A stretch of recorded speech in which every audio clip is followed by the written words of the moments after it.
what you want to say, baby. When you're alone in the darkest night, maybe you can't keep your radio blind.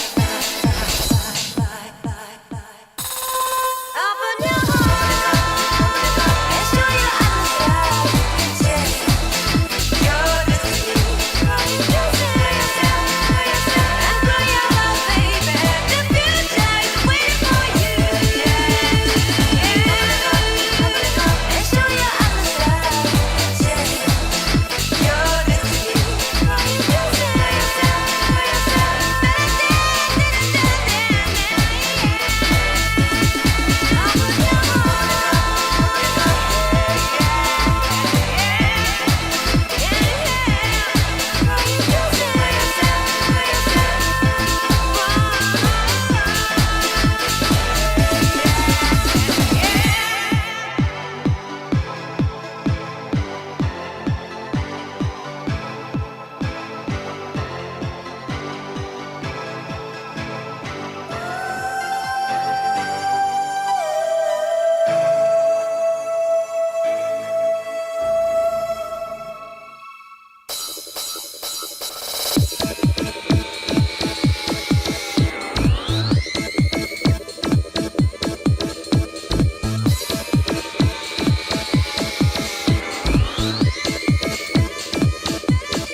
Open your heart.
what you want to say, baby, when you're alone in the darkest night. Maybe you can give your ray your open your heart and show your eyes that you can change your destiny. And grow your love, baby. The future is waiting for you. And show your eyes that you can change your destiny.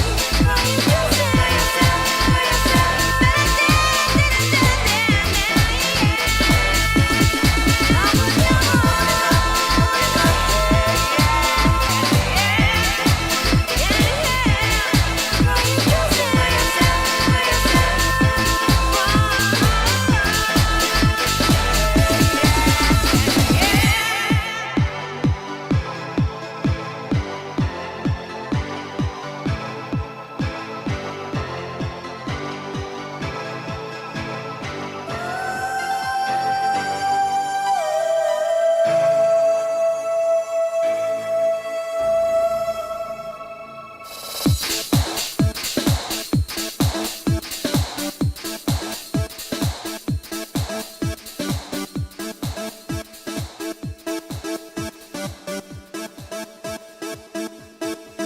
that you can change your destiny. And grow your love, baby.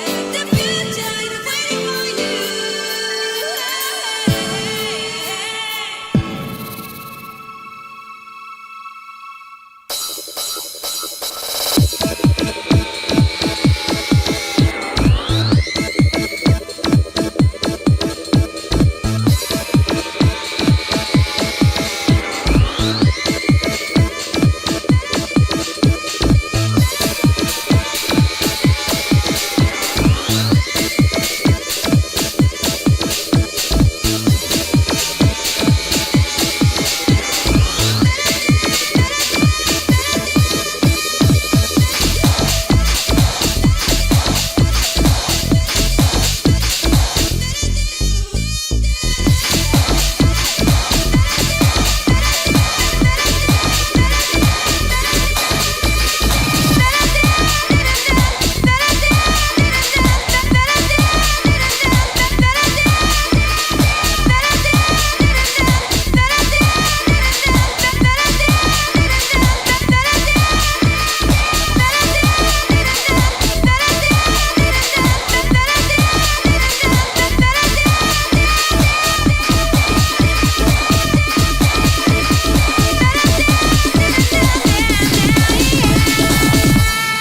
Open your heart and show your eyes that you can change your destiny. And grow your love, baby. The future is waiting for you.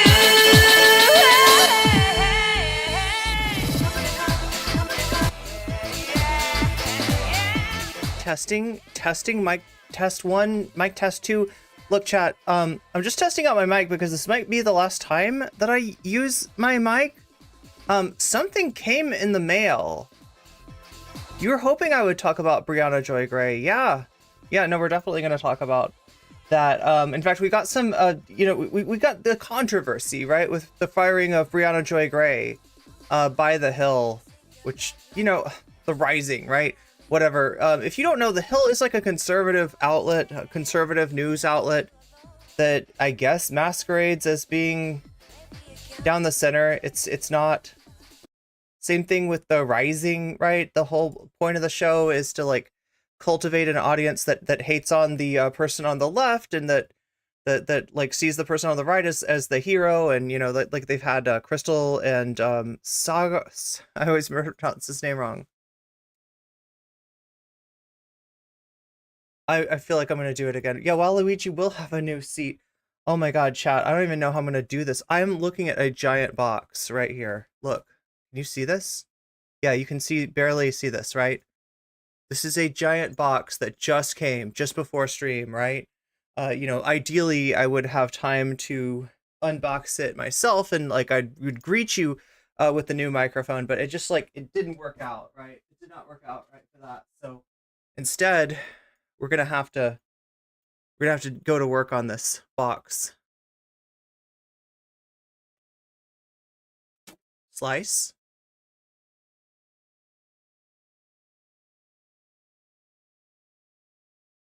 Slice. Oh my god, come on. But yeah, I mean, it's this formula that the Rising has had forever, where they have a guest on the left, both to like have like some debate on the show and have some confrontation, and to kind of position themselves in the false center while still obviously being right wingers. And like, look, working for an outlet like that, I do not envy Brie for having to deal with this for so long, but she's finally out of it, and the consensus of right-wing Twitter is it's deservedly so, right? There's a clip that's been circulating that it probably was used as like the as the excuse to fire her, but I don't know if it's really the real deal there. But here we go. I'm trying to cut through this thing. Oh my god. So if you don't know what I'm doing, about a week ago, a bunch of the Throne stuff, a bunch of the funding stuff that we've been, crowdsourcing funding for better equipment, specifically better audio equipment in this case, but also better lighting, right? Which you can see right now, the stream has changed, the vision has changed, the green screen.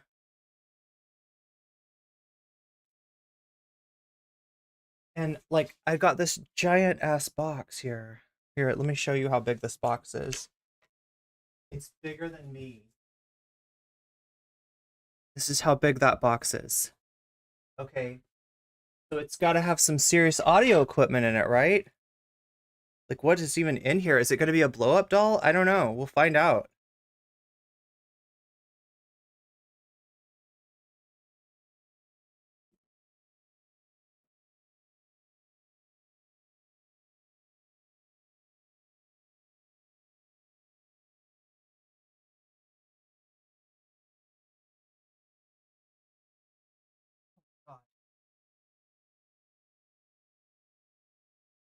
There we go.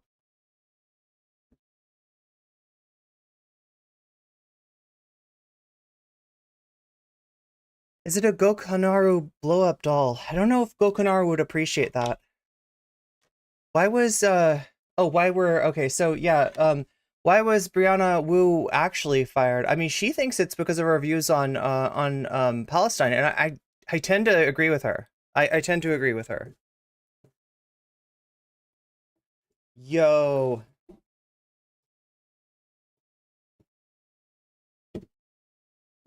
Shubi Duop.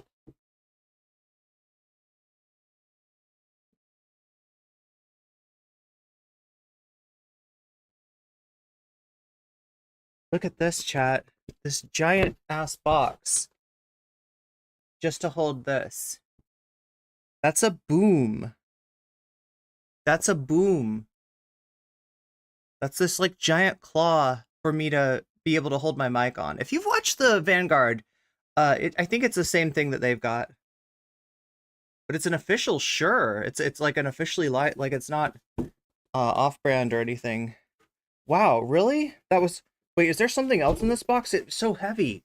The box is so heavy, chat. It's got to have something else in it. Oh my god, where do I put this? I put this over here. Yeah, I'll have to install the mic after stream, but giant ass box. Really? Okay, well that was all. The box itself is actually heavy. Yeah, I don't know why Amazon does it like that. Oh my god, get out of here, box. There you go. That thing is huge. That thing is huge. Boom shakalaka, indeed, indeed. But yeah, we got the arm. Let's see let's do the checklist here. We've got, oh no, this is what I was worried about. Okay, well, what the fuck?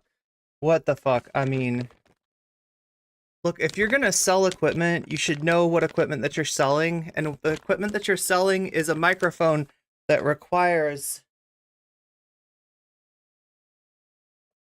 a cloud lifter, then whatever bundle that you sell it with should have not one XLR, but two XLRs. For some reason, this kit has one XLR, assuming that I'm going to hook this up.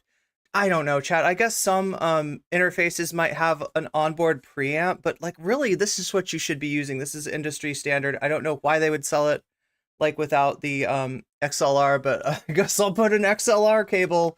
So we don't have the, oh my God, this is so... It's so persnickety. Okay, wait. Let me see if I can explain this, right?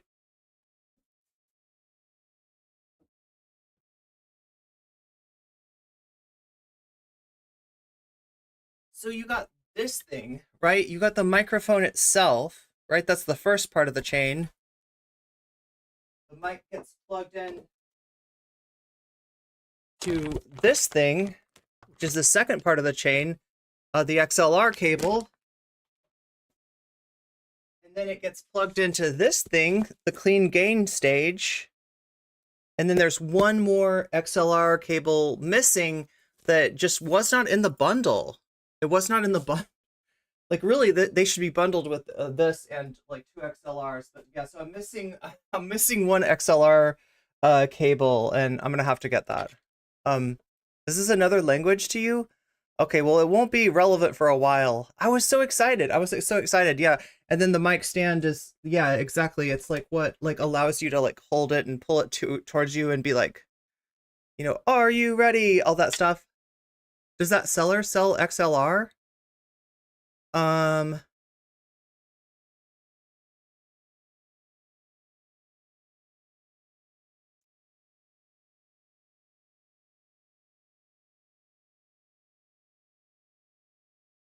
I'm hot. I'm hot now. Do I have to see my dono poll suggestions? Oh wait, I think we have a dono poll though.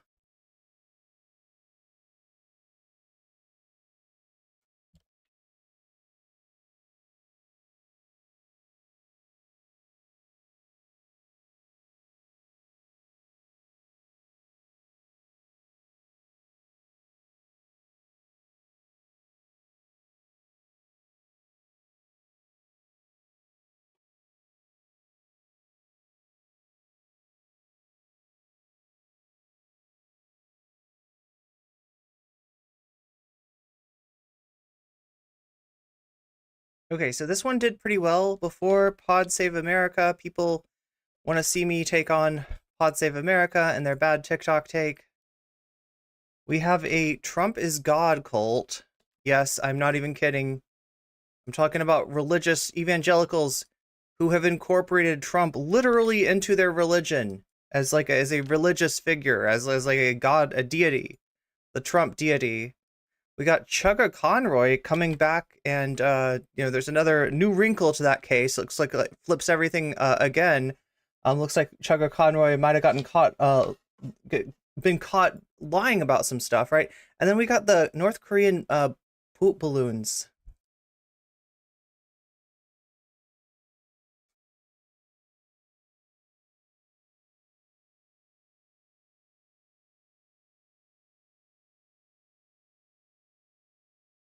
All right, so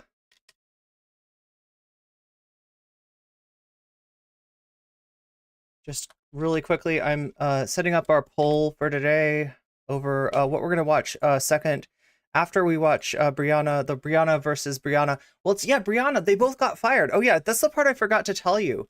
They both got fired. I'm not even kidding. Brianna Joy Gray was fired from The Rising, and Brianna Wu got fired from, I don't know how to explain this. She was in some kind of a cinematic project. Really strange one. She got fired from that. She's off the set. They do not want to.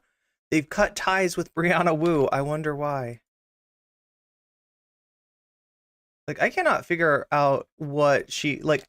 She seems like, I don't know.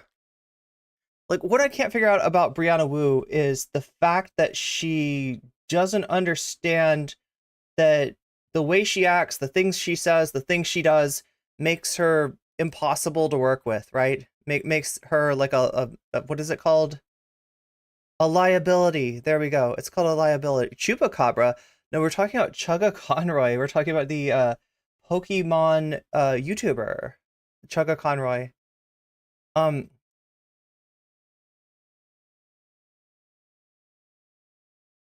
Irene tech tips. Yeah, XLR is pro. XLR is pro. Well, I mean, it can be.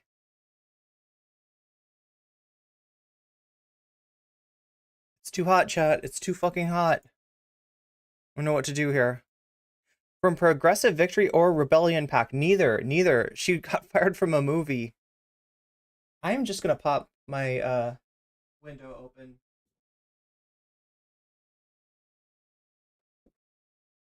Oh my god, my room is now mostly boxes.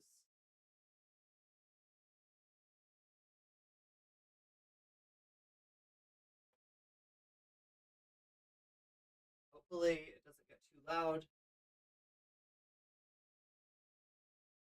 Turn the AC on? What AC?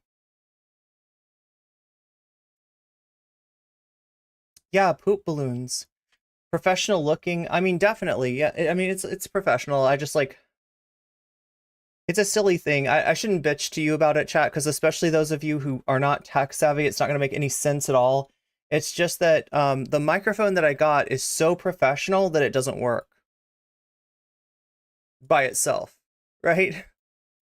It's so professional that it doesn't boost its own gain enough to plug into a normal interface. It needs a second stage. It requires a preamp. It's the type of mic that is used assuming that the user is going to get a preamp. And it's like, well, so, okay, great. Why don't you sell it with a preamp? Why don't you sell it with the XLRs? And they kind of do. They sell a version of this. I did notice that there's like a version of this.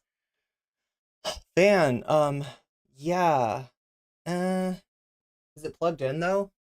I don't want to take too much time away from the stream, chat. We've got a lot to cover today. Yeah, so like Pod Save America had a bad take on TikTok, blaming TikTok for Biden's woes, which are very much his own fault and not something that you can blame on TikTok, right? He's making the clips that are getting. You sent me the screenshots of Brianna Wu getting fired. Yeah, thank you, Natalie. So the I mean, these are like Obama officials like trying to blame, Biden's own shitty campaign on TikTok, right? Essentially what's happening is he's doing stuff that's getting turned into TikTok videos. And, they're like, oh yeah, it's just the nature of TikTok. Or it's like, I don't know. It's like, no, TikTok's actually not right wing, right? YouTube Shorts, on the other hand, no. Oh my god. So yeah, then we got a cult that thinks Trump is God. They worship the guy. For real. We got Chugga Conroy, a new unfolding. Oh wait, I gotta correct things, don't I? It's down to 0. 0 here.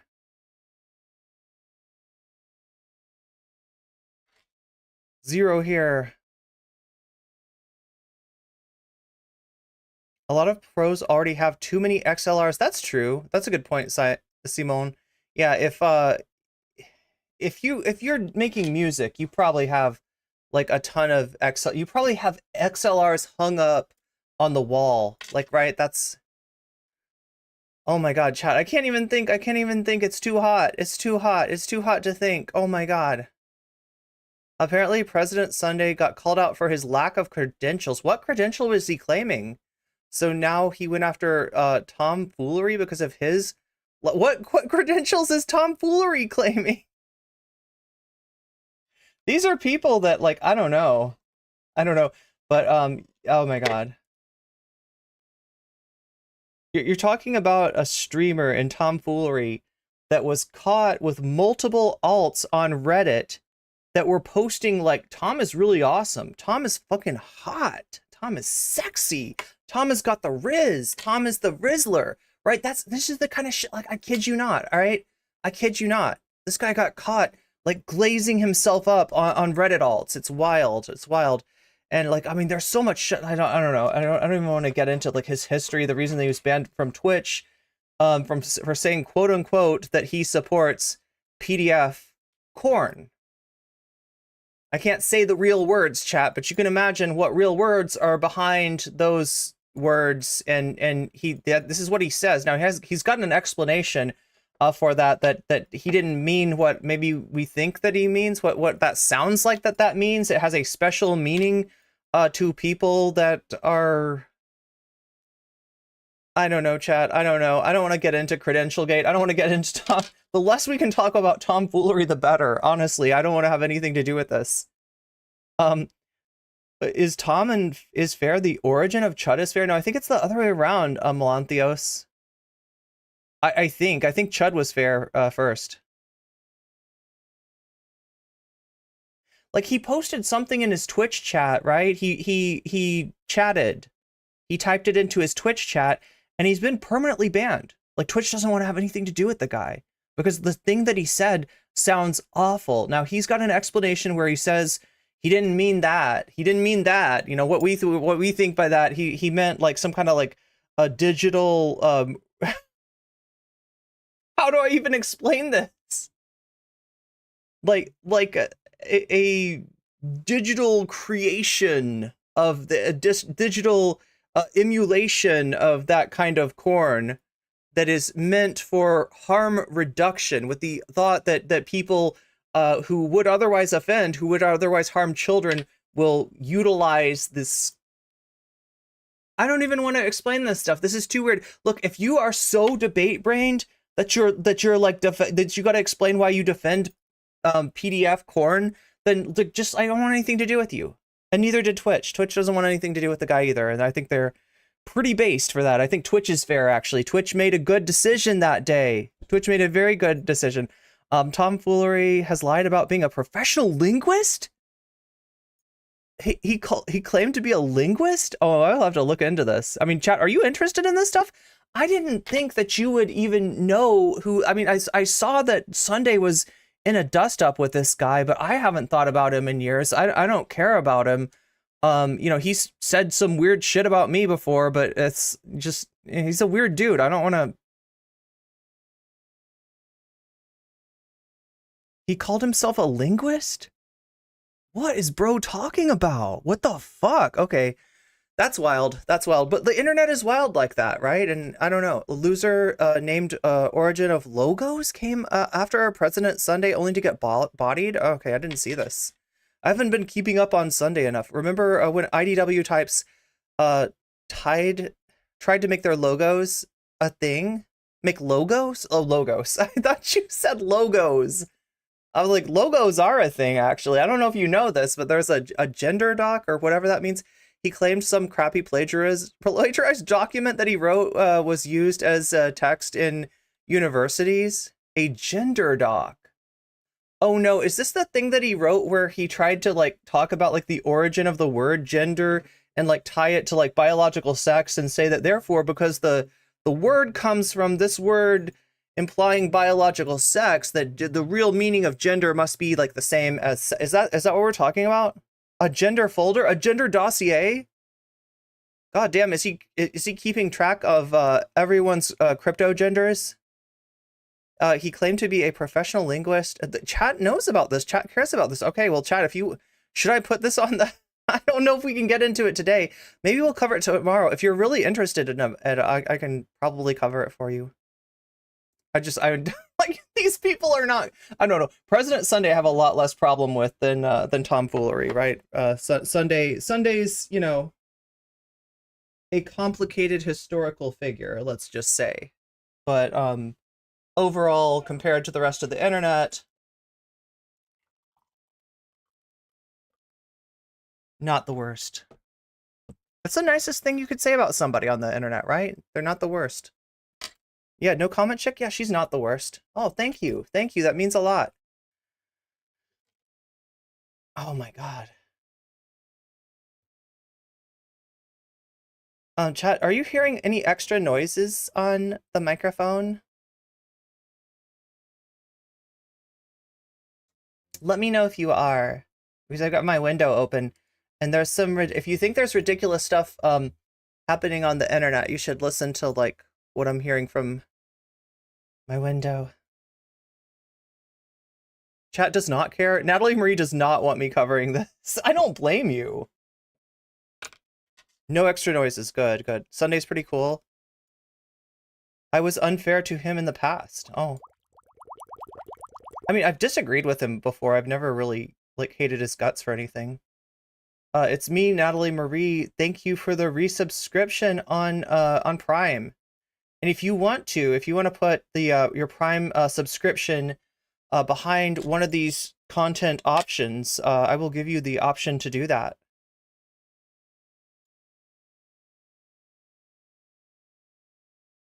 Wait, do you hear extra noises, CJ?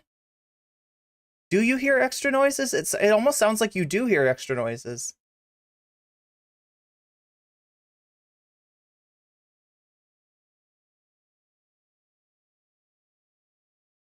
What is Chugga Conroy about?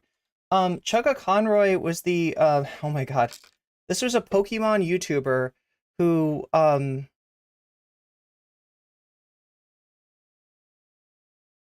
pushed another YouTuber named Lady Emily into a conversation about feet.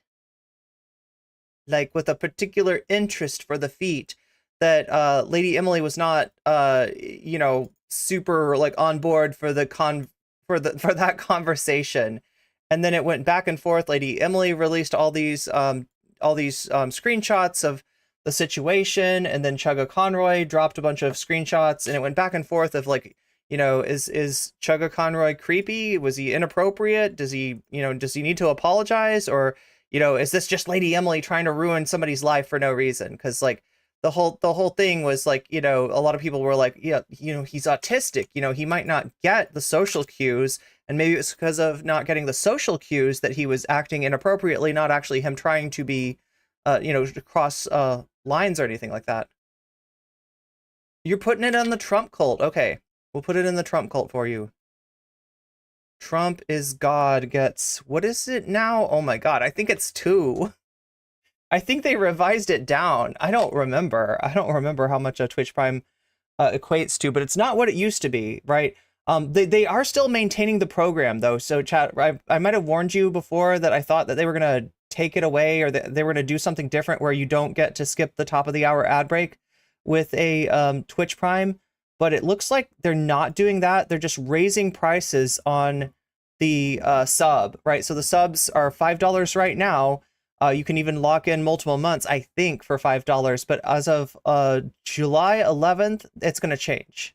It's going to be like, you know, $5.99 instead of. It won't be just $5. That meme is going to die, and I'm sure that there's one creator out there that's very glad that meme will be that meme will no longer exist.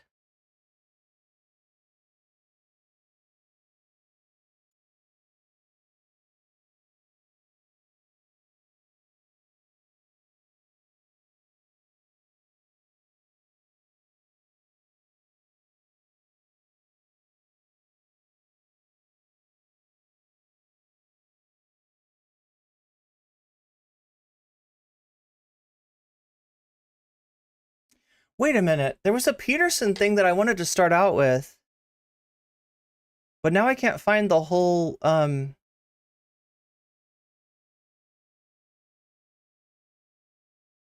I can't find the whole thing. Oh my god, chat.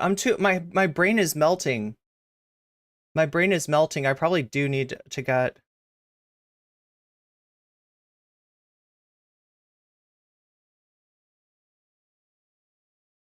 I do need to do something about my brain melting. It's generally not a good thing when your brain is melting.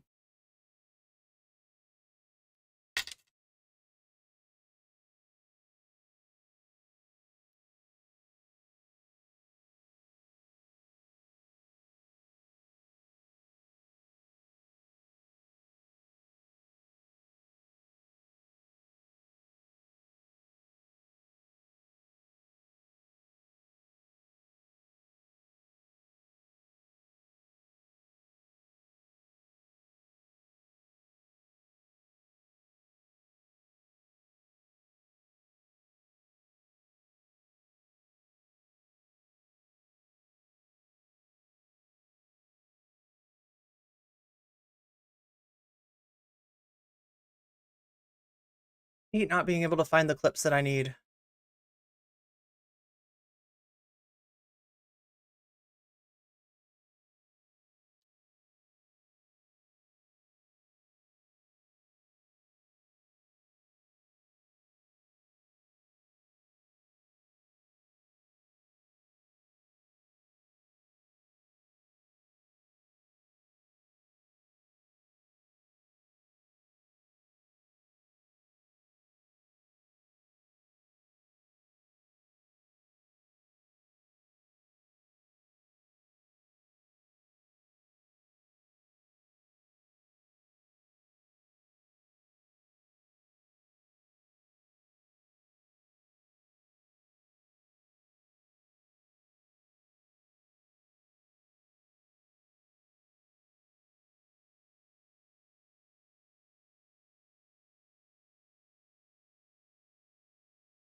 I swear to God, there's like a longer version of this. Anyway, chat, how are you doing? I'm just trying to find clips for you.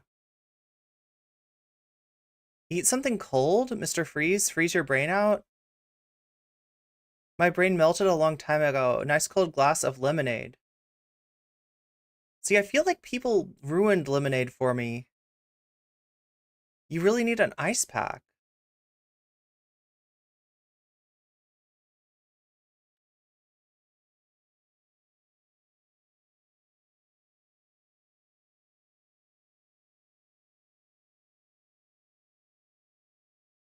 They could have been referenced. Oh, yeah, yeah.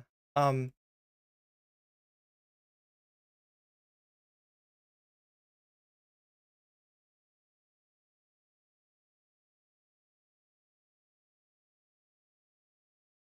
YouTube is subbing you, unsubbing you. Hey, make sure to check and see if you're subbed, right? You might not be subbed, especially if you missed my latest video. Either that or like I do have this thing where like YouTube thinks I'm a drama channel, and whenever I make anything that's about politics, even if there is an aspect of drama in it, which I think there always is inherently, like with Trump, it doesn't share it. It doesn't send it. It doesn't like, so you might not have even seen it, but there's a new video out for you, despite the fact that YouTube apparently refuses to show it to you. We got premium copium from the Trump supporters. We got the best Trump supporters out there. When life hands you lemons, you have to make lemonade. That's why I'm creating a new political party. It's called the Lemon Party. It aims to create the best of a very bad situation. Oh, you're welcome, Alan Fox. I'm glad I can provide you content. Drama never. I mean, I don't know. I'm a politics channel. They can't figure that out. Like, sometimes we do a little politics as a treat.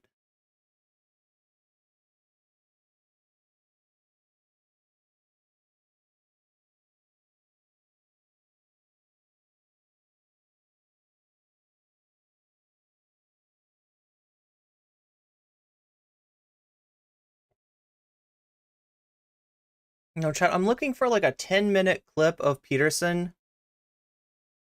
And instead, I'm all over Twitter. I'm finding like I'm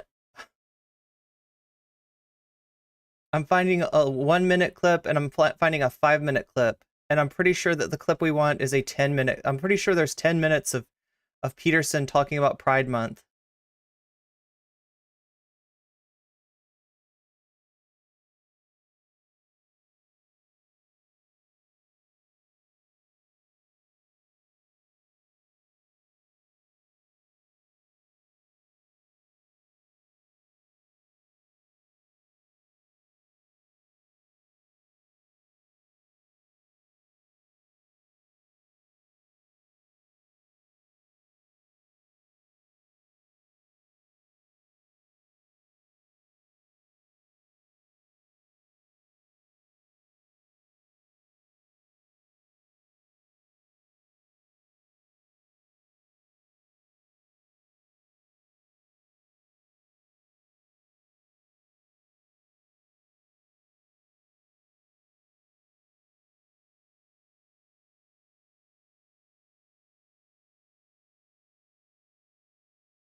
Want to see something funny though?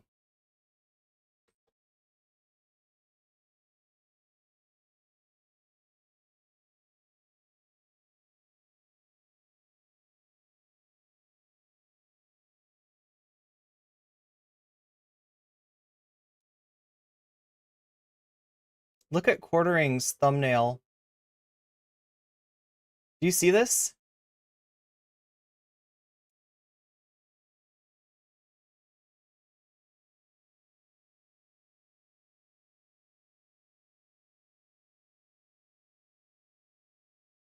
Peterson destroys Pride. Oh no! Oh no! Oh no! Let's go back to this scene. Yo, I didn't see what was on the head of that spelunker, but that's pretty amazing, chat. It's just a rainbow. That's literally all it is. Nothing else, nothing more. Let's take a look at this. Like I can't find, I swear to God, there's like a 10-minute version of this.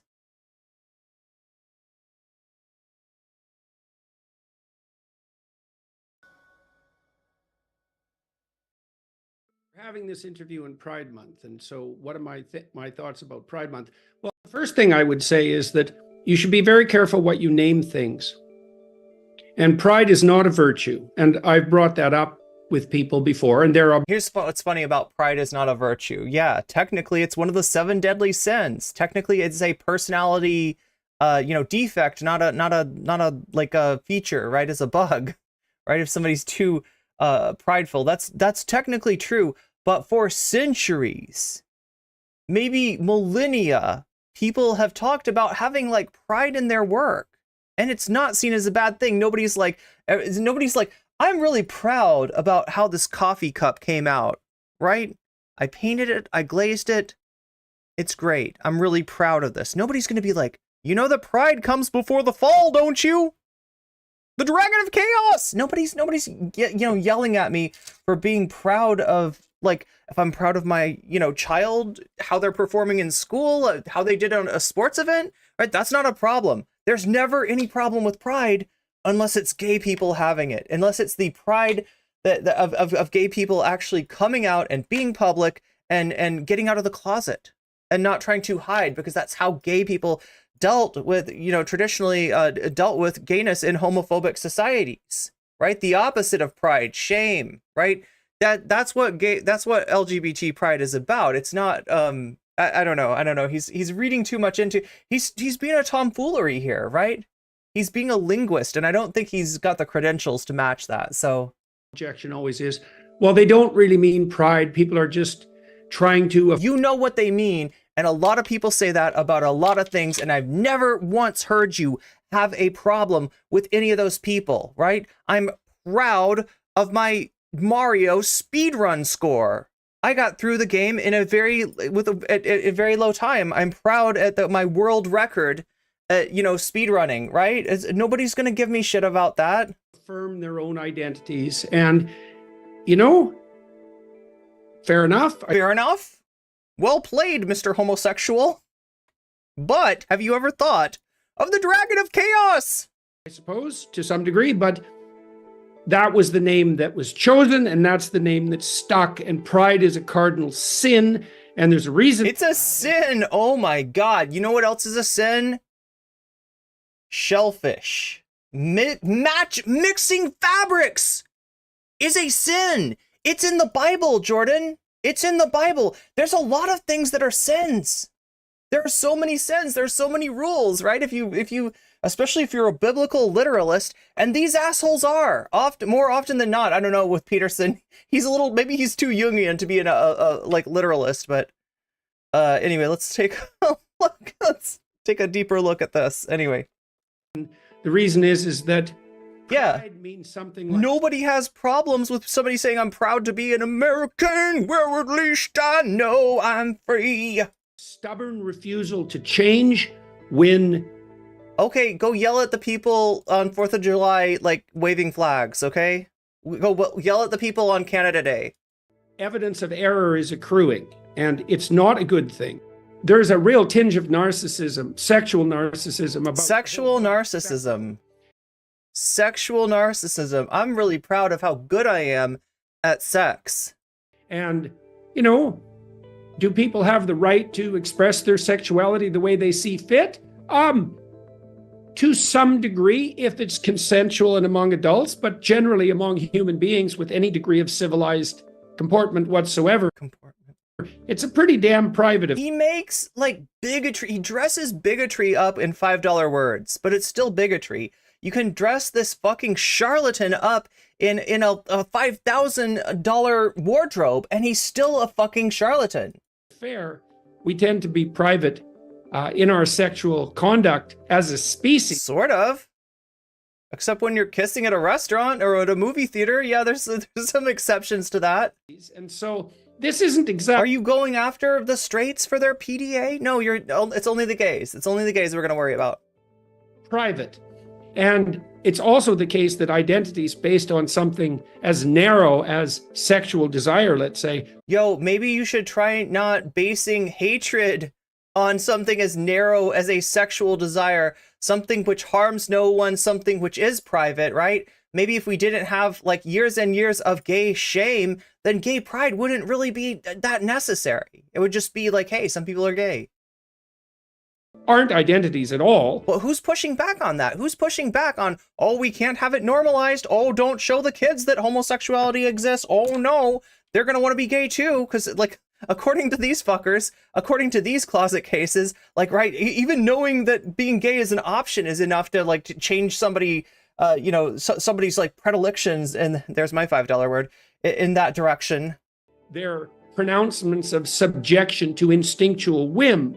And I also have a real problem with the idea of the LGBT plus, etc. Etc. It's not a community. It's not a community. I don't feel welcome there. Okay. And it's they're catty. Not a community right now. They judge my outfits. Because the trans... I don't like being objectified. I don't like being shipped with other right-wing figures. Judaism nor Islam or Eastern Orthodox Christianity have the concept of the 7 deadly sins.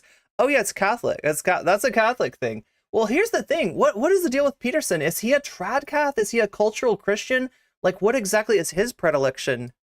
Pushing gender-affirming butchers and liars primarily target young people whose most likely outcome on the sexual front is homosexuality.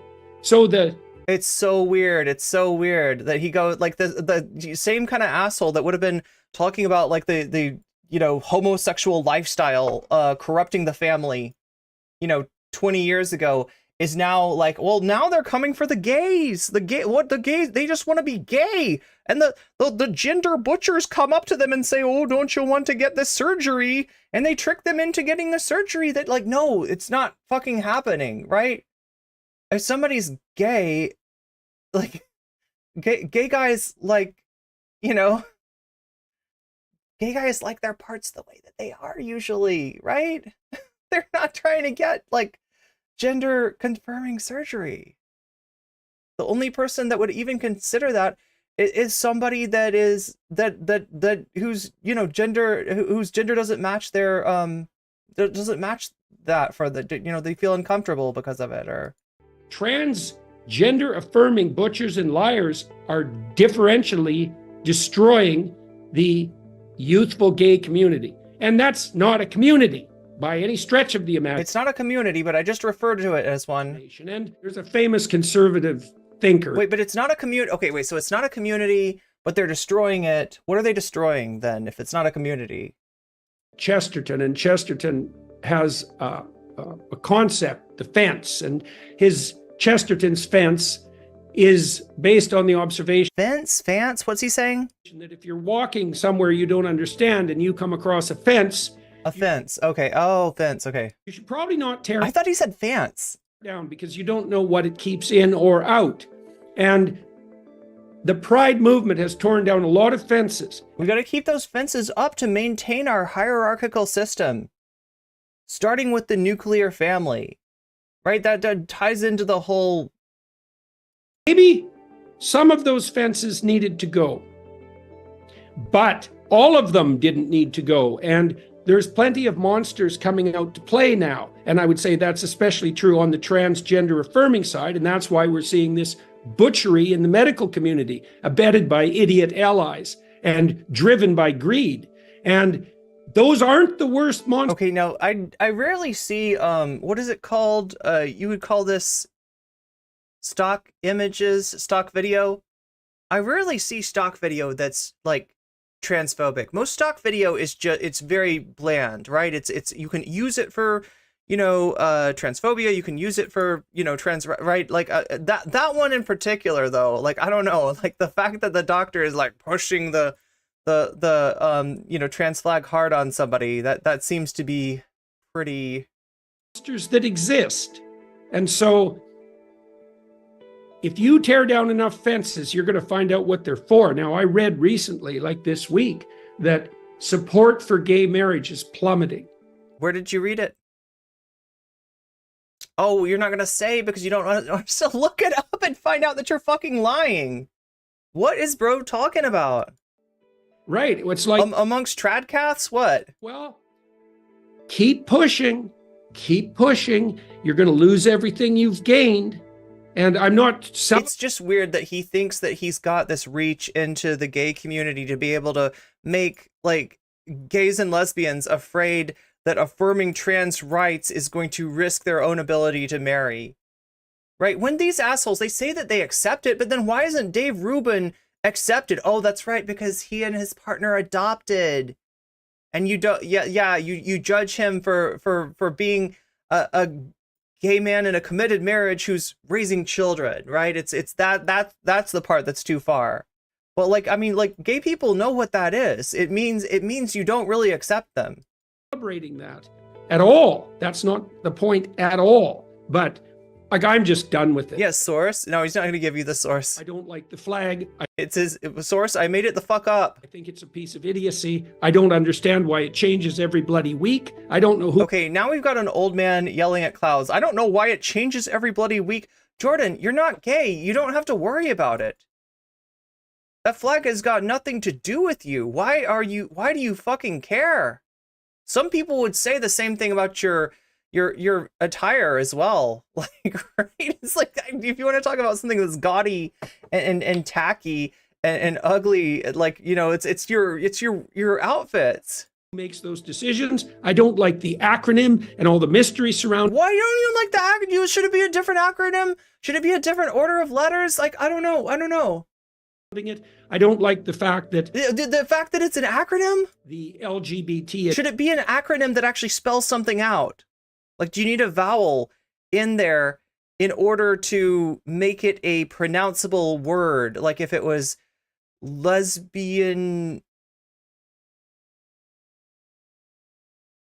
like, I don't know, if we brought you know, if we brought like intersex for, you know, forward and then or asexual forward and then turned it into something that's like I don't think he'd like that either. What is that going to be?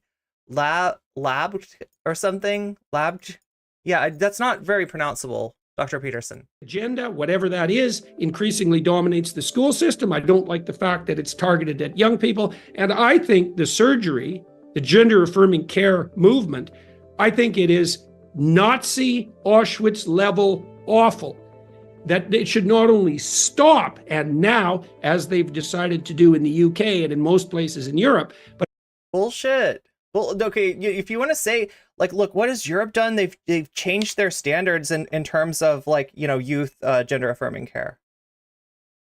They're not banning you know, gender affirming care. Nobody is, right? There's some TERFs that want that.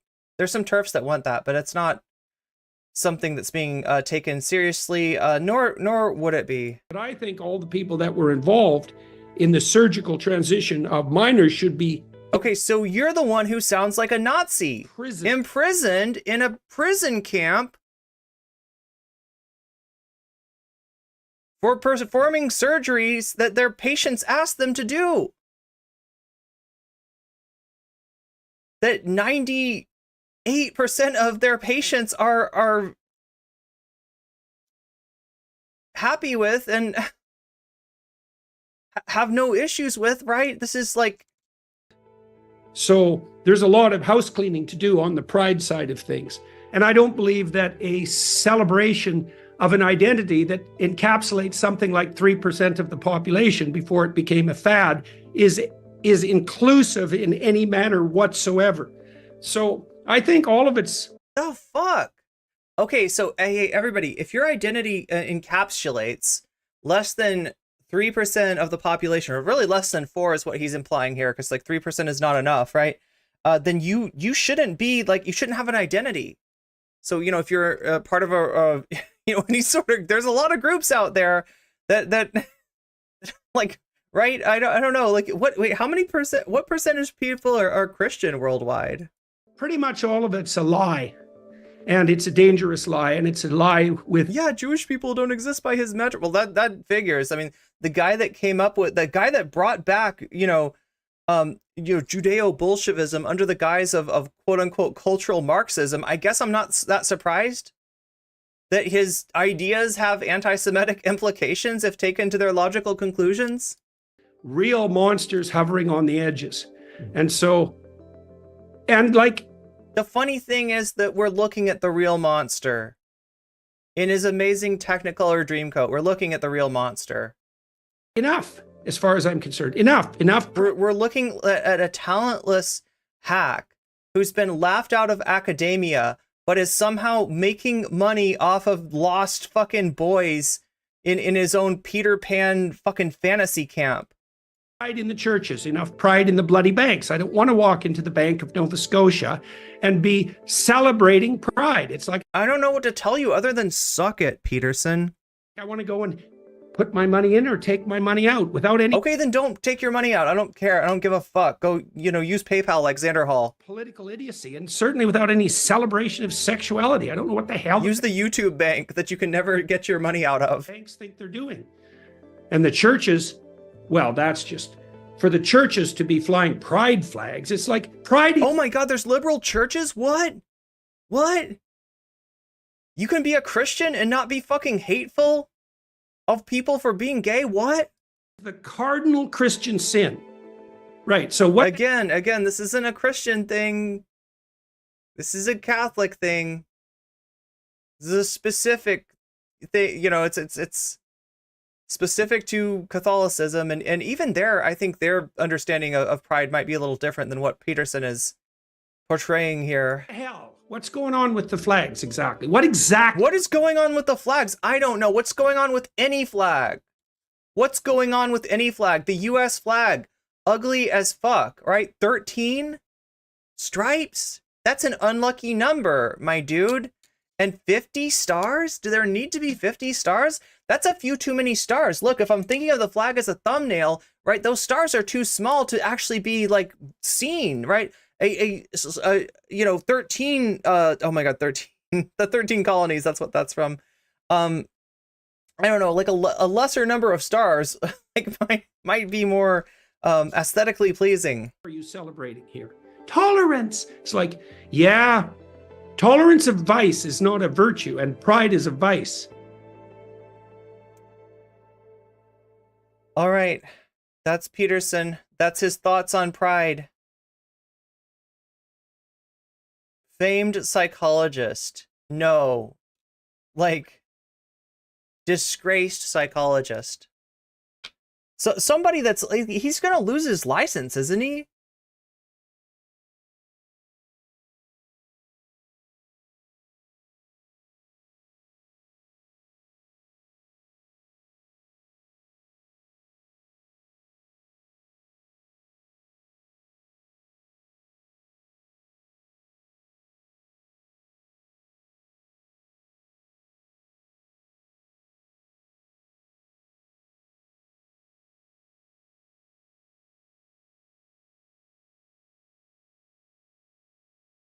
Chat, I'm too hot to even think. I'm just gonna click on drama and watch it. Okay, I hope you're okay with that.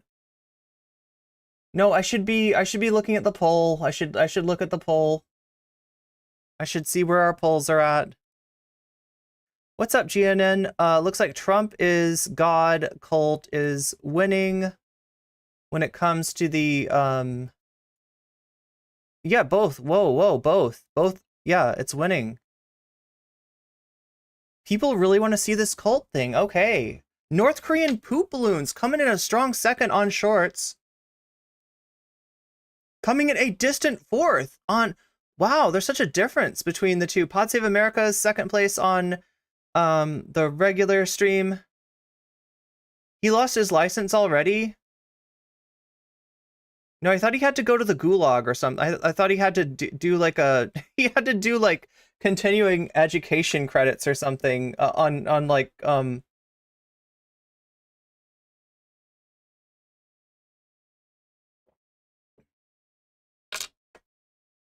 What the fuck is her deal with you? Drama alert. TYT Cooks Hassan. Bro, this shit has like 300 likes. Wait, whose video is that? I think I know I saw that.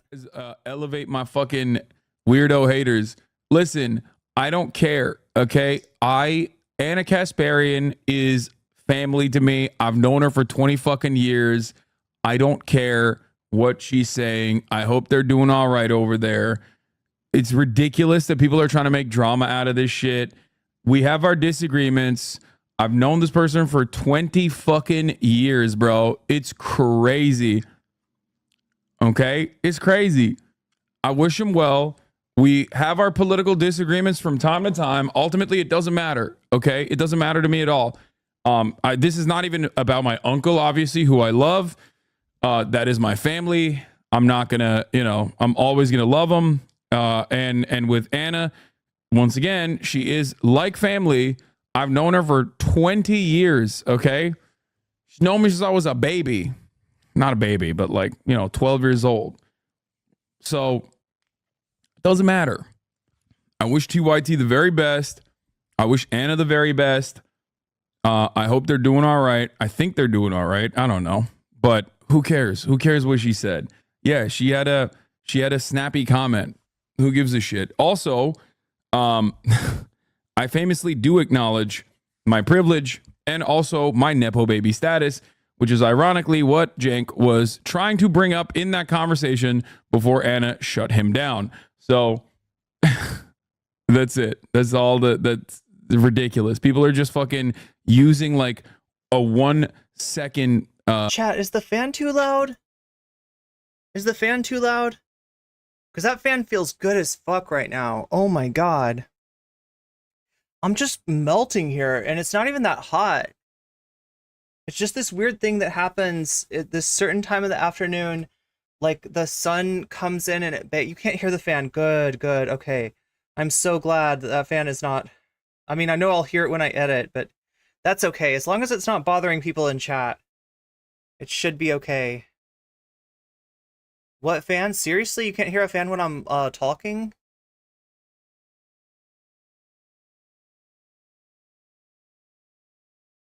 I'm just changing. I'm so glad that I didn't wear something. I'm so glad that I wore the.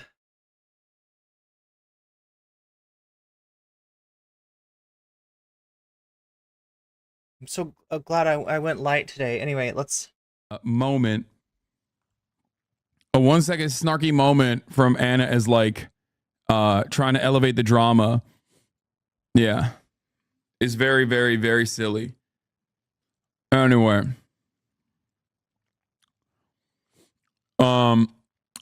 Let's what was I talking about? Oh, let's blast off and then we'll get started on the news because I feel like I've just been. Okay, so yeah, TLDR, Hassan is being the bigger person, right? Obviously, Cenk is his uncle. They disagree from time to time. He doesn't understand why Cenk hasn't cut ties with Brianna Wu yet. That's what Hassan said. But, and Anna's attempt to... It was strange, and he's right. Anna was the one that was well, yeah, some people aren't very self-aware when it comes to being Nepo babies, but Hassan's the opposite of that. That's what Cenk was trying to talk about. If anything, this is just Anna isolating herself, potentially even from Cenk, right? I don't know. That combined with her cozying up to Ben Shapiro it kind of lends some credence to, like, a lot of people are saying that Anna's gonna shift, she's gonna move, she's gonna be somewhere else, she's gonna leave TYT. And honestly, if she leaves TYT's dead. Okay, not that you know, Jink isn't, you know, able to do a broadcast and everything like that. It's just like TYT's kind of cooked already, right? You see how desperate they are about you know, support, and you know, like I don't know if it's gonna go on. I don't know if it can go on without Anna, and that's a sad thing because I feel like Anna's kind of useless. She's dragging it down. I don't know. There's so many different ways that TYT could reformat itself, rebrand itself, reconfigure itself without Anna. But I kind of think that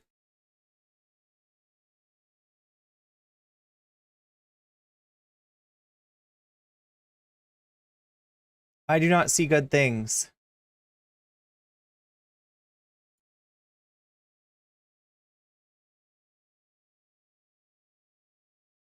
The Canadian flag has a pot leaf on it? Is that true?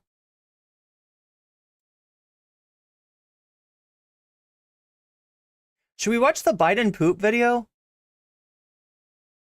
It looks like this is going to be the meta for the campaign coming up, right?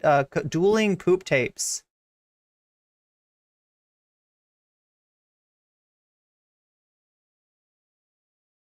Like both campaigns trying to find clips of the other candidate pooping and say the other candidate poops his pants.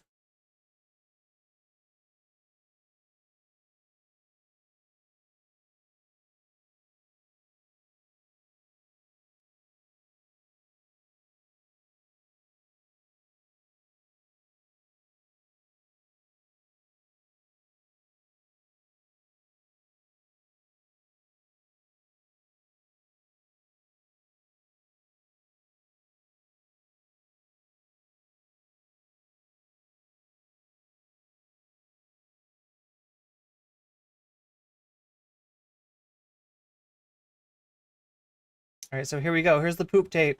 You ready? Oh, we don't need the music. Here's the. Where are you ready? Are you? Oh.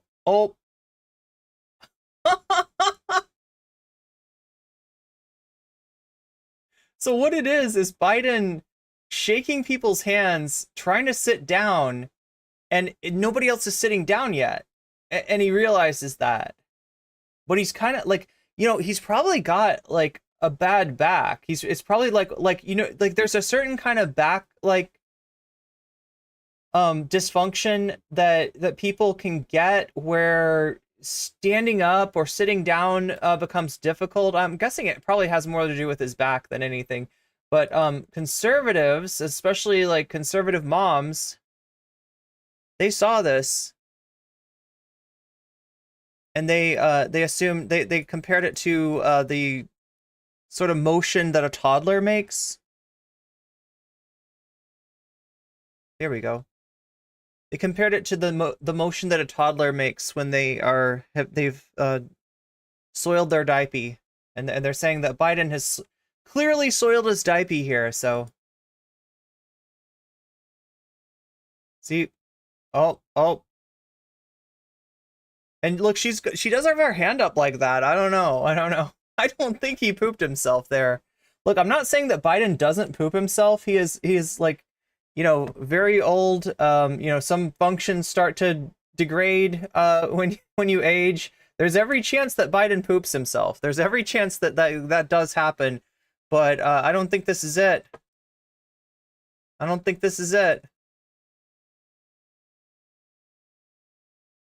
Wait, is there more? It's music. Wait, okay, so wait, is this supposed to show? Oh no, they're just showing it again. Look, if you're gonna shit your pants, I don't think that's the move that you make. I think it'd be the opposite, right? Wouldn't it? I don't know, Chad. I haven't shit my pants since I was in like kindergarten. I feel like it's embarrassing to say that I shit my pants in kindergarten, but I did. And it's a whole thing. It's a whole thing. Peaceful up here, but now there are freaking. It's the worst, chat. It's the worst. Your mom has to come in and bring you a new pair of pants, like, right? Everybody knows why you're going to the nurse's office. They know what happened, right? It's like, but yeah, I don't know. I think it would be like like, right, he's bending down like that. I feel like a more, like right, I'm just imagining, Chad, if that were to happen to me, like I would, if anything, I'd probably be like, the like, I don't know.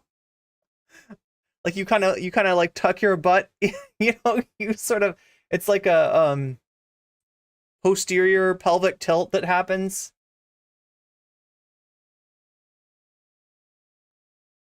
Well, there it is. There's the poop session.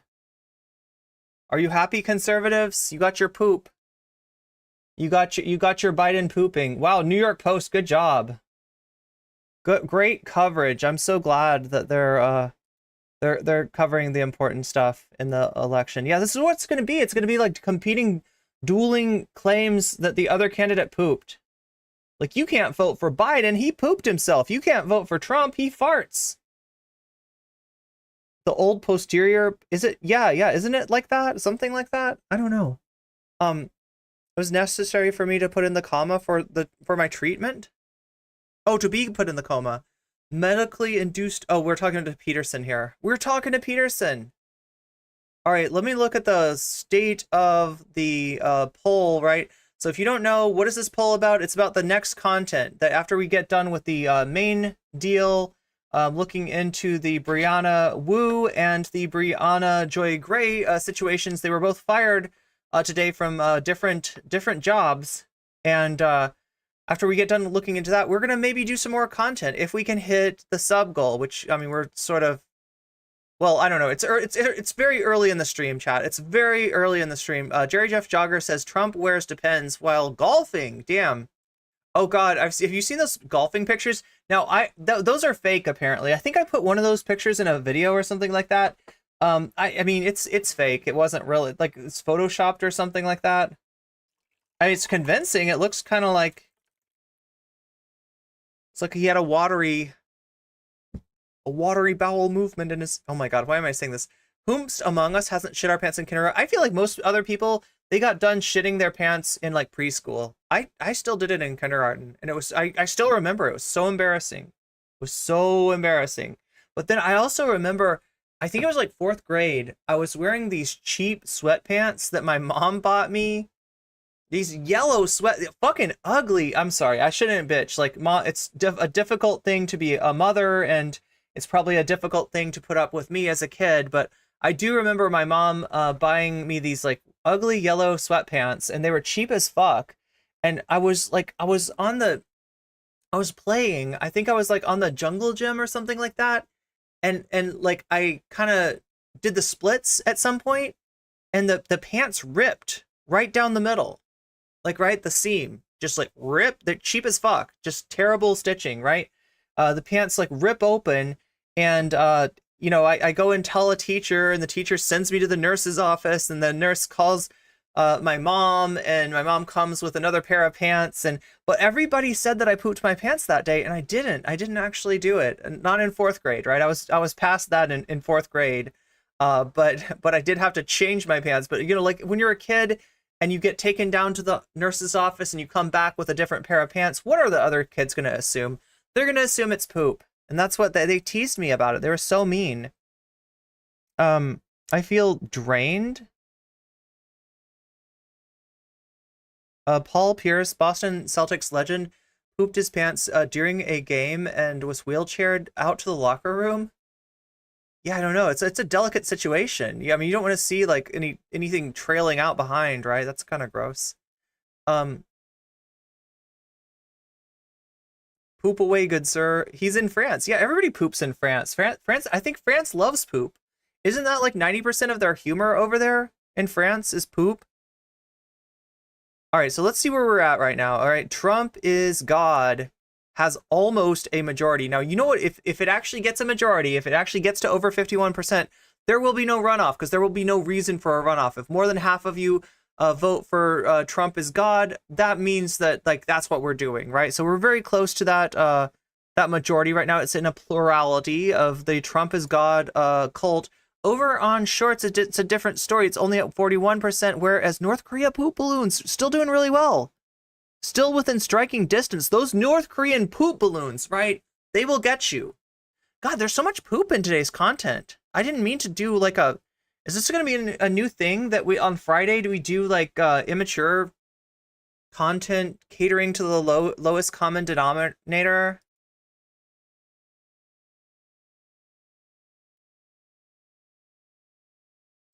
My daughter soiled the lawn in 2nd grade. I mean, that's good fertilizer though, right? That's really good fertilizer.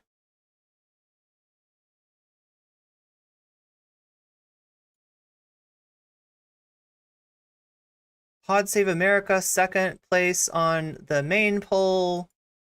North Korean poop balloons coming in strong. Coming in from the north with those poop balloons. Yeah, this is what you get when you send propaganda balloons up into North Korea, right? You get poop balloons back, apparently, so.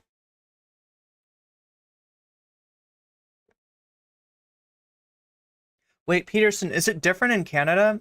Grade 2?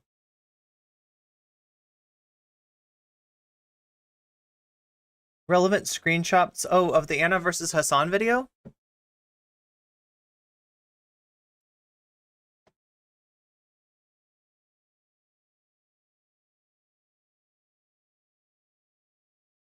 Oh shit, this is on Stitch and Adam, right?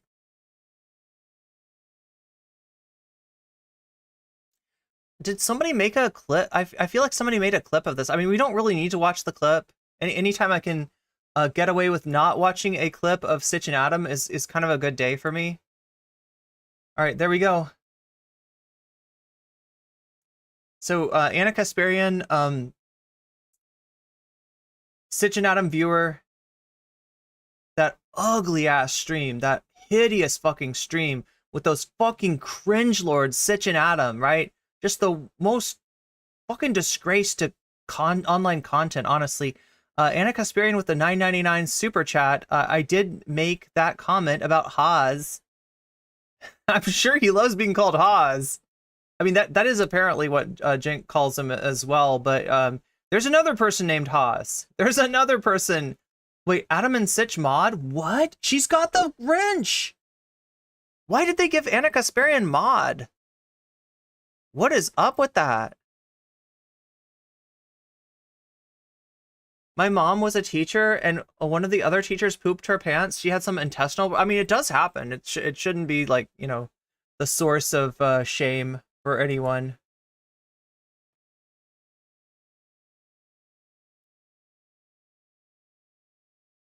And there it is. There it is right there. While they're watching the Briahna Joy Gray... Oh, this is Bree's one of her final radars. Yeah. She's actually, like, her videos, like, where she does these radars, apparently they do pretty well compared to other videos on The Hill. But they're not going to have Briahna Joy Gray to kick around anymore. It's not going to be a thing. I don't know. It's probably a good thing for Briahna. I feel like her talents were kind of wasted on that show.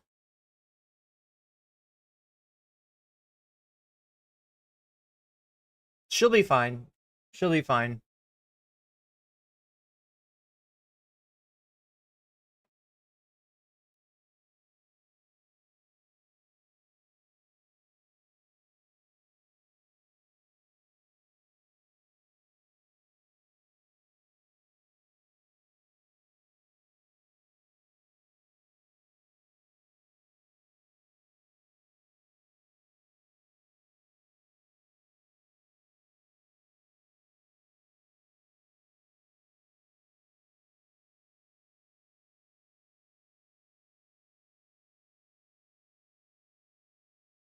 Yeah, Jordan Peterson needs to get back to his milking content. I feel like that's a lot more interesting than what he's been doing lately.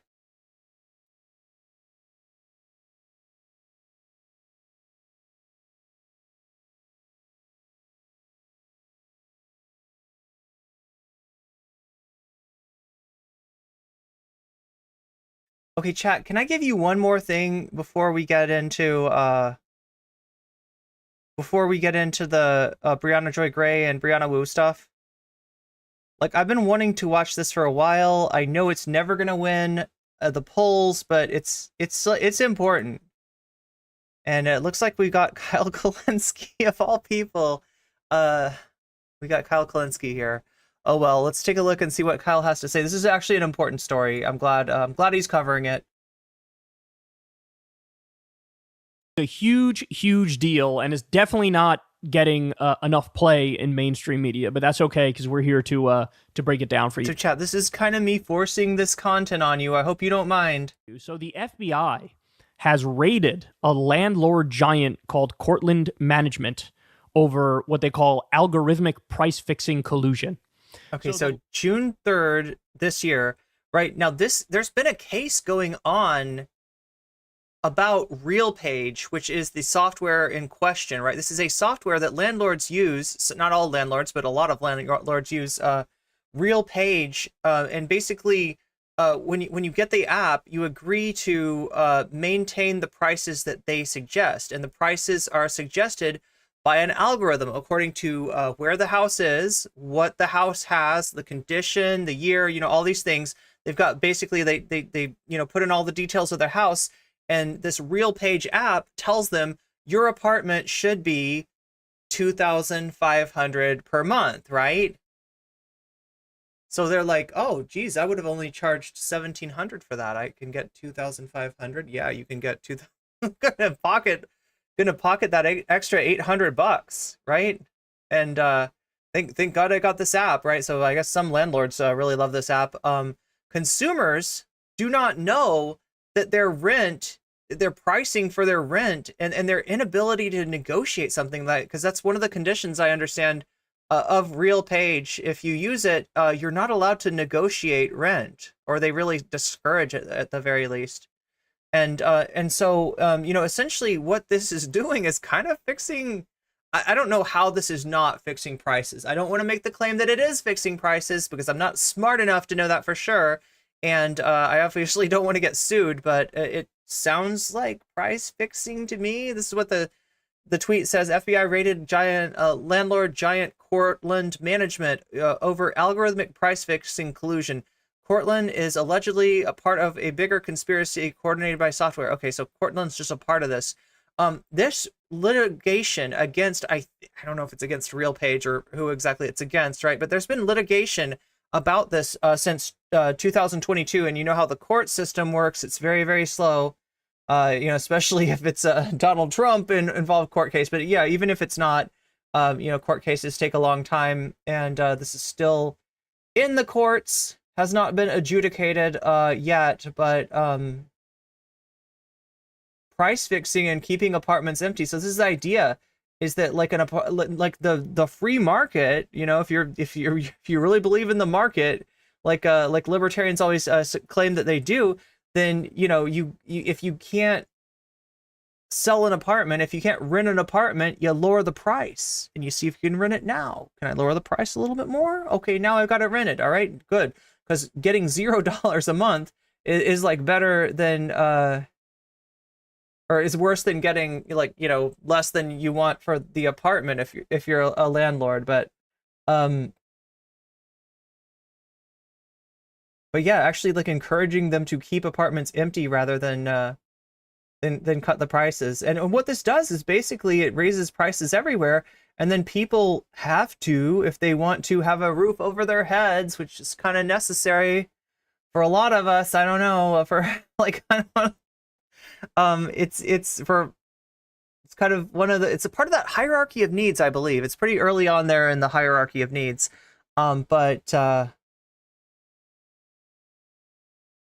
yeah, you end up paying exorbitant prices because you have to, because there's no other choice, because other landlords are going to have the same deal.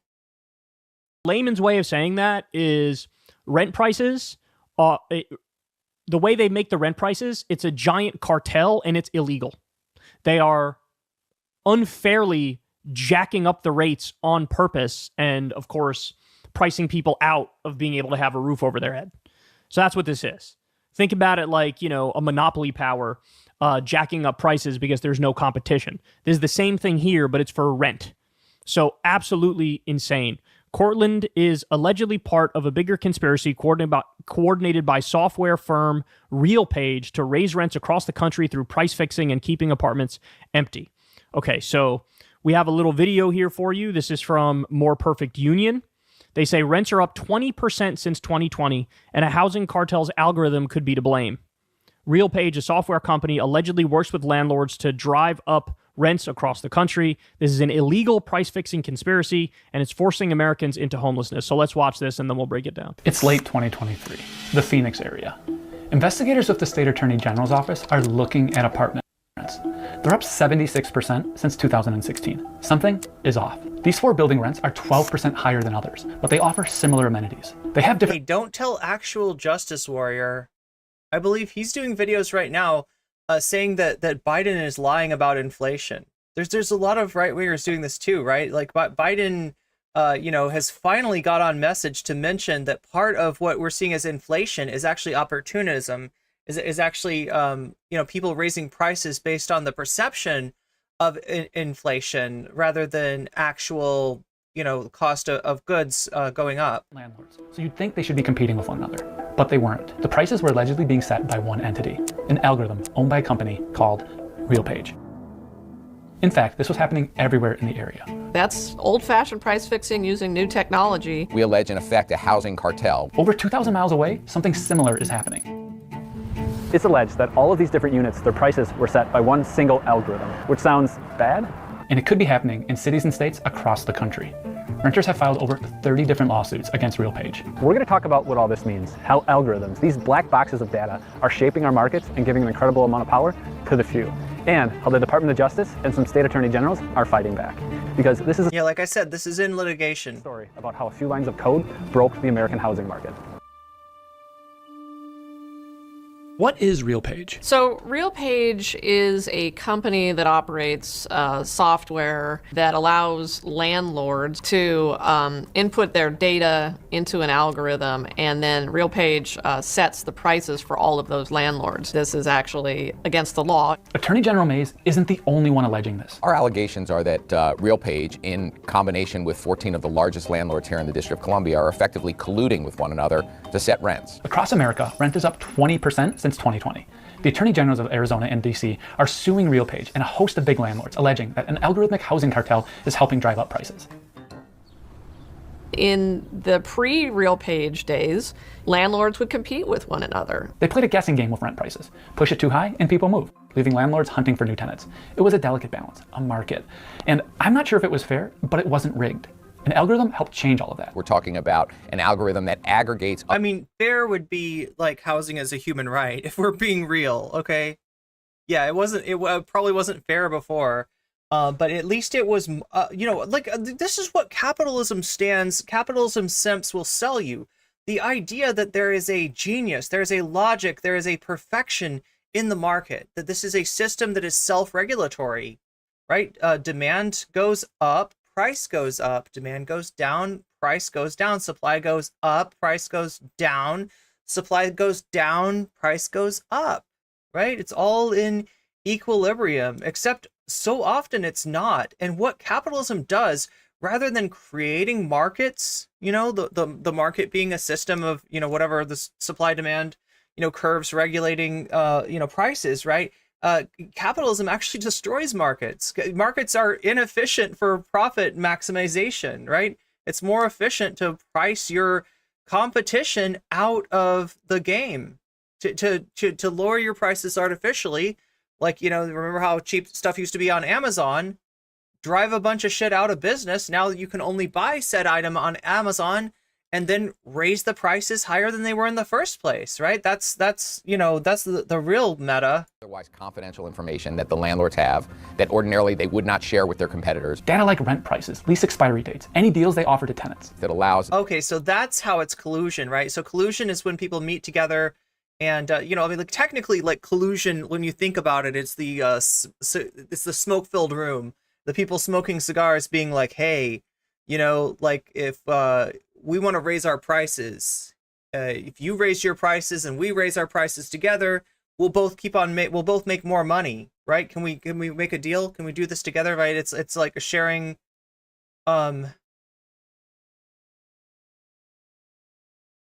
like essentially a conspiracy to maintain certain price points. And the algorithm to spit out a pricing recommendation, all designed to keep the overall market at its highest peak. They are not charging what the market can bear. They are controlling the market. It's leading to the exacerbation of our affordability crisis, our housing crisis here in Arizona. If you could imagine a smoke-filled room where the landlords, the largest landlords in the District of Columbia, came together to decide what they were going to charge in rent, to share their confidential information, everybody would be able to see that that's But they don't even have to do it. It's done virtually. anti-competitive practice. Until recently, using shared pricing algorithms like this flew under the radar. If your algorithm set prices, you'd just say, it's not cheating, it's a suggestion. Not anymore. Lena Khan and the FTC have said, just a suggestion? That's price fixing. No excuses. And RealPage, according to the lawsuits, they weren't even pretending the prices were suggestions. RealPage has a system set up where the landlords who have adopted the system agree to a set of rules. One of the rules is that RealPage gets to set rent prices. If landlords want to charge less than the digital oracle suggests, they have to justify their decision. Do they really call it the digital oracle, or is that like a nickname that they're giving? Is it actually called the digital oracle? Like, I gotta log into digital oracle. Oh, it says I should set this apartment for, you know, $2,200 per month. Oh my Justification God. needs to be reviewed. What does the oracle say? Let's consult the digital oracle. RealPage can push back against the justification. This is insane. This is absolutely insane. This really is a price-fixing cartel. This is illegal. RealPage can kick the landlord out of the scheme. With one insider telling investigators, sometimes we were happy to see customers go. They also had a policing agent that would go out and make sure that the landlords and their leasing agents were staying in line. Are you kidding me? Bro, everything in this country is rigged. Everything in this country is rigged. How many different detailed stories with a mountain of evidence Yeah, as George Carlin said, it's a club and you're not part of it. do we need to show that all these various institutions within the country are just totally corrupted and rotten? And then people wonder, like, hey, why is the polling showing that, like, everybody's absolutely miserable and they feel like there's no hope for the future? It's because shit like this is happening in virtually every category in life. Not deviating from the price that was being set. This scheme, if true, has had a real tangible impact on Americans. RealPage advertises that it's going to increase revenues 2% to 7% for the participants in the cartel. What RealPage is telling these landlords and is doing with these landlords is, don't worry about occupancy rates anymore. It doesn't matter really how many people move out of your building. You're still going to grow your revenue over time. How? Oh my God. Through these coordinated price increases.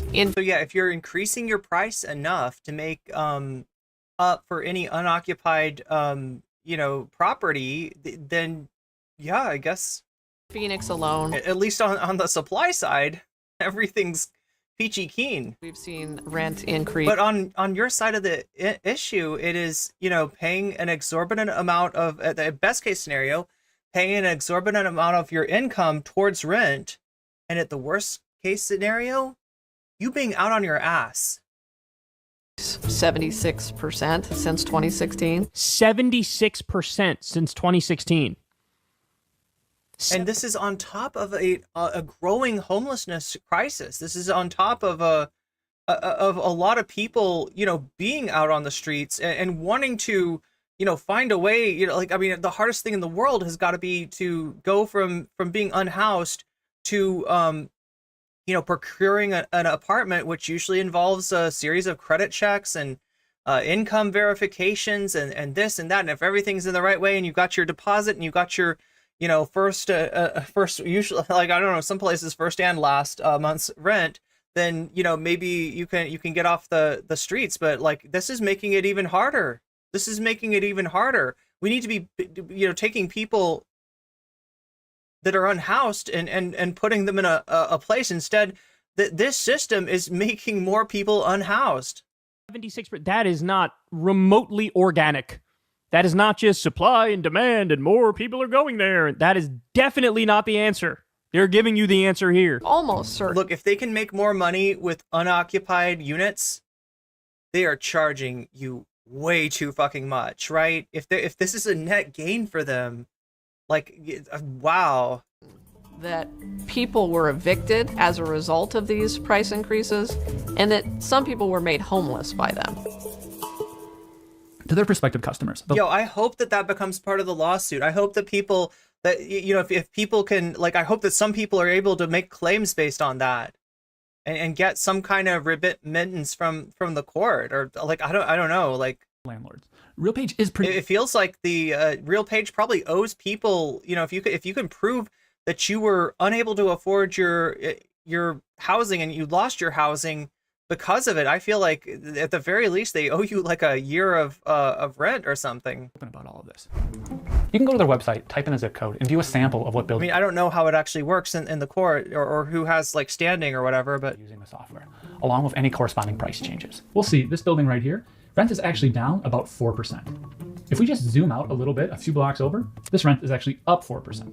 They used to have videos where landlords talked about how RealPage's algorithm pushed them to raise rent, but the company deleted it after the Washington Post ran a story. Oh my God, they're so Weasley too, Jesus Christ. They're flat out saying the algorithm is going to recommend higher lease rates for every property.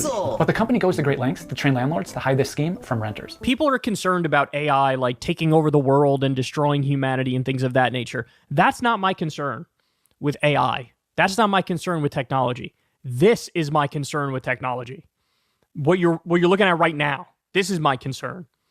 Used in like totally mundane but evil ways. Not like it's a super intelligence that becomes our overlord, emperor, god king, and kills us all. It's mundane but devastating stuff like this, what you're watching right here. Coached across a variety. It's very banal evil. And told not to mention RealPage or pricing algorithms to tenants. Instead, they were supposed to say stuff like units were being priced individually.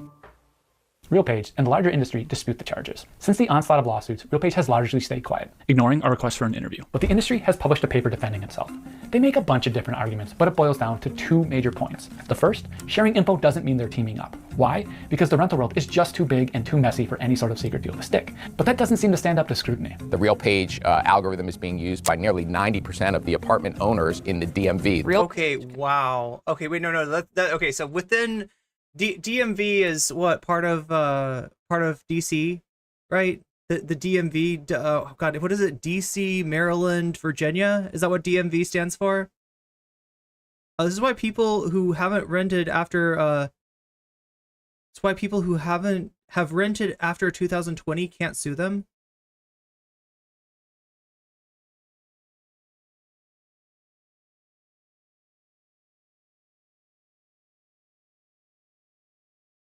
DC, Maryland, Virginia. Okay, I was right. Wow. I was like, I don't want to talk out of my ass here, but I think that's what DMV is. I've heard that before. Oh my God. Jesus Christ. 90%? Bro. So within DC, Maryland, and Virginia area. Now, is it all? It's not all of Maryland and Virginia, is it? It's just like the, is it the part of Maryland and Virginia that are like contiguous with DC? Is that the idea? But so within a certain geographical area, right? A certain metropolitan area, you got 90%. 90% of the landlords using this stuff. Really is a giant housing cartel. We're back to the robber baron. You know, here's the weird thing, chat. Like my landlord is like, you know, she's a person, and I, you know, talk to her and I know her. I almost feel like I could ask her. It'd be a really uncomfortable conversation, and I don't really want to put my housing at risk, or I don't know, like give anybody any reason to, like, you know, not want me as a tenant. But I'm like curious. I'm curious like how pervasive this is in my area. I'm just ages, bro. Like we're back to full on industrial revolution, robber baron age. We have like the modern version of like the fucking. So in other words, Zara's saying that the lease agreements. So what did they generate, like lease agreements, like a boilerplate for like lease agreements? And those agreements, in those agreements, you waive your rights to sue in court.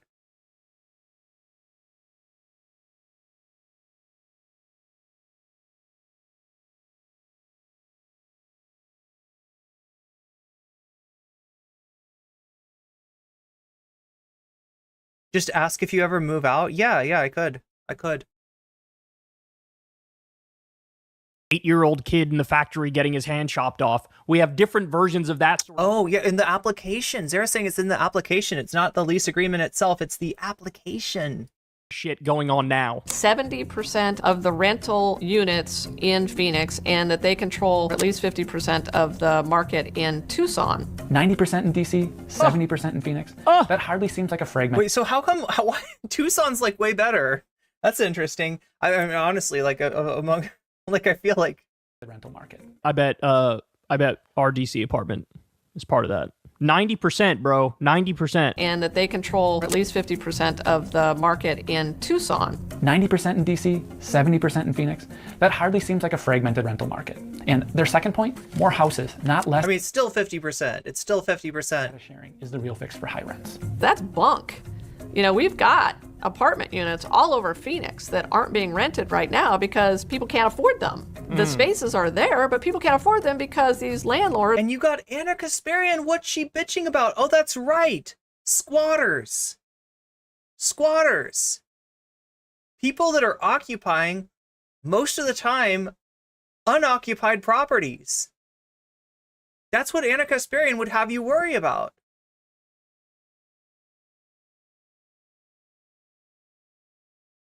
Look, at some point, you gotta say that it's if it's unoccupied, it needs to be occupied one way, by hook or by crook. Are setting artificially high rent via an algorithm. That's crazy. Look, I have to admit, I mean, there's something perverse about housing existing right next to people who are unhoused. There's something absolutely perverse. There's something sick about that. No, but you can't stay in here. There's an open apartment here. There's an open building. There's a roof, but you can't put your head under that roof because of capitalism, right? Your credit score is too low. Your income is too low. You don't get a house. Like, it's like Willy Wonka shit. You know, it's like he's looking through the contract with his half magnifying glass and he's like, ad asperum per nostrum, like whatever. Like, it's like the Willy Wonka scene, except for instead of telling Charlie he doesn't get the never-ending supply of chocolate, it's telling him he's going to be homeless. But now there are freaking communist invading radicals. You're homeless, Charlie. I'm sorry, you should have read the contract. That was the problem, was supply. Up here, but now there are freaking communist. Thank you for subscribing, communist invading radicals. I thought the big problem was supply. That's one of the many reasons why you get nothing. Housing prices are up. That's what it feels like. Rent is up. I really thought a big part of it was supply, but what they're saying is no, it's actually not that at all. There's a lot of places sitting totally empty. It's got nothing to do with that. It's this price fixing. I mean, look, would raising supply maybe take some pressure off? Yeah, potentially. But actually, I wonder. Like, okay, so theoretically, right? You know, in a market, you know, you raise the supply, the prices go down. Like, right? Assuming that the demand doesn't go up with the supply, then you know, a rise in supply in and of itself, like, puts downward pressure on the prices. But what is going to happen if the supply increases, but the algorithm tries to maintain the current price? Can it go down? It almost sounds like the more real paged up your housing market is, and there might be other, I mean, like, who knows? There might be other things too, right? This might not be the only, you know, they might have competitors. There might be other, you know, similar services that perform similar functions out there. But I don't understand how prices would ever go down, even with a massive increase of supply, right? If they've got their software that maximizes the price point. Illusion. This giant housing cartel. Oh, god damn. There's a housing shortage of 4 to 5 million. However cynical you are, however skeptical you are, it's not enough. It's not enough. That is just unacceptable. Absolutely unacceptable. Things are shifting. Renters are banding together in class action lawsuits. Arizona, DC, and possibly North Carolina are suing. They want to end the scheme, refund renters, and find companies like RealPage. The DOJ has started a criminal investigation into the whole thing. I don't think this is just an Arizona-based problem. This is not the only place where algorithms are being used to set prices. This is, to me, one of the bigger kind of issues facing kind of our economy and consumers in the next decade or so. There's a lot of positive things that algorithms and machine learning can do for society, but there are also risks associated with it. We can't. And think about how the other algorithms are functioning. And by other algorithms, chat, I'm talking about social media algorithms. This content, I can almost guarantee you, will not be pushed by an algorithm. Right? This should make you mad. There is conflict here. There is drama here. right? This should be something that the algorithm nom nom nom nom nom eats up like Pac-Man, but I don't think it is. It doesn't seem like it is, right? What is the algorithm serving you instead? Oh, moral panics about trans people, about immigrants, about squatters, about the homeless, right? And so instead of worrying about the fact that you are, as a class, being fucked over, you're worried about trans people. Motherfucker. Be afraid of technology. We have to lean in and learn about it and make sure that we're keeping the public safe from the abuses that can sometimes flow from misuse of technology. This is evil shit, man. This is so fucking evil. I mean, look, this is why I always told you guys too, you got to be more nuanced about our institutions, because the FBI helped take down the Ku Klux Klan, right? But the FBI also infiltrated the civil rights movement and sent a letter to MLK trying to get him to kill himself. But going after the KKK is good. That's what law enforcement agencies should do. But going after the civil rights movement is bad, right? Like, these are very simple things that I'm trying to explain here. The FBI going after this fucking housing cartel is great. I wish they'd spend all their time doing this and things like it. But look, maybe it's a new era with the FTC, Lena Khan, the NLRB, and the FBI actually doing some decent work for once. So I hope they succeed. I hope they bust this up, because... Happy Pride Month to you too, Canadian. You guys know that usually when there's a fight going on... Yes, Adrian, housing is a human right. Welcome. Good to have you along for the ride. Yeah, this is wild. This is... Between a this is rotten. Corporation and anybody in this country. The corporation usually wins because they've bought the political system. But hopefully they get what's coming to them here, because this is quite an exposure, man. This is quite a bombshell.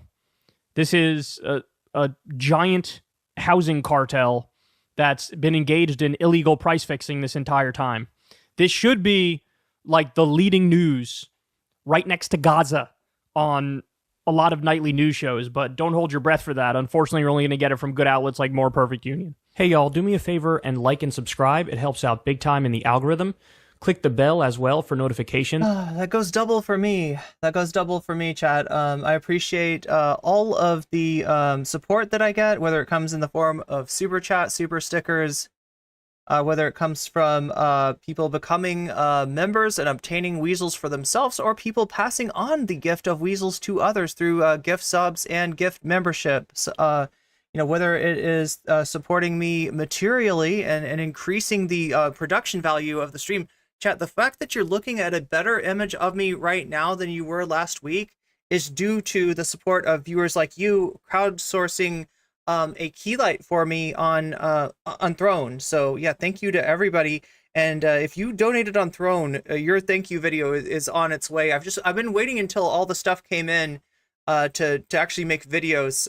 You know, like you can thank people on Throne just by sending them a note. You can take a picture to thank them and be like, here's the stuff. I kind of want to make a video for those that maybe I'll cut the video of me opening up the SM7B. But yeah, we're gonna be raising our quality. Well, as soon as I can get the, god damn, I didn't even realize that like I should have thought of that like one XLR was not gonna be enough. But we'll get it, chat. We'll get it installed, and we'll have better audio soon. But I'm definitely gonna try to get that for everybody. Okay, so let's see. Let's take a look at what the let's take a look at how the polls are going right now.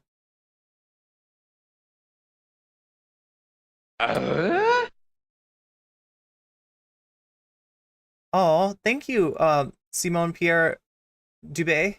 I hope I pronounced your name correctly.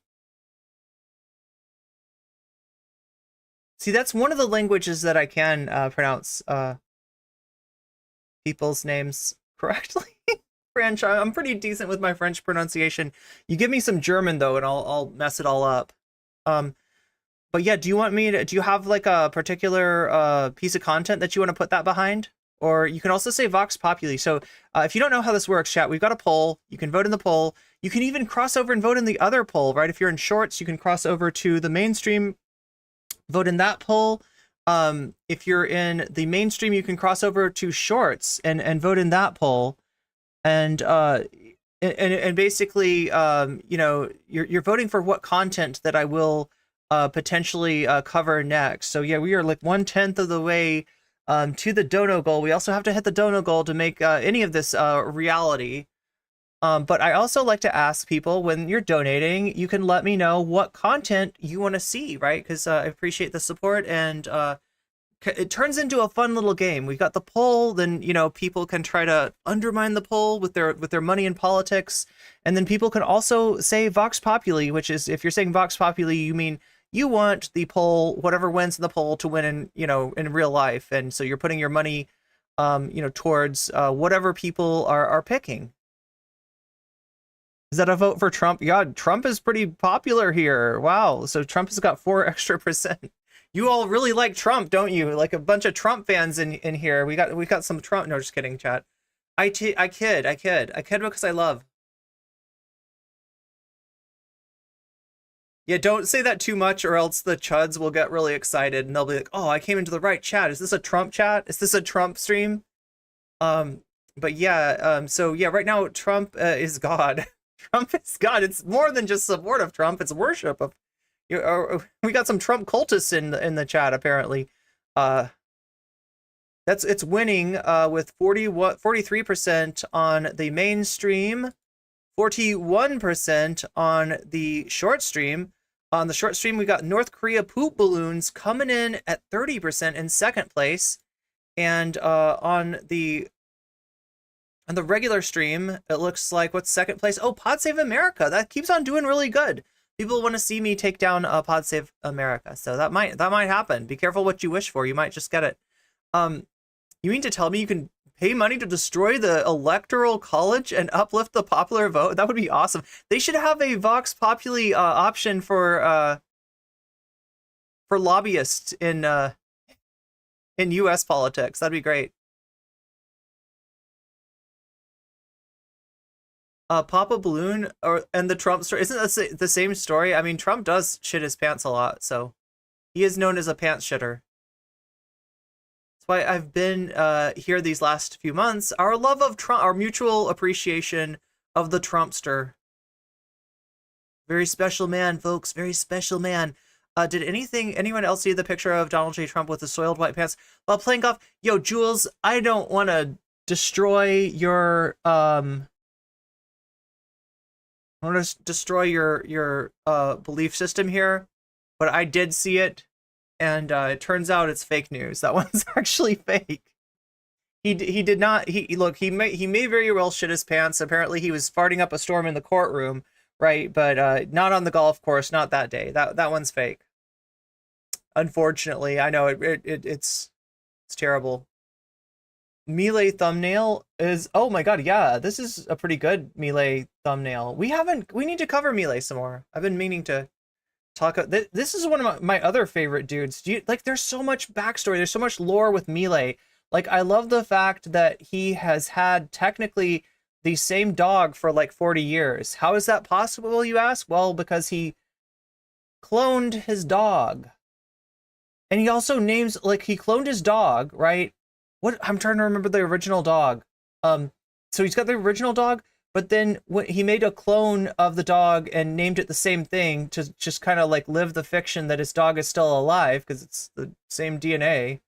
But then he also, I think he cloned like 5 more dogs. And those dogs were named after right-wing economics figures. Right, the dogs' names are like Friedman and stuff.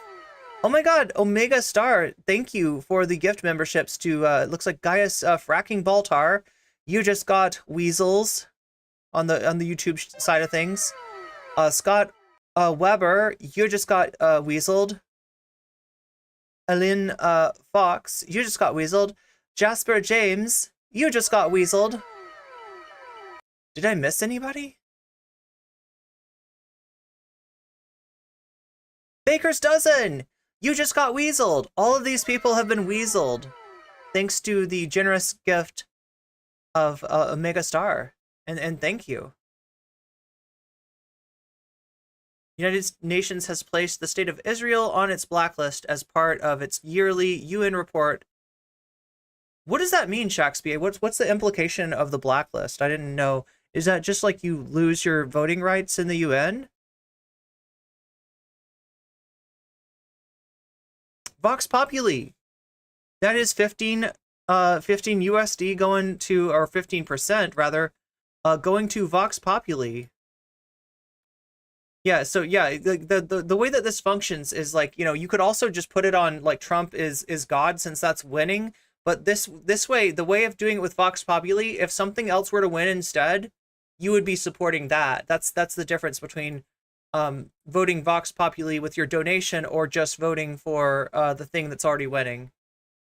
Because sometimes it's different. Sometimes like shorts and regular stream will disagree. Yeah, 41% in shorts for Trump is God.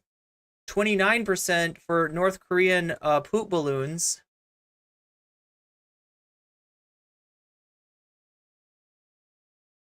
In the regular stream, it's 42% for Trump is God and 31% for Pod Save America bad TikTok take. So we have a disagreement when it comes to second place.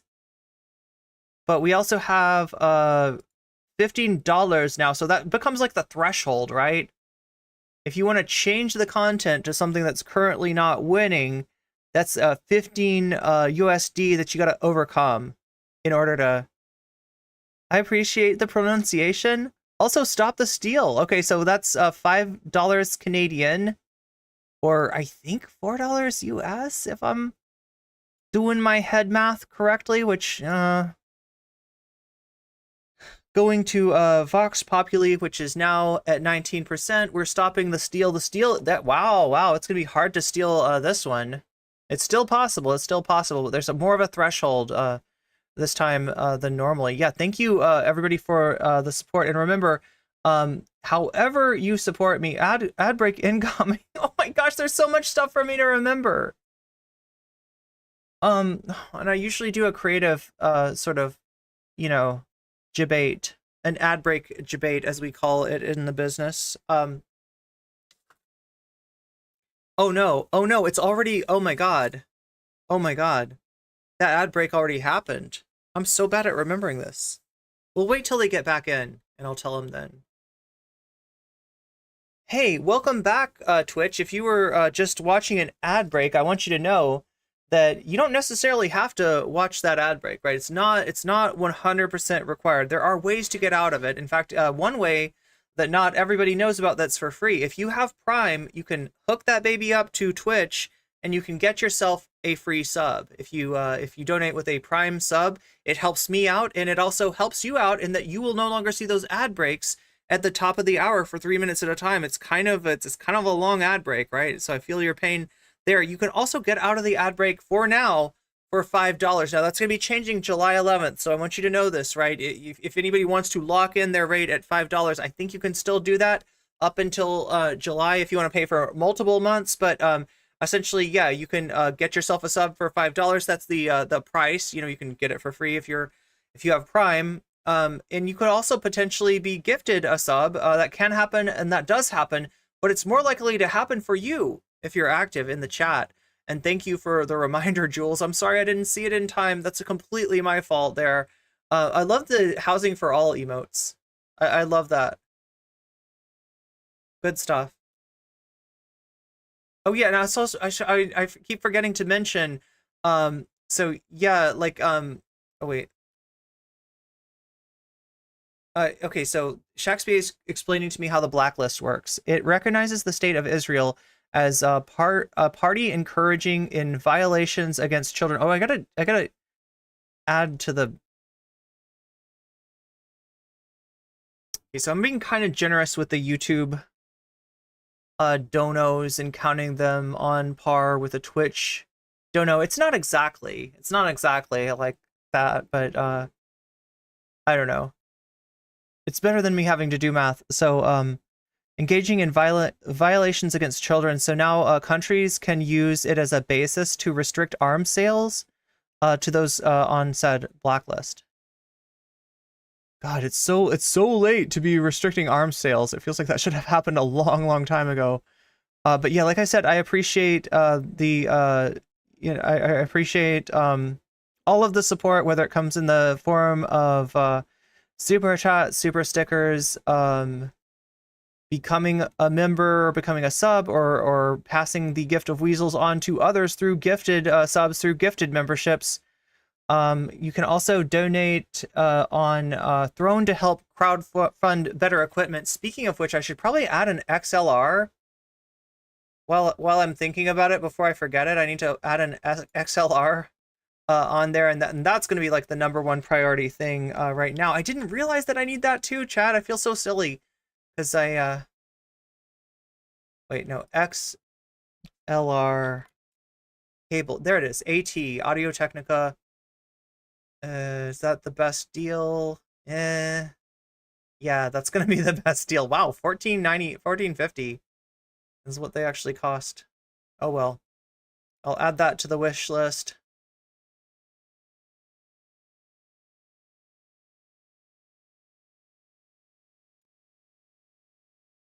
I'll crowdfund it too, in case people.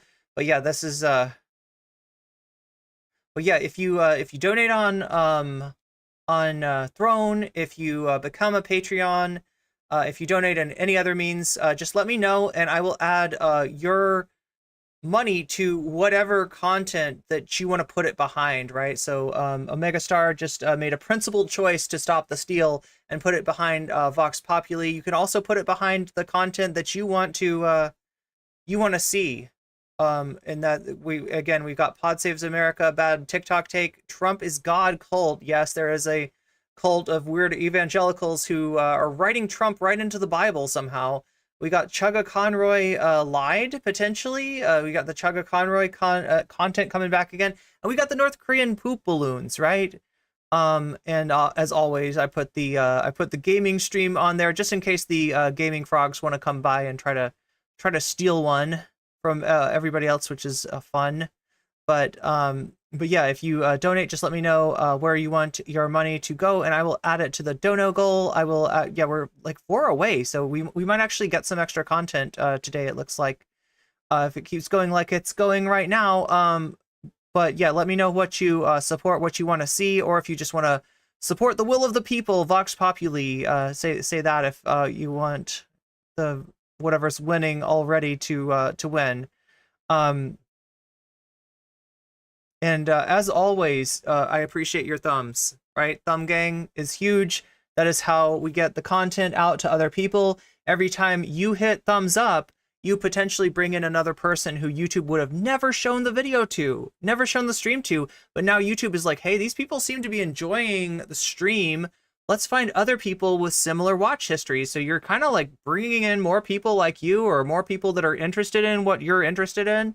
And if that sounds like a fun thing for you, if you want to make the chat grow, if you want to make the community grow, if you want to help me out, you know, you don't have to, like, I get that a lot of people do not have the ability to contribute financially. Just contribute your thumbs. And I promise you, I appreciate those greatly. I can't even describe how much. So what do we got? We are about to move on to our main content for today.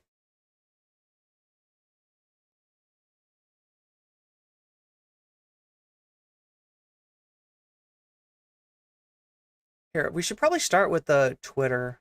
We'll start with Twitter. Okay, so Bree has been trending. And by Bree, I mean Briahna Joy Gray. Let's take a look here, and don't let me forget to do the Brianna Woo. I'm gonna bring you some Woo tent too. We're gonna talk about so Briahna Joy Gray was fired. Briahna Joy Gray. They finally came and they got her, right? They took her down. I don't know how much of this we can attribute to Brianna Woo and the rest of the racist haters on Twitter talking shit about her, spreading clips around, but I think it's gotta have contributed somewhat, right? So Brianna Joy Gray says, it finally happened. The Hill has fired me. There should be no doubt that rising, that the Hill, sorry, the Rising, this is what this is, has a clear pattern of suppressing speech, particularly when it's critical of the state of Israel. Now, look, this is a different situation than what a lot of times when people cut ties, a lot of times when somebody gets fired or they resign or whatever, you know, they'll kind of be mum about it. There won't be like a lot of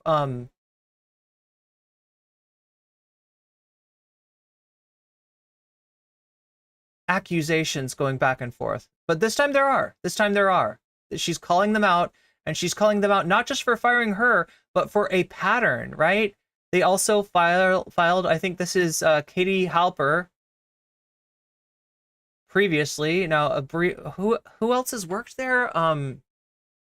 Crystal. I don't know if this is. I think Crystal did post about this though.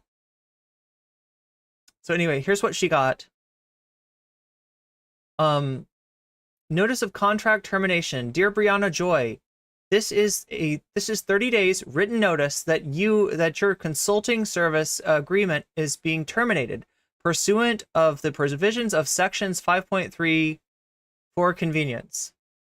Thank you for your contributions, and we wish the best for you. So this is a form letter, right? This doesn't really mean anything, but she's letting us know that she feels like this is about support of Palestine. Okay, so also, before you ask, Robbie did not know, has objected, and shouldn't be blamed, right? So it wasn't Robbie complaining about her. I think it was a combination of people. Like I said, The Hill is a conservative magazine. Even though they host debates, they host lively conversations, you know, talking about the issues surrounding Israel and Gaza, they do have a side. They have picked a side. They are not centrist. They are not, you know, they're not just like neutral or you know what I mean? They're in a lot of ways, them hosting a debate is like in service of pushing their opinion, and like that only works if the host on the left plays along, right? I don't know how many, one in chat, if you've heard the name Hannity and Colmes, right? You know Sean Hannity, the Fox broadcaster.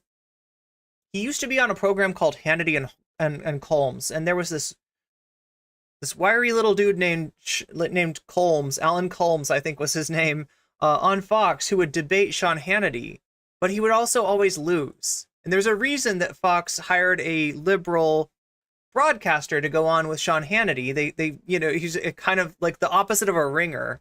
Yeah. So essentially, I mean, that's what they're sort of trying to do. Now, having Briahna Joy Gray, who's actually a great debater, you know, has, you know, a trained lawyer, and I think trial lawyer even, right? Somebody that's really good at debate. You know, it's not maybe been working out for them in terms of being able to put their thumb on the scale for one side over the other. And like, I wouldn't be surprised if they've been looking to get rid of her for a long time. If you look at the comments on The Hill, they have a mostly conservative audience. They hate her guts, and really just kind of use her as a wrestling heel. Let's go back here. Okay, so we'll see kind of who's supporting her.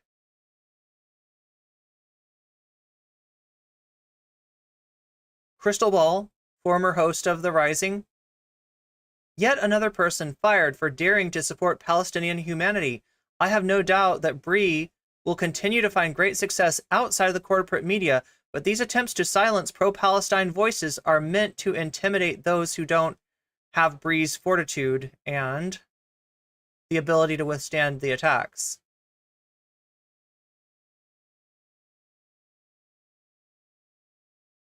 There's Katie Halper. Bree, I owe you an apology. I called you a reactionary racist for liking a tweet. Wait, Brianna? Calling Bree? Wait. Oh, shit. Oh, this is at Brianna Woo. Okay. I called you a reactionary racist for liking a tweet calling Brie DEI Barbie. I was wrong. You didn't like it. You retweeted it. I underestimated your bigotry. And for that, I apologize. Now here's Nomiki Kunst. Okay, so like I feel like I've missed a memo. Like I feel like she should not have been fired. Yeah, what? Okay, so can somebody help me out? Something happened with Nomiki Kunst, and I like literally don't know. I remember Nomiki being a really common guest on the Majority Report, and being kind of cool. What happened with Nomiki Kunst? Can anybody? Yeah, no. Well, yeah. Apparently, she's still around on Twitter. What's gone on? What's the deal with Nomiki? Okay, so actually, I'm an adult who works outside of the internet, organizing and investigating with real people. But got it. Oh wait, she's firing back at Matt Lesh. Yo, oh my God, what's going on with Nomiki?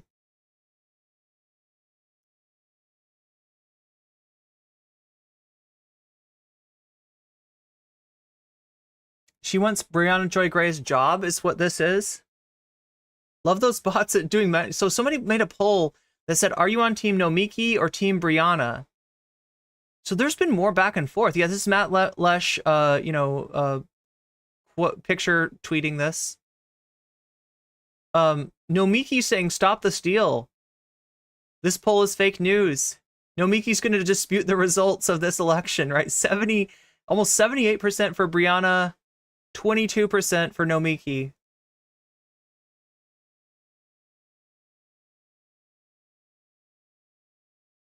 But can somebody explain to me? Nomiki had a beef with Matt Lesh for a long while. Is that where this started? Basically, there was no reason for her to join this race, and then I think she got back in some landlords and upper middle class.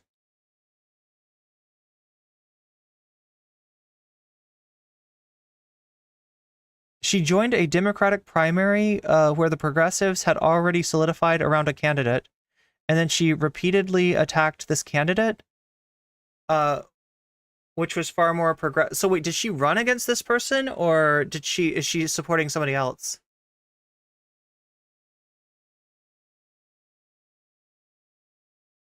Did she do a Kristen Sinema heel turn? Yeah, that's what I'm trying to find out. I missed the memo or something. Like everybody else seems to know. Has Nomiki turned to the dark side? That's what I'm trying to figure out. But she's had a beef with Matt Lesh, is what Vodka is saying, for a long time. Paid to run against a better progressive, damn. And she basically ran a centrist ran as a centrist status quo Democrat. Wow. So she got into politics, but not in a good way.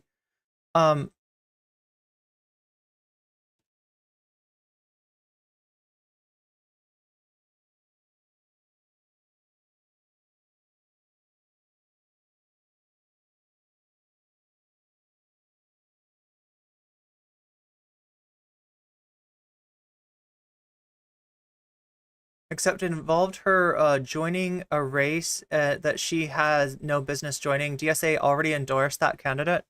Okay, so she's basically joining a race in a very a very pro-establishment way. Brianna should be.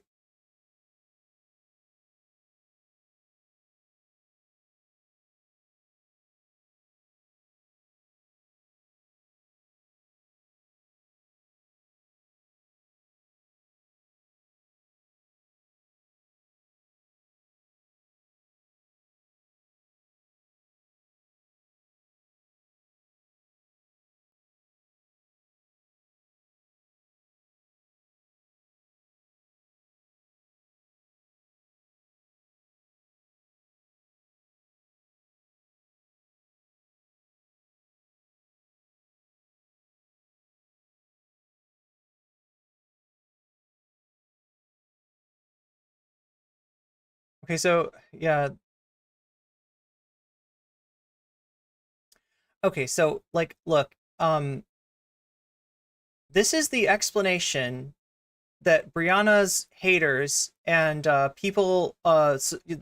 Hill seem to be supporting, right? This is essentially the clip that Brianna Wu and others have kind of. Hope that you, thank you, me too, and I really hope that you specifically will believe women when they say that they got hurt. So that's what's been sent around, right? That short poll. I hope that you will believe women when they say that they were, SA'd, right? All right, thanks for joining. Stick around, more Rising coming up next. Completely, this is the very ending. This is the very end of a segment, right? So that's the claim, is like she was fired for not being sensitive to. This is a sister of somebody who's a hostage in Gaza, right? This is a sister. She's the sister of somebody who's missing. Was at the electronica music event. Has been kidnapped and ostensibly and has been missing ever since then, right? And this was a segment that Brianna did with Robbie on the Hill, on the Rising, and people, kind of like pro-Israel, pro-IDF people have been sending this clip around being like, isn't she callous? Like, right? This woman's talking about, believing victims, talking about SA, and Brianna's like, rolling her eyes. And I mean, I don't know if she actually rolled her eyes though. Did she roll her eyes? Me too, and I really hope that she's frustrated. You specifically. But we're not seeing why. Will believe women when they say. We're not seeing the larger context. They're not. Isn't this interesting? They are not interested in showing you the context. They got hurt. Nomiki is a failed YouTuber? Jerry Jeff Jogger, I was actually a fan of her, but that rubbed me the wrong way. I couldn't go back to listening to her. It ran counter to the politics that she was on. She was a Majority Report guest a lot. Don't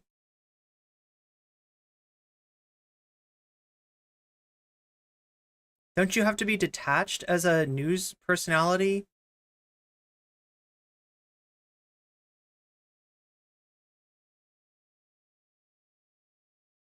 Well, anyway, what's been circulated is this clip, right?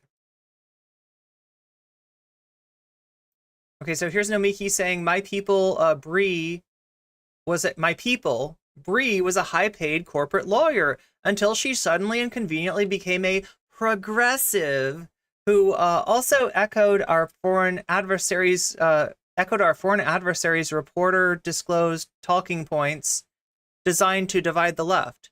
She was never our friend. It's a weird way that she's talking, like the us, right? Like I don't think that, like, if she's talking to fellow progressives, it's like it feels like a hello fellow kids kind of deal going on here.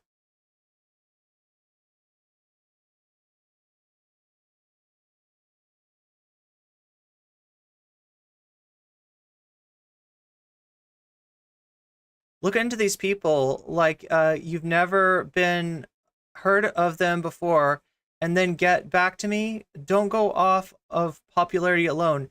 Maybe go back prior to, say, 2017. It wasn't easy to back Bernie in 2016. It was the popularity wagon after. So she's saying she's not like an organic Bernie supporter. She is somebody who jumped on the bandwagon, that she was only interested in supporting Bernie because he was doing well. Damn, you don't have to go around reminding everyone how much you have stunk up the place since your failed grifter campaign for office and you tried to split the progressive vote. Go back to obscurity. Oh, you're cute. Did 3 national news hits today? She did. Nomiki did. 3 national news hits today, running 2 orgs and directing a film. Who is obscure, my troll? Bye. She buyed. Anyway, wow. I just was not aware of what was going on with. Oh God. Well, people bringing back the original Bad Faith podcast. With, to be fair to Bree though, nobody. I don't think people knew what Virgil was up to until, like, one of his victims spoke out.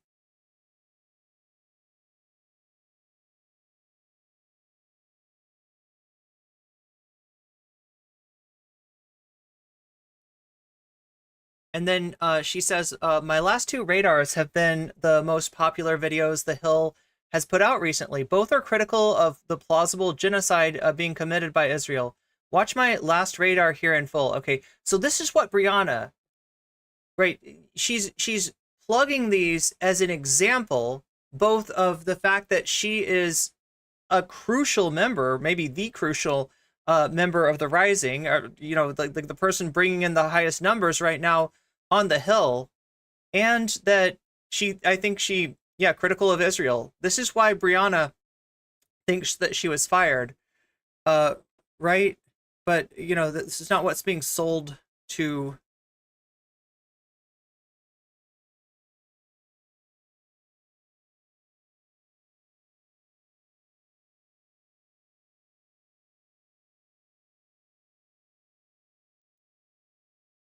So anyway, we're gonna watch all of these clips, right? This is the clip that that people are blaming her for, that people are saying she was callous. She showed callousness. She showed unprofessionality. And I will admit that, to somebody who's got, who's worried about their family, who's, grieving and stuff like that, inviting them on a debate show is probably not the best idea. Now, I'll also admit that I don't know who brought this guest on, and I strongly suspect it wasn't Brianna. So Brianna's kind of dealing with the cards that she's dealt here on the show, with this guest that, I likely was not, somebody that she requested, rather, maybe somebody that she's just kind of programmed into the show. And you're going to see what's wrong with this segment in a minute, okay?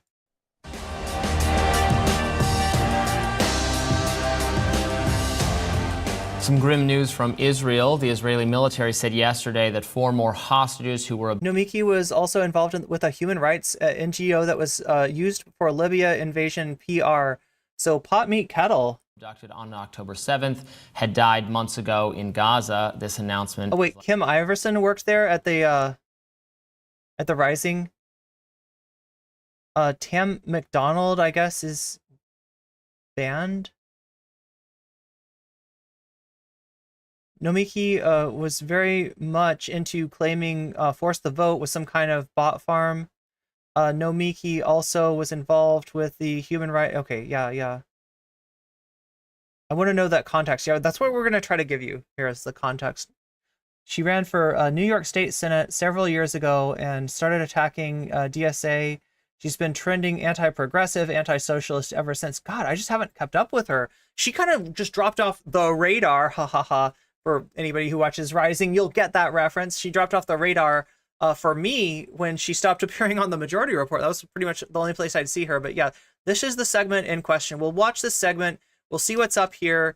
I'm gonna have some opinions about what the Rising is doing here, because like I said, I'm not. It's a mismatch. It's a massive content mismatch that's gonna go on here. Likely to add pressure on Prime Minister Benjamin Netanyahu's government to move forward with a ceasefire deal. Now, Netanyahu has been resisting accepting any deal that has been presented. Members of his far-right cabinet have been putting political pressure on Israel's leaders not to yield.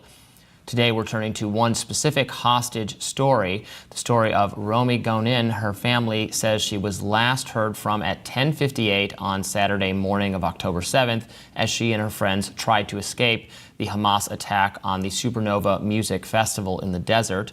Romi's sister, Yarden, says that Romi had been on the phone with her family since about 6:30 a.m. when Hamas first began the attack. On October 7th at 10:15 a.m., Yarden says Romi told her mother that she had been shot and she was bleeding in a car. That car was later found, but it was empty. Here with us now is Romi's sister, Yarden. Thank you for joining Rising. We appreciate it. Thank you for inviting me. Yes, we're very glad to have you here telling your story, and of course we wish for your sister's safe return. Can you walk us through? I'm sure this has been an unimaginable ordeal. What has it been like to not know, for certain whether a loved one is still alive, and how has that led you to, process the events of the last few months? I don't think I can explain the feeling of uncertainty and unknowing and everything that's going on in the past 242 days.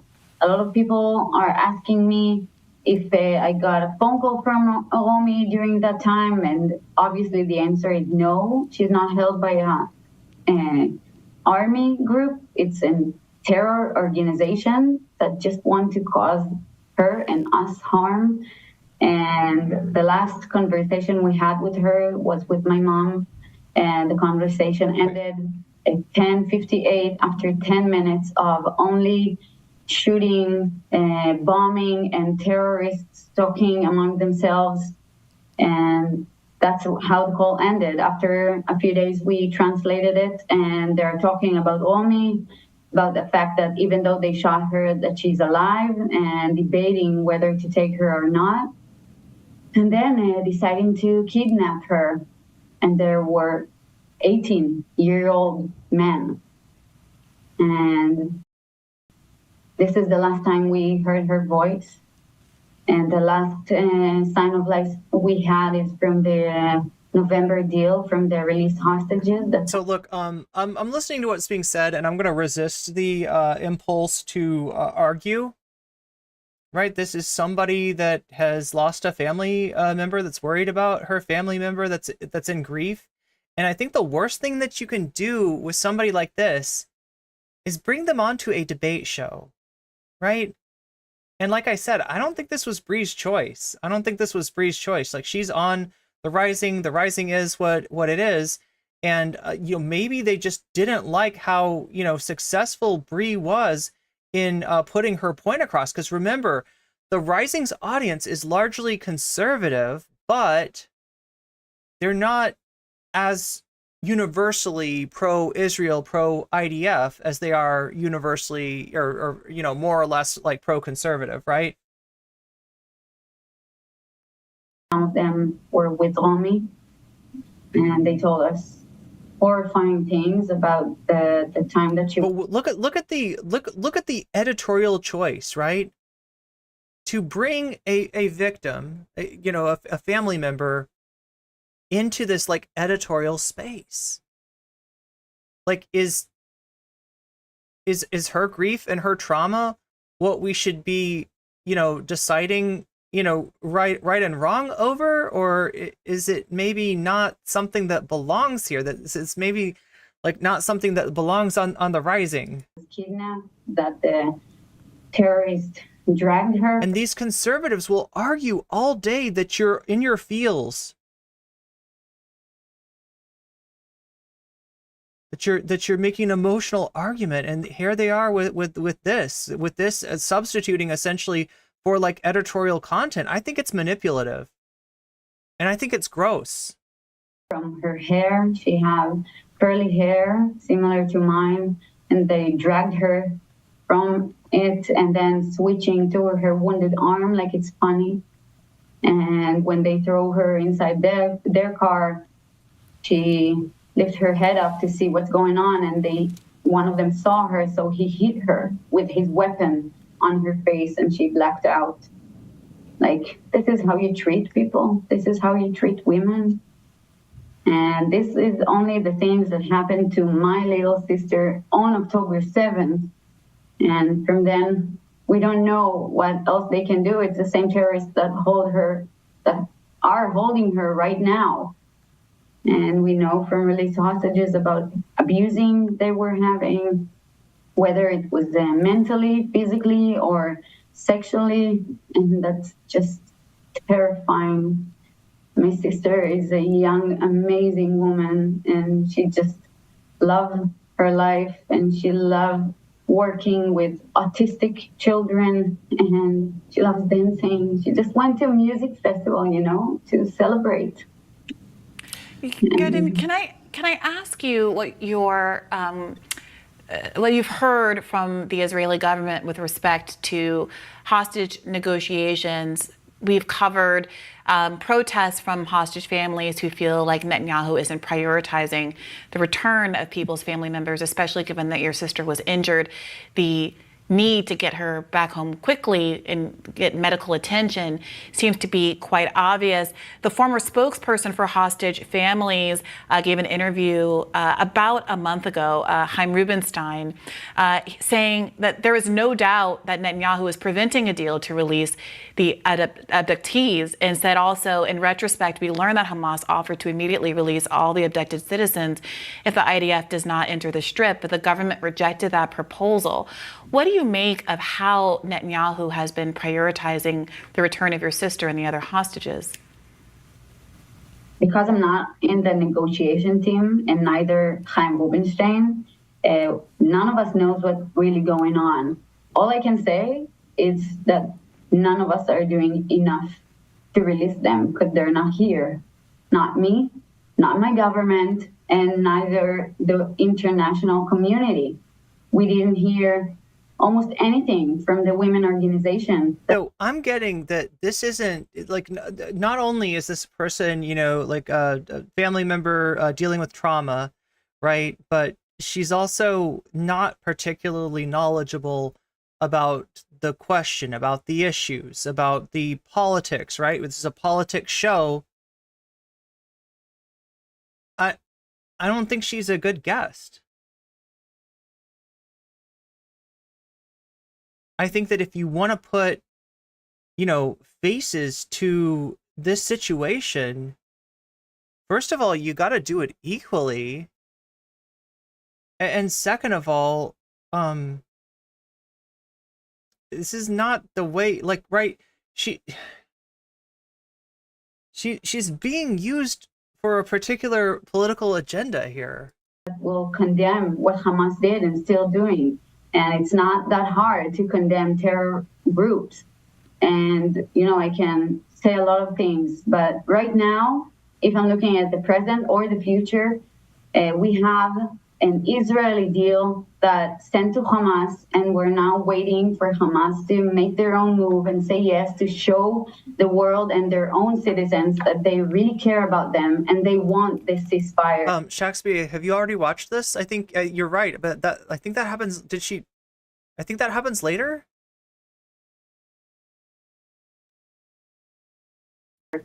And to come true, and this is what I'm waiting for. This is the time to shine. If they will say no, we have a big problem here, not just in Israel, but... Now, did you hear what she said?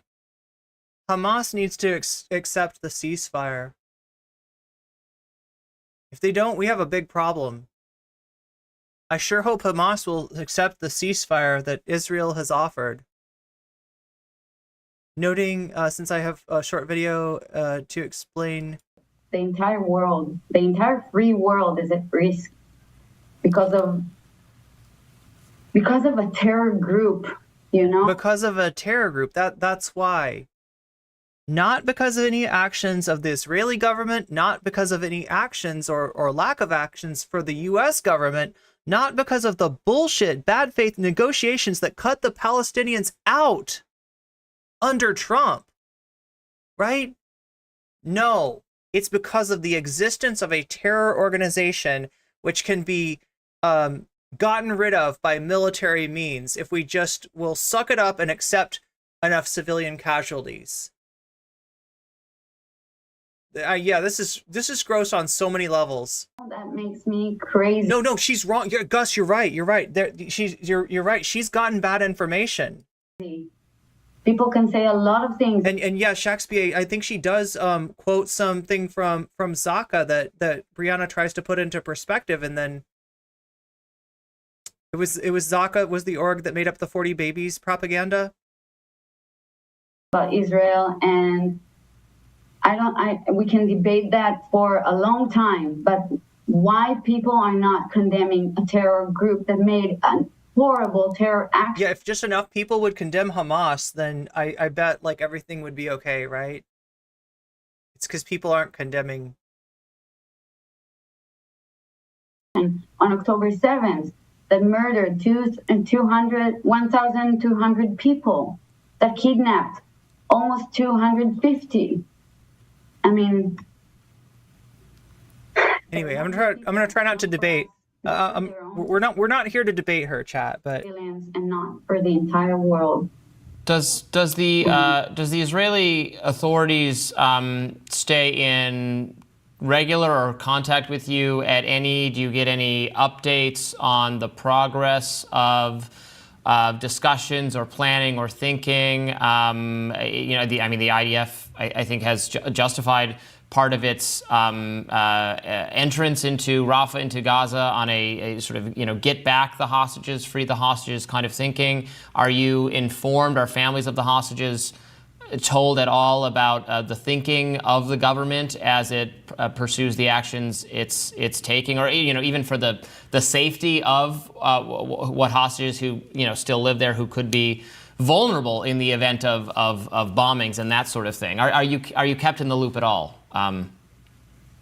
That's a good question. And we have, each family, we have a contact person that get in contact with us whenever he can and with whatever information he can give us. And he's really like a part of my family. He's doing anything for us, and he's doing the best he can. Sometimes they update us and we appreciate it a lot, and sometimes they don't. And that's frustrating, but we also know that it's a top secret matter. So I don't know. I don't want to do anything that will harm my sister or any other hostage. But with that said, I want to know as much detail as I can. So it's very, very complicated, and I can only trust them that they're doing anything they can to let us the farthest information they can. Netanyahu has rejected the proposal to have a full hostage exchange in exchange for an immediate and permanent ceasefire. How do you feel about that? Would you accept personally, would you prefer an immediate and permanent ceasefire if it meant that your sister and the other hostages could be returned immediately? Or do you kind of support Netanyahu's goal of wanting to, quote unquote, eliminate Hamas before hostages are exchanged? Let me ask you something else. Okay, of course, I'll say that. Of course, I'm pro permanent ceasefire because it means that we will bring our loved ones home, all of them. But if we won't bring all of them home, so we didn't do anything. We just let Hamas what they wanted, and we didn't brought the hostages back. Just think about yourself being in one of the countries inside the U.S., being attacked from Mexico, let's say like that. Do you think that the United States Army or the Biden administration or any other administration for that matter will be quiet until this terror group will be eliminated, that we will have this threat for the entire lives? Yeah, I mean, I think that's an interesting analogy. I don't think that we would endeavor to eliminate all Mexicans if that were to happen, right? I think that we've had 7 months of a siege. I don't think that they're going to eliminate all Palestinians, but let's talk again about my sister, okay? Please. My sister is a woman. She's 23 years old. She's being held by a group of terrorists that can do anything they want to her. You're a woman. You know how it feels like to feel unsafe, to feel like a man can control you, to hug you or touch you in a way that you don't want to. But you will have your phone and you can call your mom or the police or tell someone to come rescue you, and you still be at home. So when he will release you, maybe you can go home or go to complain. And she can't. Yeah, Yarden, I think the question is, do anything to help her. I think the question is, it's so many other hostage families who've been protesting Netanyahu seem to believe that what would help their family members come home sooner is if Netanyahu would agree to a ceasefire and a hostage release deal to really prioritize what you're saying. Prioritize getting your sister home where she can be safe and have the medical attention it seems that she very much needs. You're very right, but sometimes throughout those deals, we saw that Hamas wasn't agreeing anything at all. Right now, we have. If I am taken hostage by Mexico, yeah, like it wouldn't be like by Mexico either. It would be like I don't want you to bomb, Mexico. Just so you all know, yeah. A situation where you say, "I'm sorry, that sounds terrible," but don't point out misinformation. Yeah, I feel like there's something going on with this, like this guest, the addition of this guest seems in some ways calculated, and maybe Brianna,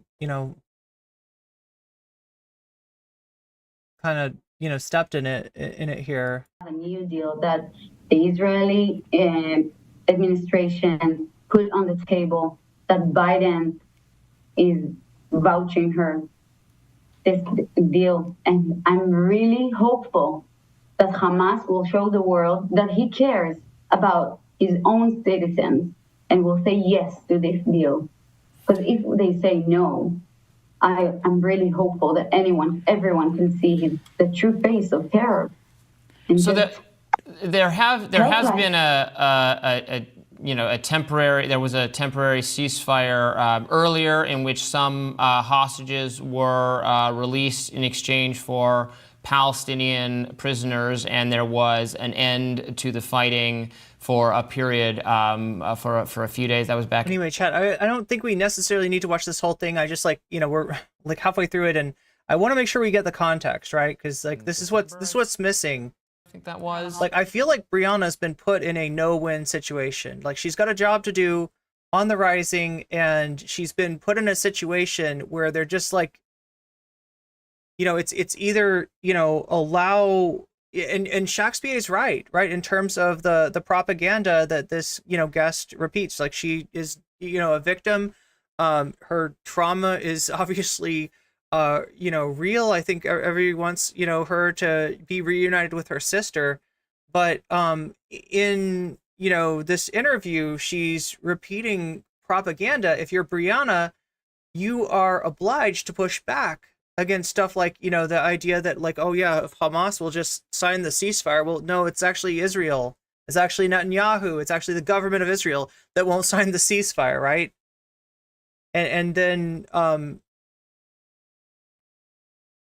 there's more. So she's sort of in a no-win situation. Brianna's been put in what seems like a no-win situation, and I'm not convinced. Like, I don't want to jump to conclusions. All right, we don't know what we don't know. But I think there is some chance, there's a non-zero chance that this situation was designed to provide them the predicate to fire Briahna Joy Gray. November. November. Do you think we have to at least entertain the possibility that that's what's going on here? I think is there an opportunity to have another one of those arrangements, and then delay the kind of attempt to address the broader question of Israel's government wanting to get rid of Hamas and putting that further down the path while more of the hostages and the Palestinian prisoners are exchanged?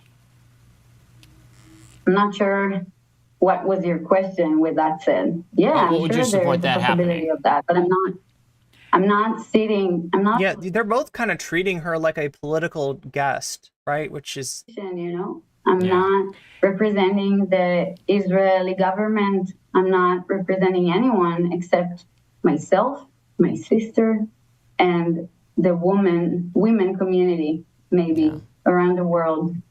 I can't say that I'm representing any more of that. I don't know what's going on in their meeting of the cabinet. I don't know what is going on the negotiation team. It's not my job to perform. My job is to take care of my sister and to show the world what is really going on right now. What is really going on to my sister? What has really what really happened on October 7th? I don't know if you know Zaka organization, but they have there we go pictures of what. So this is what Shakespeare was talking about earlier. Let me see if I can open this video. Oh, no, that's not the right link.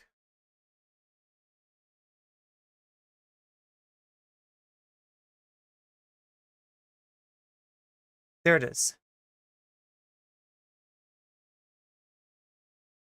So this is Zaka. To take children and chop. Oh my God. Okay, some of this stuff I don't know. I mean, you get it. You've heard this propaganda, right? This ended up not being true. This ended up literally being propaganda. Emotional, horrible, manipulative propaganda in order to enable a fucking ethnic cleansing of Gaza. Like some of their lies are like just propaganda functions. Following Hamas's surprise cross-border attack on October 7, Israel used this strategy to turn the tide in its favor. ויש לכם חלק חשוב בהשפעה דעת הקהל שמשפיע גם על מנהיגים. With the help of a group influenced by Zionist ideologies called Zaka. And now Zaka is interesting because it's finds itself involved in all sorts of allegations of effectively making up atrocity propaganda. So the stories about the 40 beheaded babies, the mass rape, the cutting of a fetus from its mother's belly, all of these things seem to have been fabricated by Zaka. Founded in the early 90s by Yehuda Meshi Zahav, Zaka has the stated objective of integrating Israel's ultra-Orthodox community, known as Haredim, who typically reject Israeli state policies on religious grounds. So both in terms of policies like the mandatory military service and into the framework of Zionism. Dubbing itself as a search and rescue organization, the community group consists largely of ultra-religious amateur volunteers. Wait, is this also the organization that was extracting sperm from dead IDF soldiers in order to bring it to their spouses and allow it to be like for fertilization? Who see themselves as performing the sacred work of saving lives and honoring the dead in accordance with Jewish law. But the group, described by an Israeli journalist as militia, has been riddled with controversies. From its founder being engulfed in a series of scandals related to alleged sexual wow. abuse, and the pocketing of millions of dollars of donations meant for Zaka, to the group being caught smuggling 200-year-old Jewish manuscripts from Turkey to Israel during a rescue mission after the twin earthquakes that struck southern Turkey in 2023. And it doesn't stop there. So, I mean, they're, what they're talking about there is like sort of a cultural, I think it's called like a cultural crime. Like, when like, in archaeology, often, when discoveries are made, and let's say that something's discovered in Egypt and then it's taken to a museum in like the UK, right? This is a kind of a cultural, theft that's going on, right? And so artifacts from Turkey, being taken during an earthquake of all things, like a,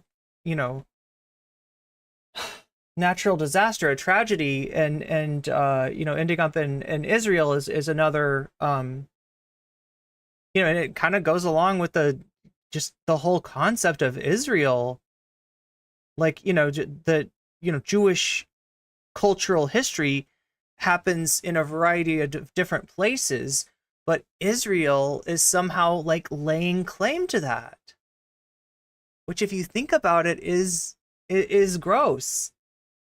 The group has also been accused of ego wars with other rescue groups, vying for donations and media visibility. The ego wars are fought according to who is first to arrive on the scene of an emergency. It's $3 from Shakespeare for Trump cult. Who is first to get a hold of photographs, and who is first to make an announcement. In short, the group that sells the atrocity first and sells it better wins more visibility and gains the upper hand. And that's exactly what happened on October 7. She was a pregnant woman, Her stomach was butchered. Okay, so yeah, this is going to be where I'm going to have to leave it. You get the idea. You get a little bit of an understanding of what this organization is, what kind of propaganda that they're engaging in, and although, like I said, like my heart goes out to this person, right? Losing a family member in such like an uncertain situation where she's not sure how her sister is, like that's I can only imagine. I can only imagine what that's like. But she's referencing propaganda, whether she realizes it or not. And so then what is your choice? If you're Briahna Joy Gray, what do you do? You've got multiple responsibilities and they both seem pretty big. I mean, this is somebody with grief. This is somebody with trauma. You don't want to fucking debate her. But at the same time, now you've got propaganda coming out of her mouth, whether she realizes it or not. And you're part of a show that's being used to spread, what you know to be propaganda from a source that you know is disreputable, that has lied about the most grotesque fucking things, right? I don't know what I would do if I were put in that situation. This is a horrible, horrible like dilemma that it has been just like thrust in the lap of Brianna. And I don't know. Do you remember the white guy who was harassing the men at the halal truck? That was a while ago. Yeah, he was the CEO of Zaka USA.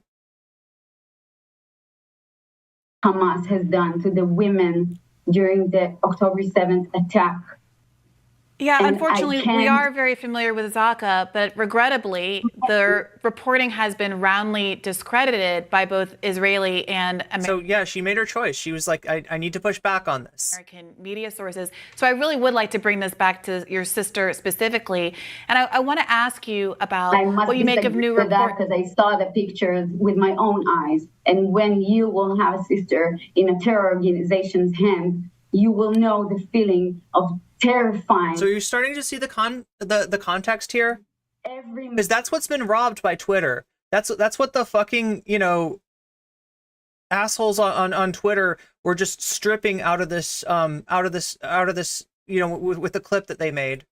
Of every day, can't sleep at night, She's not being rude. Yeah, she's frustrated. She's really, really frustrated. Drink a sip of water. Even Haaretz reported that it was false. Yeah. Drinking salt water from the sea, that she's not getting food and the terrorist is eating in front of her. Okay, so she's got a scenario in her head. And look, this is understandable, okay? If my sister was missing and in uncertain circumstances, I would probably think about possible scenarios of like what's going on. I would wonder, right? But this is going on in her mind. What she's doing is she's catastrophizing. This is her trauma speaking. And yet it's being used in an for editorial purposes. Like, this is disgusting. She doesn't know what situation her sister is actually in.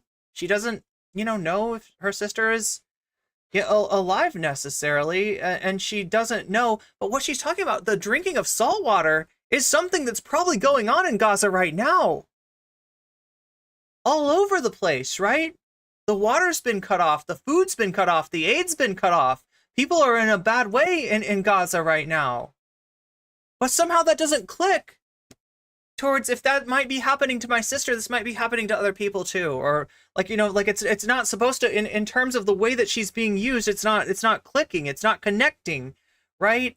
And instead it's being portrayed as this whole thing, which it kind of sounds reminiscent of the way that they always talk about, like, well, yeah, Gaza actually gets a lot of aid from a lot of different people, but you know what happens? The Hamas, they come by and they take it and they use it for themselves, right? They take all the money, all the aid, they take everything and they use it for weapons. They boil down their cookies into rocket fuel and they shoot rockets, right? This is the same kind of shit. This is like propaganda combined with trauma. It's not something that should get a platform on like a political show. And yet here it is. Of her face. Yeah, Irene, I really hope your sister does get water and food, and I hope that I'm sure you're aware of the ample reporting of Israel blocking aid, food and water to Gaza. And yeah, again, terrible stuff is happening to the hostages, and in a lot of ways because of Israel's actions, because of Israel's refusal to negotiate in good faith, refusal to bring this conflict to an end, refusal to allow aid in, right? The same kind of shit, you know, insistence on dropping 2,000-pound dumb bombs on civilians. Yeah, that's going to hit hostages too. I don't think that's going out on a limb to say that. In a way that is hurting both the people of Gaza and the hostages, right?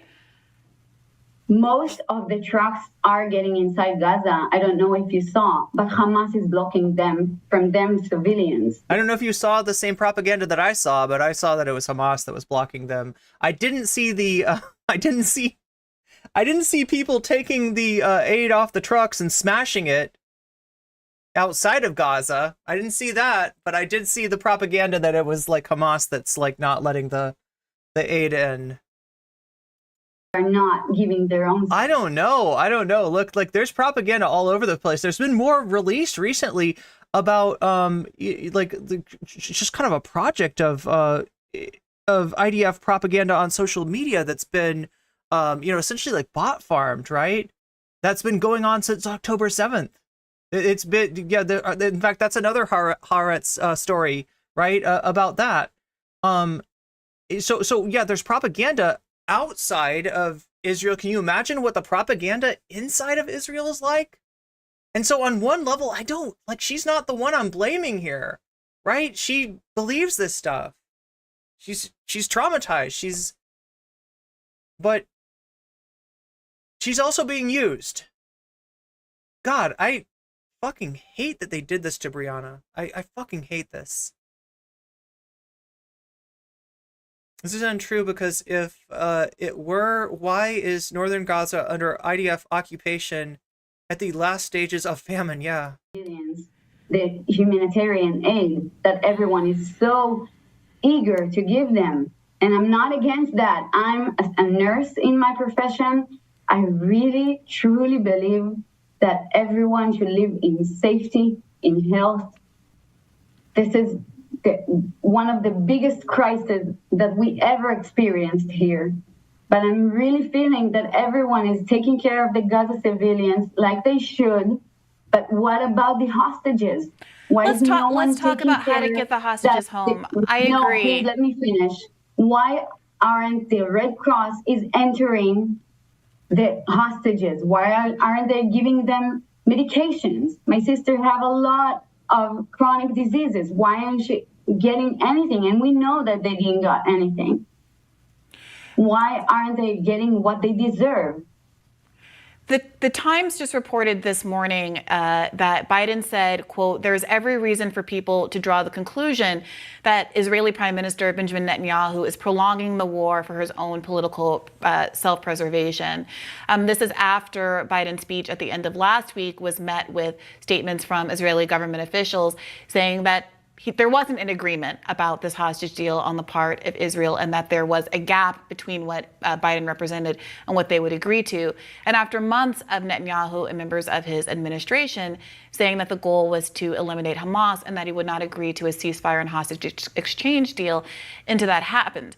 Now, this seems to be Joe Biden saying again that what is obstructing the ceasefire process that could allow— Look who's got this story. Home and get the food. Look who's actually got this story that she needs and to live in safety. Look at this. Look at this. It's the Hill. Now look at who's on here. The New York. I don't know when this. This is a guest host, right? And maybe this is a normal thing. Maybe there was like a pre-arranged vacation or days off for Brianna and Robbie, but maybe not. Maybe this has something to do. Maybe this is like the prelude to Brianna's firing. But Times reported this morning that the Israeli government secretly sought to influence U.S. lawmakers to support the war in Gaza. The blockbuster investigation reported that social media was used by Israel to recruit, quote, digital soldiers. At its peak, there were hundreds of fake accounts with tens of thousands of followers on social media platforms such as Instagram and Facebook. Those fake accounts were posing as concerned American citizens, apparently urging lawmakers to continue funding Israel's military. The New York Times reported that the campaign was funded through Israel's Ministry of Diaspora Affairs to the tune of $2 million. This is a bombshell. It's incredible. Particularly because... Oh shit, I'm wrong about this. Okay, so I'd seen him on with somebody else and I assumed that, like, so yeah, this is Brie. He's sitting in for Robbie? I for some reason I thought he was like the left, the host on the guest host on the left, but... To note, we have just had months of discourse about whether or not TikTok as an app should be banned. A ban successfully passed through Congress and signed by the President of the United States of America because of the perception that China was somehow negatively influencing the content on that app in ways that were antagonistic to the interests of Americans. And part of the evidence of that was, OMG, look at how popular pro-Palestine content is on that app. It must be that China is brainworming our kids. Now we see an actual proven effort from the state of Israel to have an affirmative propaganda campaign across social media that's actually being funded by this, Israeli-linked organization. And there's proof of it. And not only that, but that they were intentionally targeting American lawmakers to put pressure on them to pursue policy goals that were, again, not geared to the interests of their constituents, but that were geared to the interests of the state of Israel. How is that not infinitely more explosive, infinitely more harmful, infinitely more damning than anything that was alleged in the context of TikTok or any of these other, stories like the one we covered with Ken Klippenstein earlier today? Yeah, I mean, I rarely... So yeah, they've, the Hill and Brianna actually covered what I was just talking about in terms of the... Is being obstructed by Benjamin Netanyahu. Do you feel like he's putting his own personal political goals ahead of prioritizing hostage release? I really see that you want to talk political things, and this is not my profession. I'm saying right now that we have an Israeli deal on the table, and we're waiting for Hamas to say yes. So she's under the impression that Israel's got a deal on the table and Hamas is the one that's dragging their feet. It's the opposite of what's true. Unfortunately, that doesn't seem to be the case. I wish that it were, but unfortunately, that does not seem to be the case. Would you like to say anything else that we should know? See her trying to walk that tightrope? I mean, I do not envy the position that she's been put in here. That even Biden said himself, this is what the Egyptian government said, this is what the Qatari said. There's a lot of bullshit about, like, where this ceasefire is actually coming from and who's holding it up. Yeah. And this is what my government said. Hamas also said that they're waiting, they need to read the agreement and to decide whatever they want. I don't know, but what I'm getting is from the media, and I'm sure that you're getting it from the media itself. It's just the media. Who knows? Like, some people say this, some people says that. I guess we'll never know. Bree knows. Anybody who's been looking at this with any degree of scrutiny knows who is dragging their feet on the ceasefire, and it's definitely the Israeli government. Because you're not in the negotiation team. Yeah, you're not in the negotiation team, so how would you even know? I'm here. Oh my God. Oh my God. Help me spread. So frustrating. Help me make people understand what she's going through as a woman in 2024. We are not 200 years ago. This is not okay that we have terror organization that's controlling the free world and people in the West letting it happen and stay on the streets, killing the hostages now, or Israelis must die. What did I do wrong? She's consumed quite a bit of propaganda. I mean, I don't know for sure, like we don't know what's going on, but to be my best faith interpretation of what's going on here is she's highly propagandized. What did my sister do? Is that what students are saying? Unalive the hostages? Is that what the student protests are about? Did wrong. They want people unalived, or do they want people saved from being unalived? I don't know. I guess we'll never know. Some people say this, some people say that. Don't you love the fucking shitty media environment that we live in right now? Nothing. We did nothing wrong. Well, happening inside our own country. And if the world won't help us, we will see 9/11 the second time in the US as well. Because we can already see in the United States, in Michigan. I love the idea that being more brutal against people in Gaza is going to protect the United States from another 9/11.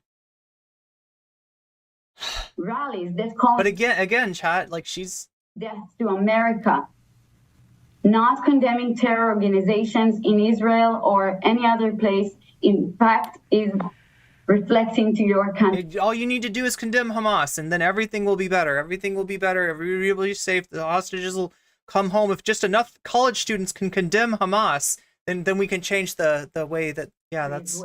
I'm just going to push back. Oh my God. The implication that in Michigan, which has the largest Muslim and Arab population in America, that there is any threat of terrorism from our own people. And I would like to clarify also that one of the rationale that was presented for 9/11 was discussed with America's support of Israel's continued occupation of Palestine. So that's neither here nor there. I really do hope that Netanyahu agrees and Israel agrees to the ceasefire deal that could bring all the hostages, including your sister, home. And I'm sure many people watching are praying for her safety. Thank you. Me too. And I really hope that you specifically will believe women when they say that they got hurt. All right. Thanks for joining. Stick around. More Rising coming up next. So, thank you. Like, if you believe The Hill, right? Or I'm not even sure if they've confirmed this, right? But the one narrative is that this is the moment. That's what got her, that's what got her fired, right? That she was heartless, she was callous, she was inappropriate, she was unprofessional with a victim, with a family member of a hostage, right? That instead of showing this person compassion, she used nonverbal language to express frustration. And now you kind of see where that frustration comes from. And I think that I can say it is quite understandable. This isn't this may have been a mistake, I don't know, like a best case scenario, maybe there's a different way to handle this. Look, if I was in Brianna's shoes, I would, if I knew anything about that segment that was coming down the line, I would try to not be there. I wouldn't want to be a part of it. I wouldn't want to be on air, right? If I had any idea. Now, I don't know how much she even knew about this. It was just, oh, we got a guest now? Okay, let's talk to the guest. Maybe she didn't even know like what the nature of the segment was going to be. But yeah, she's put in an impossible situation, and I don't look at her as being unprofessional or callous or, horrible, deserving to be fired over, her very human reaction to a incredibly frustrating situation, to a literal choice of evils that is put in front of her. And, it's just, okay,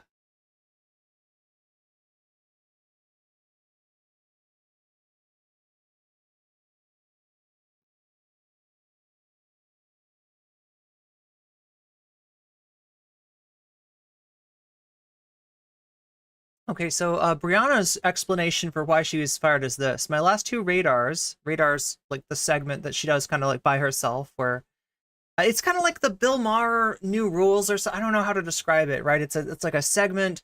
It's like she's going to do, what's on your radar today, Brianna? Oh, well, on my radar today is blah, blah, blah. It'll be like a list, and she'll like go down the list, right? Of, that's essentially what it is. You'll recognize it when you see it. The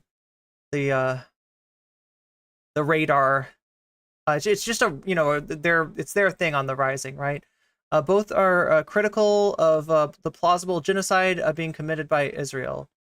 Watch my last radar in full here, so we're gonna watch that, and then second to last is on Piers Morgan. That's there. Let's take a look.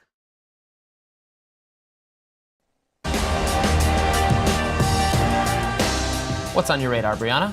Well, oh yeah, also on my radar probably should be, I was gonna say the top of the hour ad break, but I've missed another one. Yeah, So if you've been getting those ad breaks on Twitch, know and understand that it happens every hour at the top of the hour for 3 minutes at a time. It's kind of long. It's kind of a pain in the ass. There is a way out of it potentially, right? If you pay $5, if you get yourself a sub, you get out of that ad break, you get weasels. Your weasels are actually wiggly, right? It costs $5, which is more than the $3 that memberships cost on YouTube, but you kind of get more from it. You get out of the ads. The memberships on YouTube do not get you out of the ads. The memberships on Twitch do get you out of the ads, right? So it's good for that. You can also, if you have Prime, you can get out of it for free by hooking up your Prime to Twitch, and it essentially gives you a free sub to use on any channel you choose. If you choose my channel, then you will no longer see the ads for an entire month on my channel. So you'll get out of those.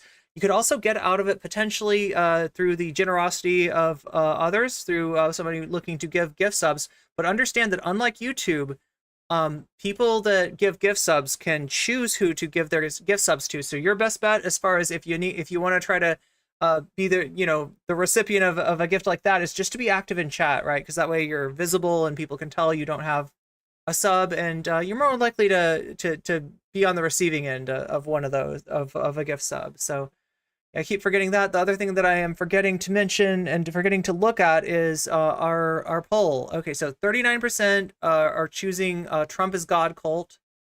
23%, this is on Shorts, choosing Pod Save America. Oh no, 31%. Those poop balloons. Those poop balloons are going strong.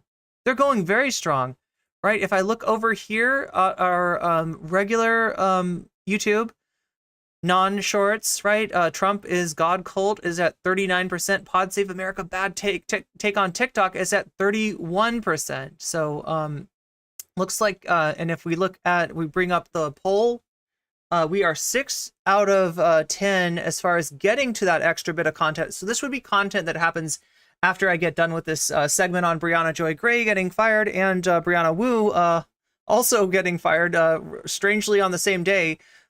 We could potentially watch an extra segment of content. I always love to do this because it lets me get through more stuff, but I can only do it with your help. So if we can get to 10 out of 10 instead of 6 out of 10, we'll unlock another segment to watch after this one. In other words, I'll cover this Trump is God cult thing if we get to 10 out of 10 on our sub goal. You can also affect the outcome of the poll. If you donate, whether it is through super chat, super sticker, whether it is through a donation, which is the link is down in the description, as is the link to Patreon, and the link to Throne, which also, if you donate that way, you'll also put that money. You can put your money towards the segment that you most want to watch, right? And you could potentially change the results of the poll. That has happened before. Sometimes it happens. Sometimes the poll, sometimes what wins in the poll is just what wins. You can also put your money towards Vox Populi if you want to maintain the secret right of voting and the outcome as dictated by the majority of the votes. Just say vote Vox Populi after donating, and I will put your money in. It's $1 per 1%. So I'll add percentages to that or to any of the other content. We've got Pod Saves America's bad TikTok take.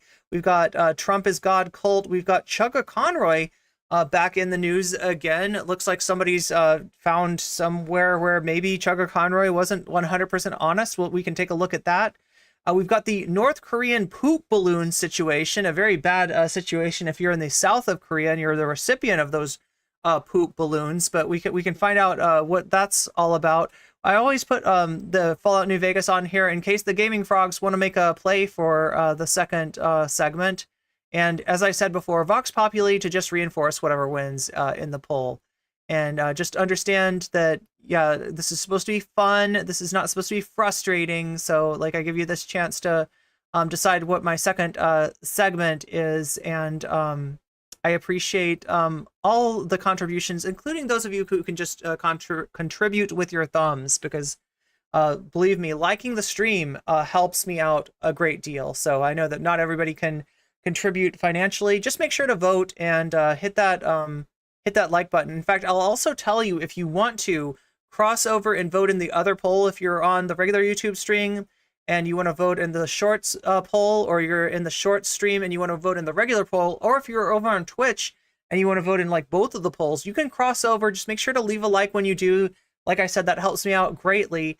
And I'm just telling people that because I know that some people are going to cross over and vote in both. So I might as well tell you all that that's an option so that it's not like, a few people are getting, extra votes. Now everybody could potentially get an extra vote if you want. So, yeah.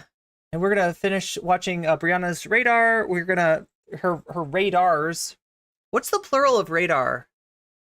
Why do I want to make it like radii? Like radii? No, the radii is like a plural of radius, radar, whatever. Radars, we'll call them. Right, we're going to watch the radars. And, oh my God, what the fuck is this Bill Maher on Palestinian PD? Oh, geez. Anyway, we're going to watch these, and then we're going to take a look and see what was Brianna Wu fired from, and why was she fired? Because she was fired on the same day. Both Briannas got fired on the same day. Is it a coincidence? Probably actually is a coincidence, but I don't know. You can imagine that maybe it's not.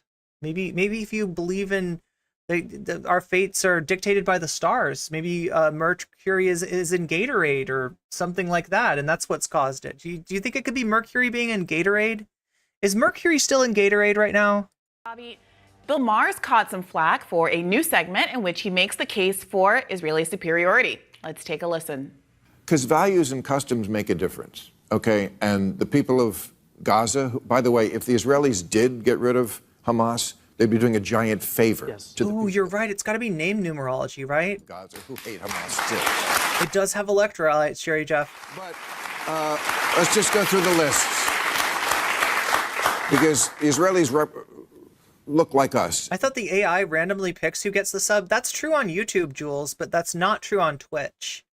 So yeah, like I always have to explain that the Twitch is a little bit, it's got a different system over there. But yeah, you're right. On YouTube, it is 100% random, which kind of sucks because there's some people that that really, I wish I could direct a membership at.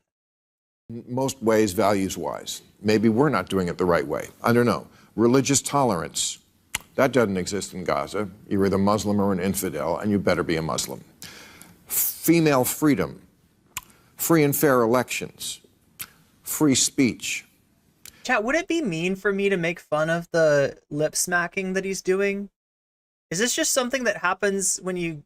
Is this just something that happens with age? Like, I want to make fun of the guy for being old, but he is... There's a certain effect to... Gay rights. Can I just finish my list of pedophilia? I'll put that under don't ask. Child brides and so forth. Equality of the sexes. I'll categorize that under... Yeah, it's not like we have that in the United States. Oh, wait, we do. It's not like that exists. Oh, wait, it does. Oh, wait. Is that a great... No, he wants to blame that on... No, it's just in Gaza. It's just in Gaza where this stuff happens. It's just in the Muslim world, right? Because they're kind of backward. Like, I don't know. I don't want to repeat his fucking... I mean, you're going to see what he says here. You're going to see his opinion. Like, the way they... Like, it is so just blatantly fucking racist. But in this guy's mind, like, it's a virtue for him to speak that you are drunk. Okay, well, congratulations on... your inebriation, Morbius Dragon. I hope you're having fun. Thank you for the $2. Wait, were there 2 of those? Or did it just pop up in both channels somehow? I don't know. We'll figure it out. Let me know if you want me to put your $2 behind the Trump God cult or something else. And I will do that. Don't make me fucking laugh. I try really hard not to watch Bill Maher say things. Yo, he's been full of crap. He's been a full of crap contrarian forever. You're not wrong, Nunca. Oh my gosh, I'm gonna have to open up another window to see.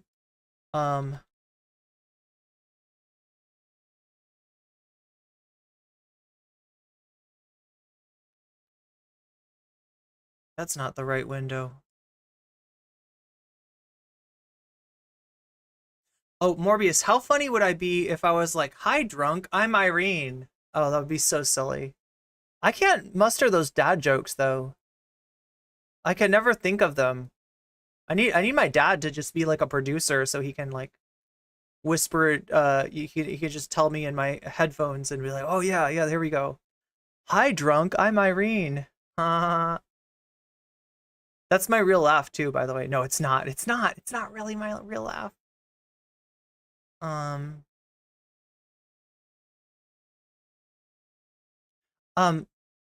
Thank you, Agleth, for the contribution on Throne.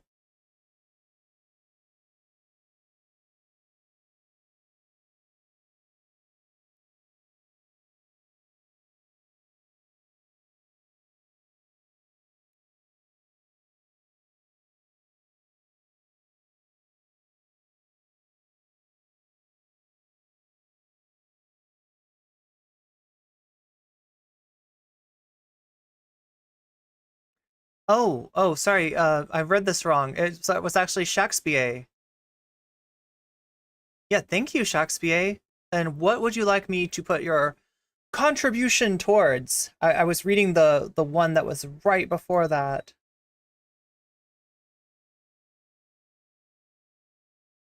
And Mazel Tov to you as well.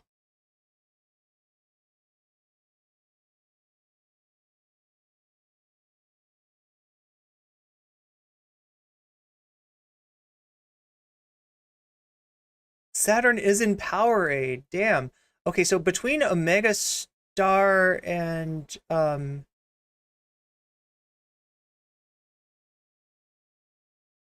wait, were those both by Omega Star? I can't.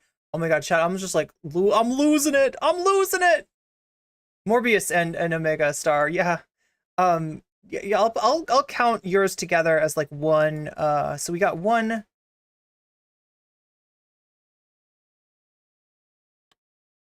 We're raising that one dono, and then Shakespeare's will raise that too. And let me know, any of you, if you want your if you want to put your money behind any particular Uranus. Why am I pronouncing things weird? Because I'm trying not to say anus is the real reason, right? It's like Morbius Dragon with the gift sub to Bad Ash. That puts us over the. There we are. Grey Knight, you just got a membership thanks to Morbius Dragon. Okay, so you got to help me out here, chat. What am I putting this? What am I putting this behind? What am I putting these donations behind? What is this? Trump God. Okay, Shakespeare's goes to Trump God. That makes Trump God up to 17%. Trump God looking strong today. Looking strong on so many ways. Looks like that's what we're leaning towards. So yeah, the poll is gonna win. What about me? Wait, did I miss yours, Bad Ash? I'm sorry. Oh my gosh, chat, I'm so bad at reading.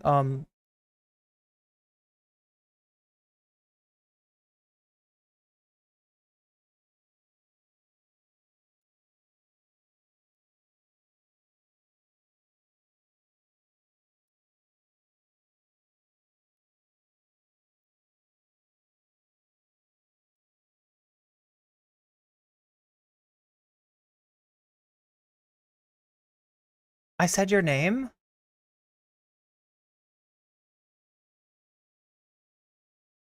Yeah.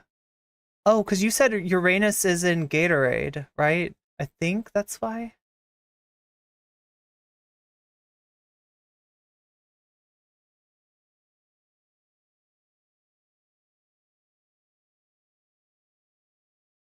Maher is pretty much unwatchable. Yeah, luckily it's just a short segment of him that she's clipped. For the cult, okay, so the 199 from Omega is going to and I'm guessing that also, wait.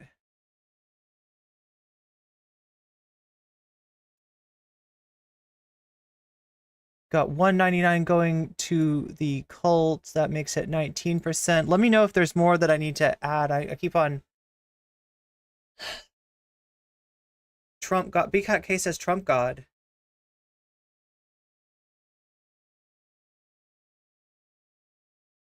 To the Trump God cult. Okay, so that's 21%. I think I've got every ones, and then this is like.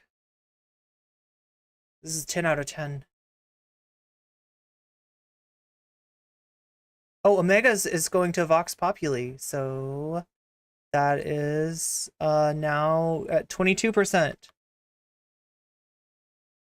So yeah, all signs pointing towards the coverage of the Trump is God content, which is like, I don't know. I've kind of been aware that there were these weird evangelicals for a while. I just like I haven't really gotten into it because it just like is never like something that I can do as a standalone segment. But yeah, if people want to see it, I will definitely cover it. We need to know. We did it. Yes, we did. Yes, we did. The fact that, you know, these people think that this is where they should be aligned with, that these are the values that you support. Now, if someone complained that Jews didn't share our values and customs, that they didn't look like us, that, say, calling themselves chosen people was evidence of religious intolerance, if someone accused Jews broadly of pedophilia or sexual deviance, citing Weinstein, Epstein, and let's say Seinfeld, and argued that as a result they didn't want to live in a country with Jews, I doubt we would struggle to identify those remarks for what they are: bigotry, anti-Semitism. Now, yeah, evangelicals are looking at Trump like 2010s YouTube would look at Shrek. Am I right? Maher's commitment to Islamophobia is nothing new, nor is it subtle. He has argued that Syrian refugees should be rejected because, quote, their cultures are not like ours, an argument eerily reminiscent of a justification used to deny Jews asylum as they faced persecution. Wait, did I miss something else? I feel like he says something even more racist here. By Nazi Germany. He's argued that Islam, the religion that shares more with Judaism than any other religion, is, quote, the motherlode of bad ideas. Wait, was that Maher, or was that, I feel like, wasn't that a Sam Harris quote? Am I wrong about, was that a Bill Maher quote? The motherlode of bad ideas, chat. I've been attributing that to Sam Harris. Am I wrong? Described Muslims collectively as threatening and joked that Muslims, who comprise 25% of all human beings on earth, that they belong to a, quote, culture in its medieval era. He accused Muslims of, quote, bringing that desert stuff to our world, and referred to Muslims as uncivilized. How long until Jessica's also fired? Jessica Burbank? When challenged as to whether Islam is a religion of peace, Maher once quipped, yeah, they blow you up. There's a piece of you over there. There's a piece of you over there. There's a piece of you over there. It's actually a dad joke. I thought I'd heard the worst dad jokes that they're like, dad jokes are inherently cringy, inherently like engender groans, right? But that is, I didn't know that a dad joke could be that gruesome. There's something deeply ironic about Maher's claims, especially made just about a week. How long until NCC is fired? We all watched a Palestinian man hold a baby aloft with a crucial piece missing. It had been decapitated in an Israeli airstrike. That's scary, Badash. For 7 months, we've watched Israel murder well over 35,000 Gazans, 75%. They've got to hire me first, though. They've got to hire me first. Of whom were women and children. Yet we've been told that Palestinians are... We got to get me hired, and then I can be fired. ...inherently violent, barbaric, and savage. Just last week, Obama... Just let me lock in that severance, pay, and lock in the benefits. Let me lock in that healthcare and dental, and then we can get me fired. Complimented Biden's ceasefire speech using language that eerily reflected this double standard. A ceasefire alone, he wrote, won't ease the terrible pain of Israelis whose loved ones were butchered or abducted by Hamas, or the Palestinians whose families have been shattered by the subsequent war. Israelis are butchered by Hamas, in Obama's words. Palestinians are abstractly shattered by war, not by Israel, with American bombs and American diplomatic cover. Bill Maher lauds Israel for religious tolerance, saying that it doesn't exist in Gaza. Meanwhile, you'll rarely hear mention of the fact that, say, interfaith marriage isn't permissible in Israel. It's not allowed in Gaza, but the case being made is not that Gazans deserve rights because of religious tolerance, but it's that they deserve to live. Because they're human beings. Because they're human beings. It's a deeply segregated society in Israel where 98% of Jews say all or most of their friends are Jewish and 85% of Muslims say the same. I don't think you'll hear Maher speak up for Palestinian Christians either. Remember, former Congressman Justin Amash lost several relatives when Israel bombed. Yeah, there's literally Catholic churches in Gaza. A Christian Orthodox church in Gaza. Don't forget that a lot of Islamophobia is just anti-Swana / anti South Asian rhetoric. White Muslims that don't quote unquote look Muslim aren't getting harassed, while non-Muslim Swanas and South Asians are. Where people had been sheltering along with sleeping children and babies. 150 to 200 people were killed in that attack by Israel.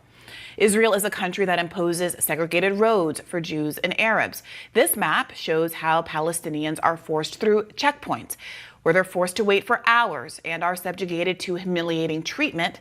As one Palestinian doctor explained, my family members cross this checkpoint at 4 a.m., then sleep in their car until they start work at 8 a.m. This is apartheid. While Palestinians in Gaza have maintained Jewish graves from World War I, CNN reported that at least 16 Gazan cemeteries have been desecrated by Israeli forces since October 7th. Yeah, you're right, Jules. Bill Maher is a total ass. While Biden repeated the beheaded baby lie, he's been silent on the viral image of a Palestinian baby. Thank you for voting and liking. Decapitated by Israel during the Memorial Day massacre, or the thousands of Gazan children who live without limbs because of Israeli airstrikes and sniper fire. While Israel made rape accusations, which were quickly used to justify the mass murder of Palestinian civilians, subsequent investigations haven't turned up a single incident of rape on October 7th. Meanwhile, UN experts have reported on gross human rights violations, including sexual assault against Palestinian women and girls in Israeli custody. And chat, if you've read some of the details on this stuff that is confirmed and is going on, right, hostages, people being taken hostages and being abused and subjected to, this kind of SA is horrible. But what nobody's saying is that, like, this is happening on the regular to Palestinians.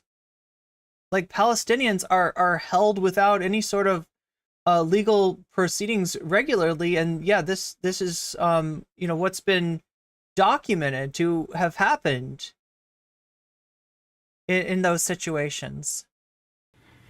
Maher says Israelis look like us in most ways, values-wise, maybe, but perhaps only because America also fails to live up to its democratic aims.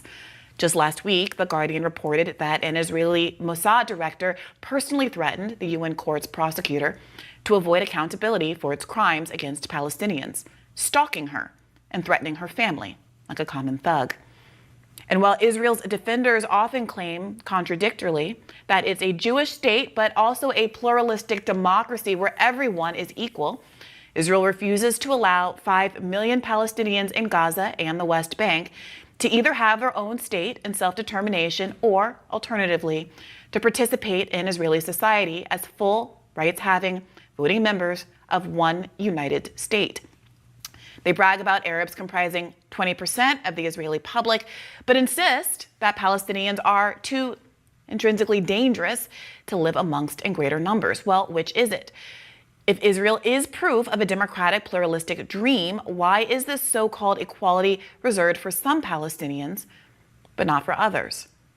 I had to confront this warped logic about a month ago when I participated in a debate on whether Israel's siege on Gaza is a just war. Oh, shit. Shortly after we watched this, chat. This was what we watched on, I think it was Tuesday. The existence of Arabs in Israel was cited at that debate. Or was it Wednesday? Oh, my God. As evidence of Israel's it was yesterday, wasn't it? Inclusivity and its validity as a democratic ally, a pro-Zionist panelist argued that Palestinians living in the occupied territories should not have the right to return to their homeland in what is now called Israel.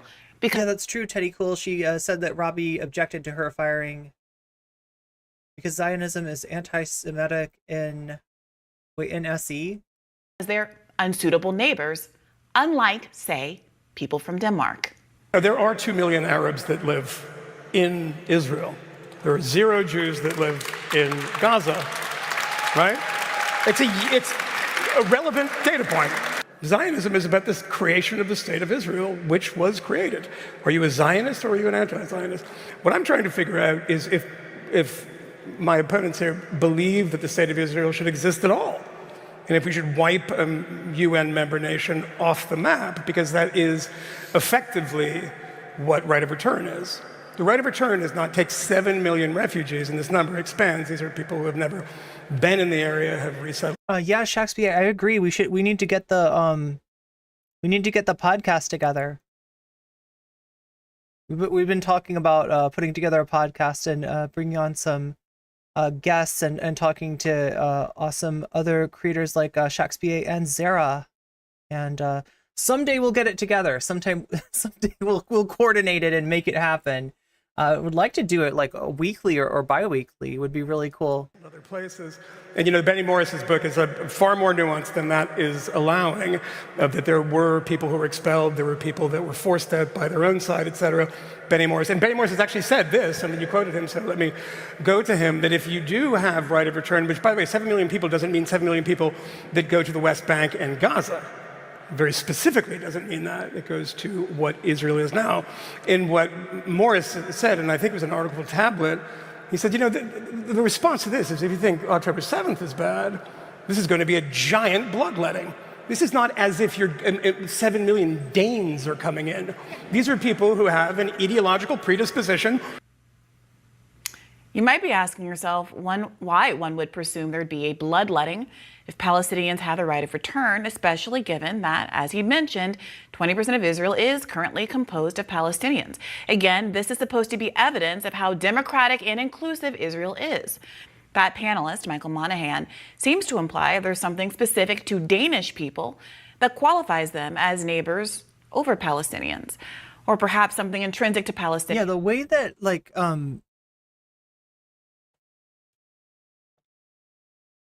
the way that Palestinians living in Israel are used, it is like the epitome of tokenism, right? That like the lack of treating these people, the way that the Gazans and people living in the West Bank are treated is like seen as like counting for all of them, as displacing all the mistreatment that goes on, all of the open air prison situation in Gaza, the apartheid situation for the West Bank, the continued dispossession of Palestinians from their homes by settlers in the West Bank.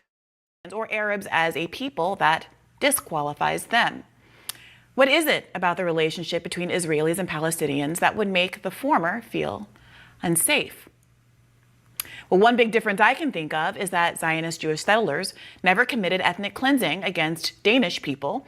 They never slaughtered 15,000 Danes while expelling another 75,000 from their land. But you can imagine the counterfactual if Michael Monahan had immigrated from New York to live in a Danish man's house while the original occupant was forced to live in an open-air prison where his calories were meted out by a government-run... So now this is why I love Brianna talking about this in a segment, and I hate Brianna being used the way that she was in that debate. This was a debate in front of an ignorant audience, a willfully ignorant audience, a bigoted audience, right? And what needed to take place to have a real conversation, to have a real debate, is some kind of education. And you just can't do the education in the context of a debate. Unfortunately, right? Like the pushback on their weaponization of the audience's ignorance can only be done outside of that atmosphere.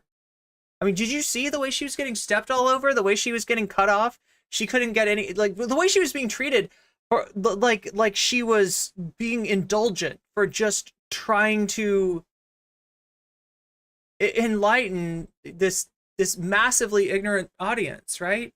There's no way that she's going to get her point across in that situation. And this guy can just go off, and since his argument is relying on that ignorance, right?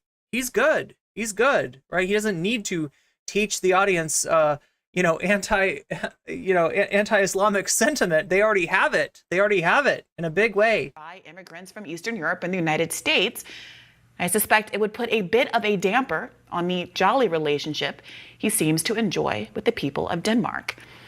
In short, Palestinian resistance is about reclaiming what they have been denied, the right of return, achieving self-determination.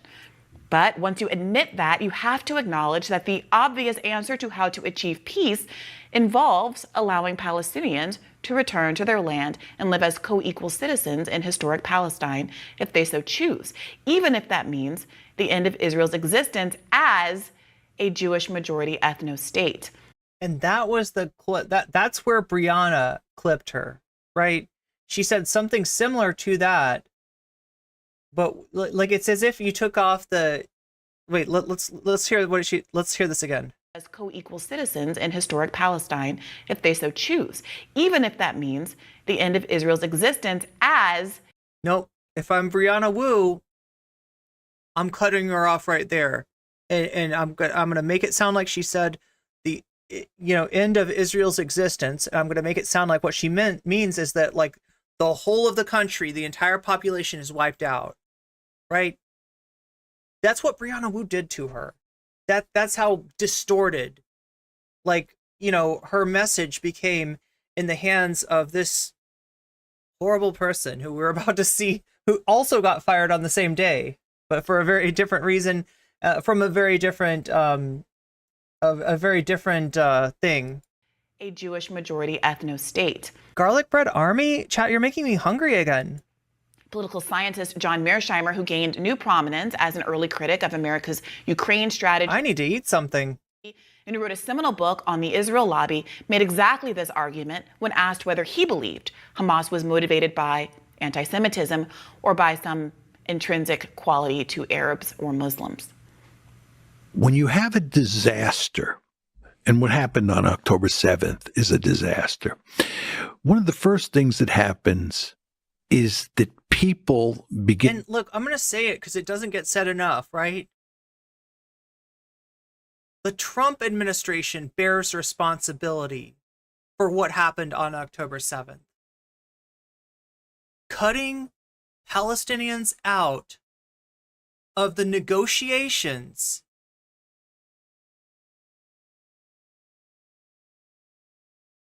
is directly related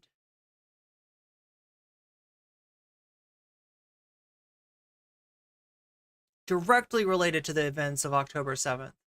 To ask the question, how did this happen? Right? What's the root cause of this problem?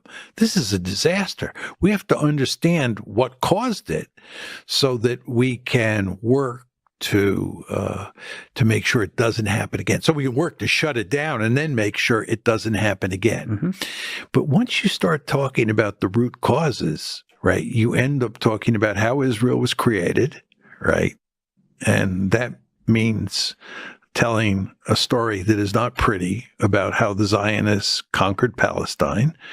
And number two, it means talking about the occupation. Right. It's not like Hamas attacked on October 7th because there were just a bunch of anti-Semites who hated Jews and wanted to kill Jews. This is not, Nazi Germany, right? This is directly related to the occupation and to what was going on inside of Gaza. And it's not in Israel's interest or the lobby's interest to have an open discourse about what the Israelis have been doing to the Palestinians. I'm going to have to remind people not to advertise in chat, right? That's just basic respect to the streamer, right? Is not to use my stream as a platform to advertise. Palestinians since I would say roughly 1903 when the second Aliyah came to Israel or came to what was then Palestine, right? We want to talk about that. The lobby doesn't. Here, I'll change this to a. But that's exactly why we must. People like change it to a timeout. And hope that you'll indulge in the kind 5-minute timeout. There we go. Bigotry that the anti-woke crowd claims to hate, as long as the people being essentialized are Muslim. And the people whose safety needs to be protected are the occupants of America's most expensive client state.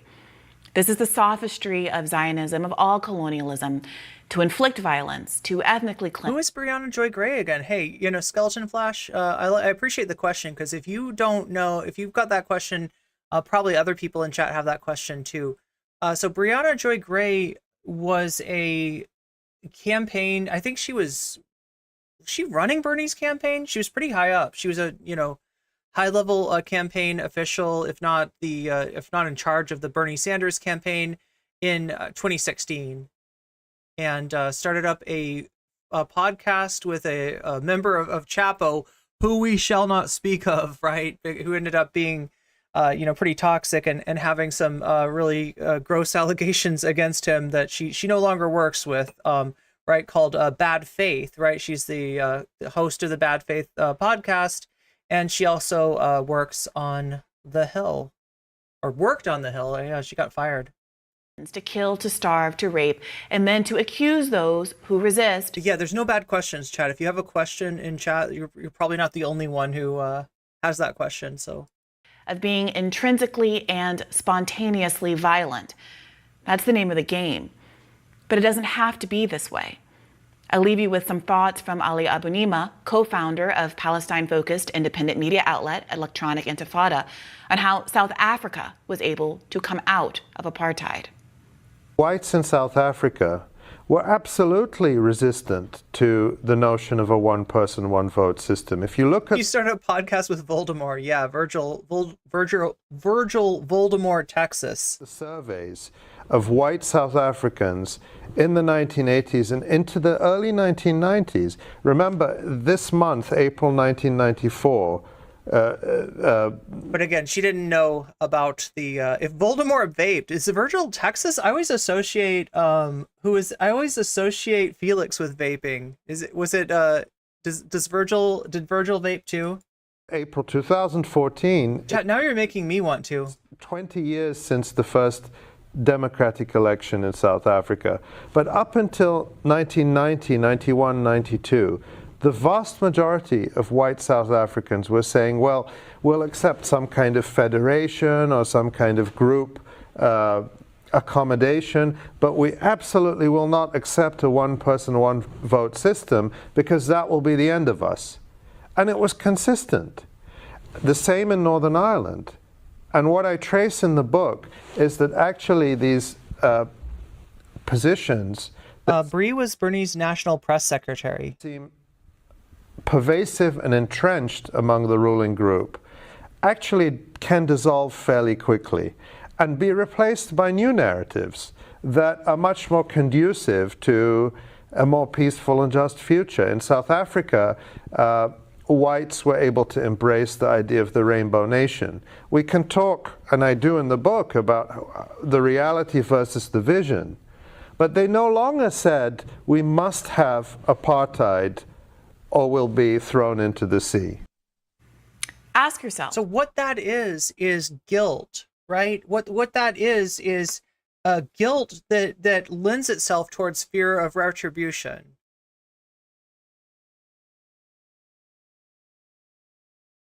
And that's the worst way that guilt can go. When guilt ends up justifying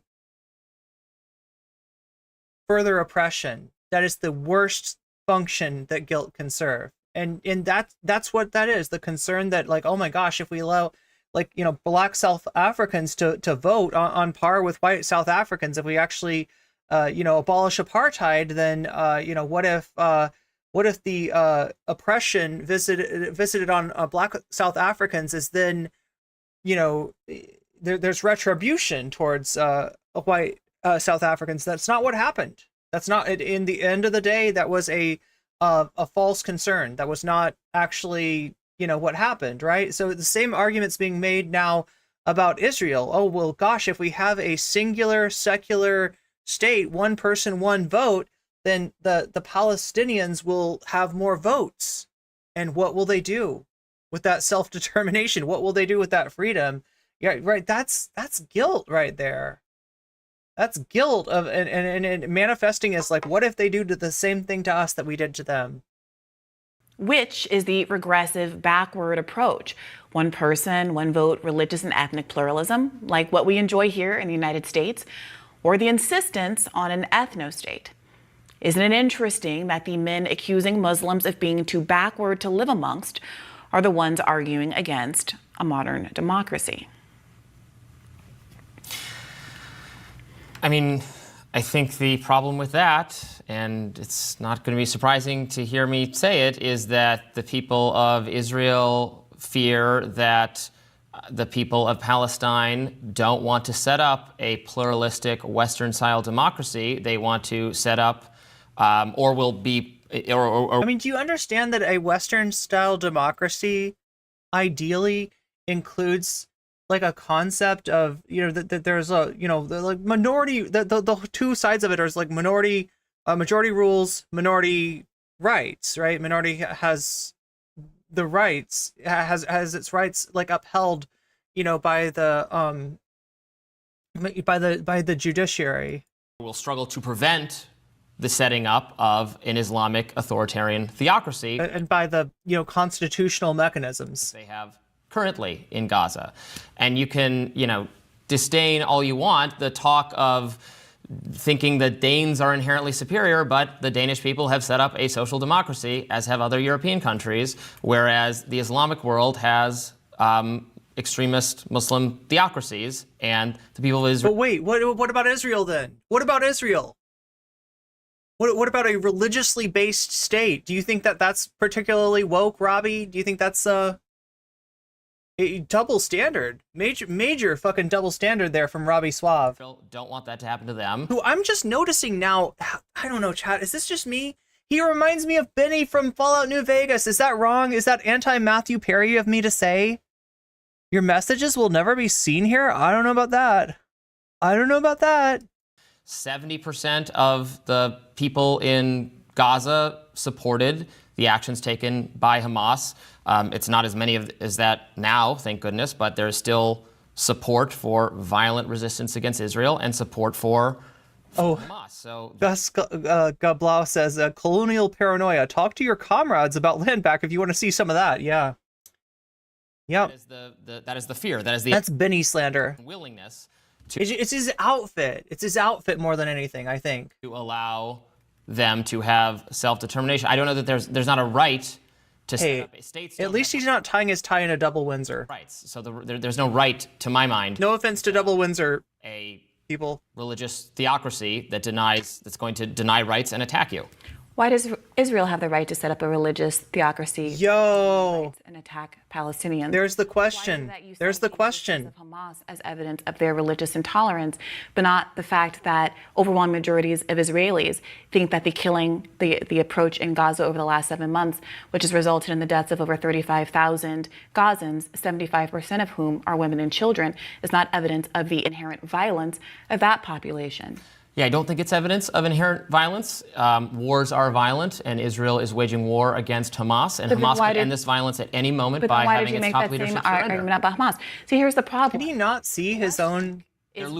He just can't see his own hypocrisy. The West Bank is run by the Palestinian Authority, a secular Palestinian authority. That's literally a might makes right argument from a libertarian. What about the non-aggression principle?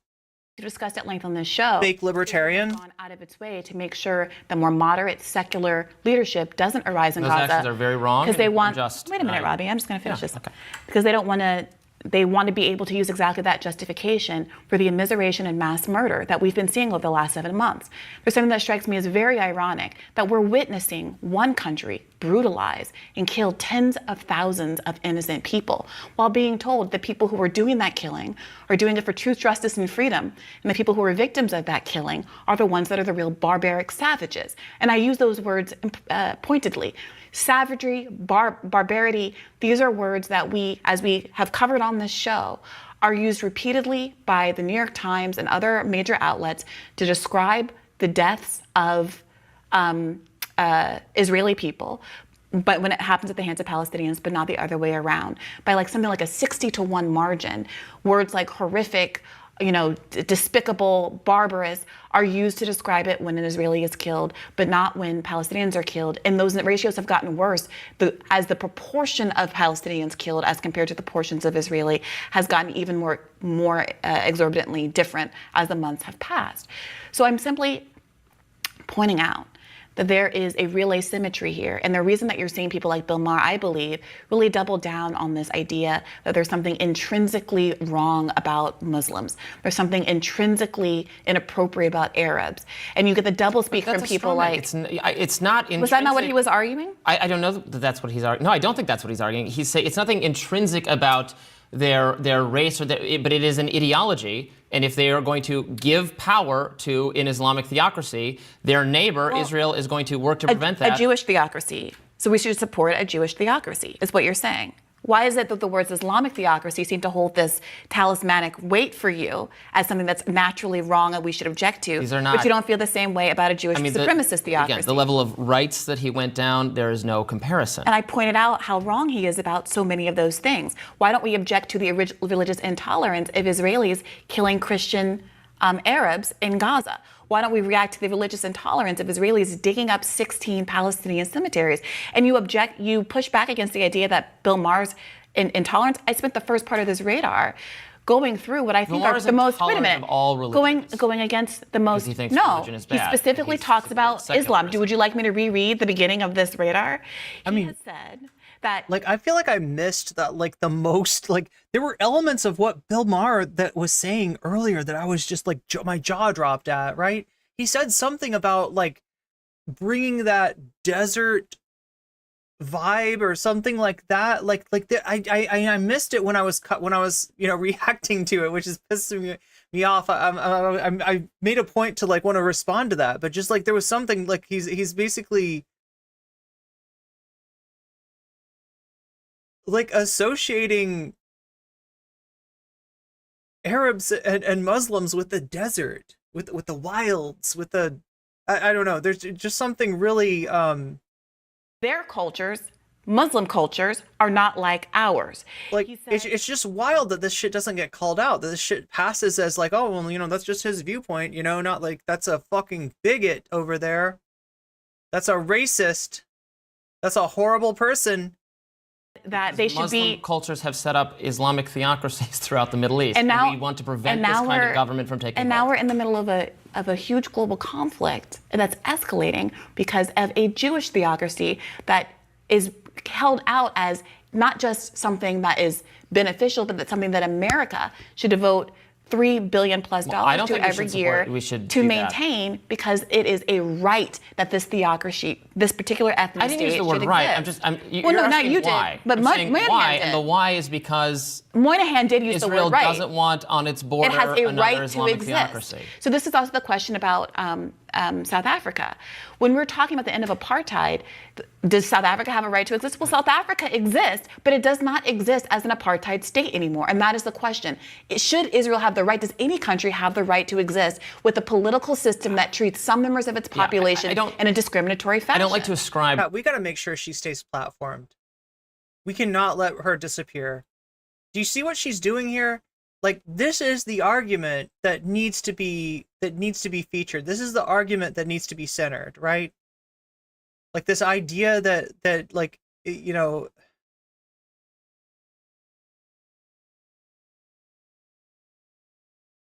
rights to governments because governments don't have rights, people do.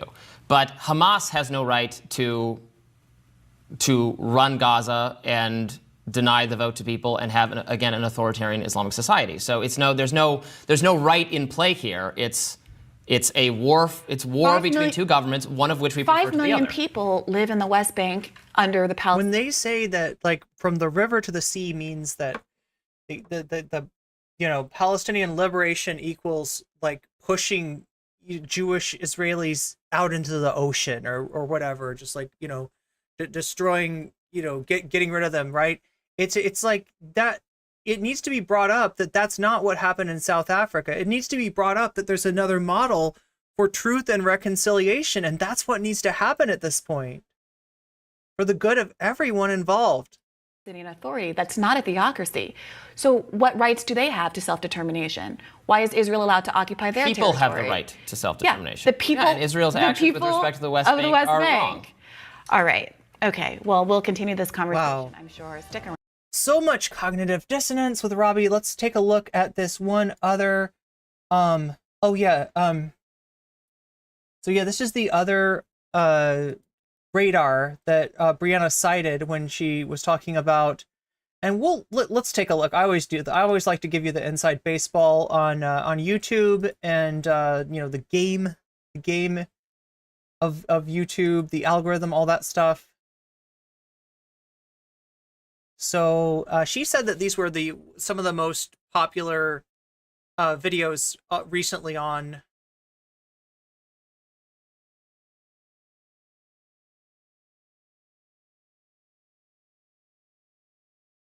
Trying to find this video. Israel's Revenge is this one.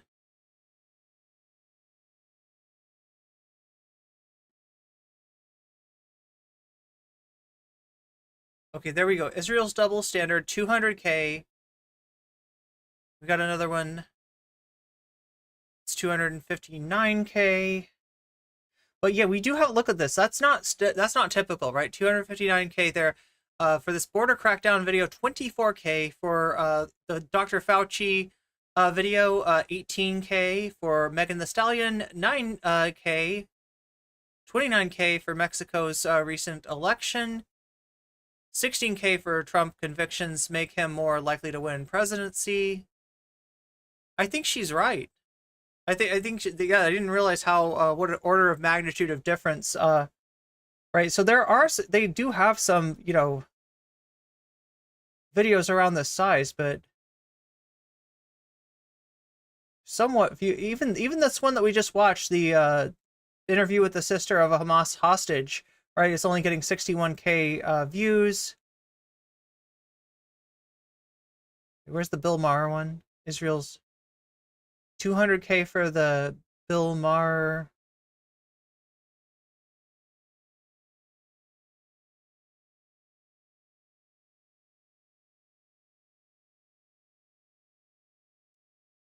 $95K for this radar. I mean, yeah, bigger than most of the videos on the Hill. And these are a mix. They're not all Brianna and Robbie. Some of them are Jessica Burbank, and I'm trying to remember Jessica and Amber. Sometimes they have guest hosts, right? And some of them are not even like The Rising per se, but yeah, she does seem to be getting a lot of views on her radar, which is her little segment when she goes through it. The dead bodies were severely burned, had amputated limbs, and were torn over the weekend, including one. Gotta make sure that we're not days before watching anything that Twitch will not tolerate. See, this is like her radar thing, right? This is what I was telling you about. Like, she does these, Robbie does these. It's like, it's her chance to go off. I think they always bring the other host, the co-host, in at the end to have a little discussion, have a little back and forth afterwards. But wait, 415K? What? Did I miss that?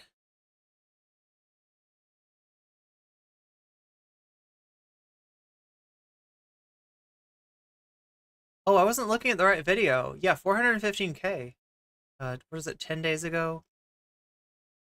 There it is, Israel's Revenge.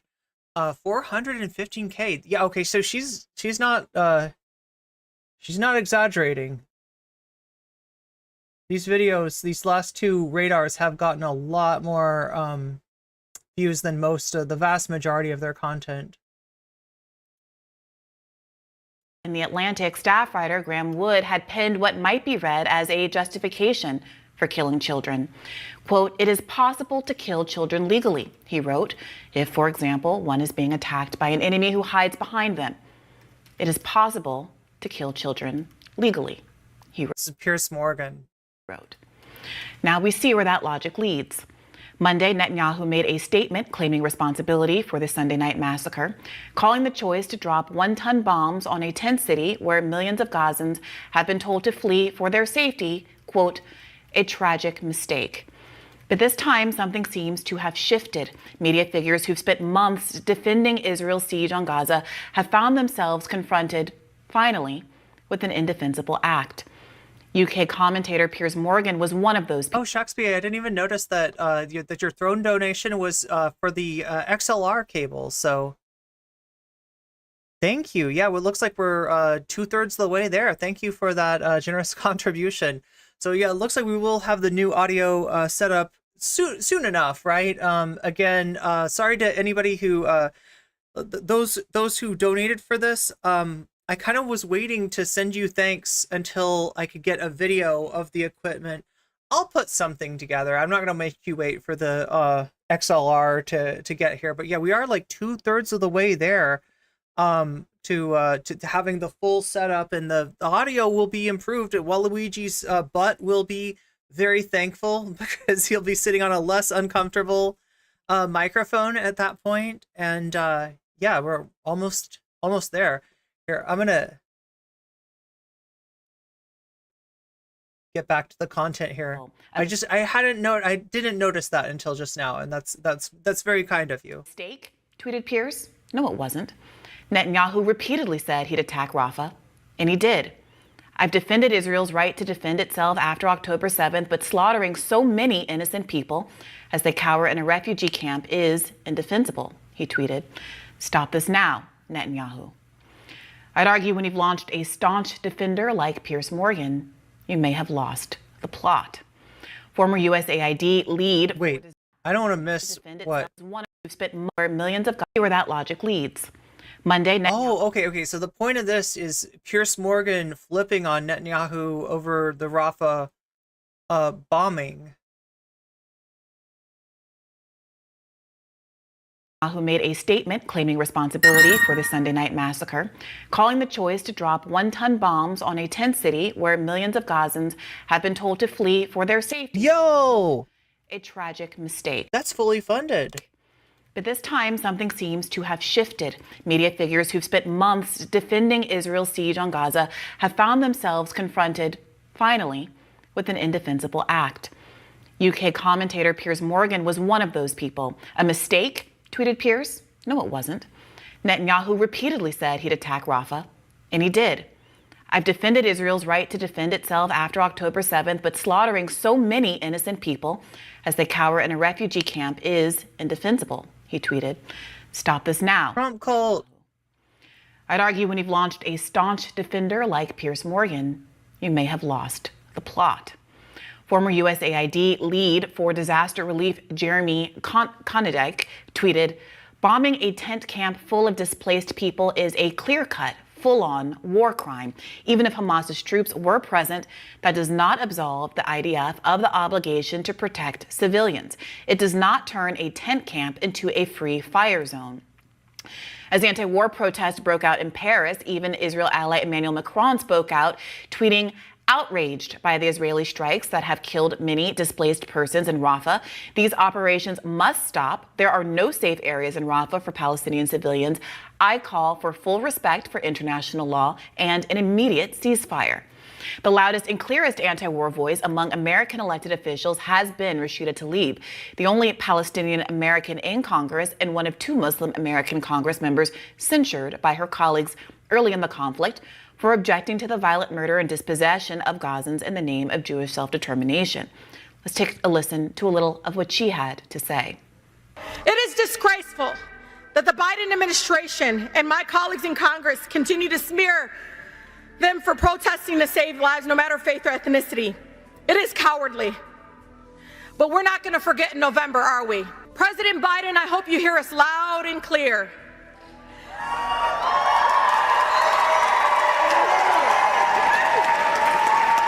Attacking the authority of the International Criminal Court and interfering in the legal process is nothing more than an attempt to prevent the genocidal maniac Netanyahu and his senior Israeli officials from being held accountable for those crimes against humanity. You are an enabler, President Biden. very pointed, very harsh, very specific criticisms of Joe Biden. So where is Joe Biden in all of this? We all remember Biden's interview with Jonathan Capehart back in March, in which he first floated the notion of a red line. Biden sort of said then that the invasion of Rafah would be a red line for him, but as soon as he drew that proverbial line in the sand, he erased it. The boundary proved to be as ephemeral, as unstable as the $320 million Gaza pier, which fittingly, over the weekend, washed away in heavy seas. Let's remind ourselves of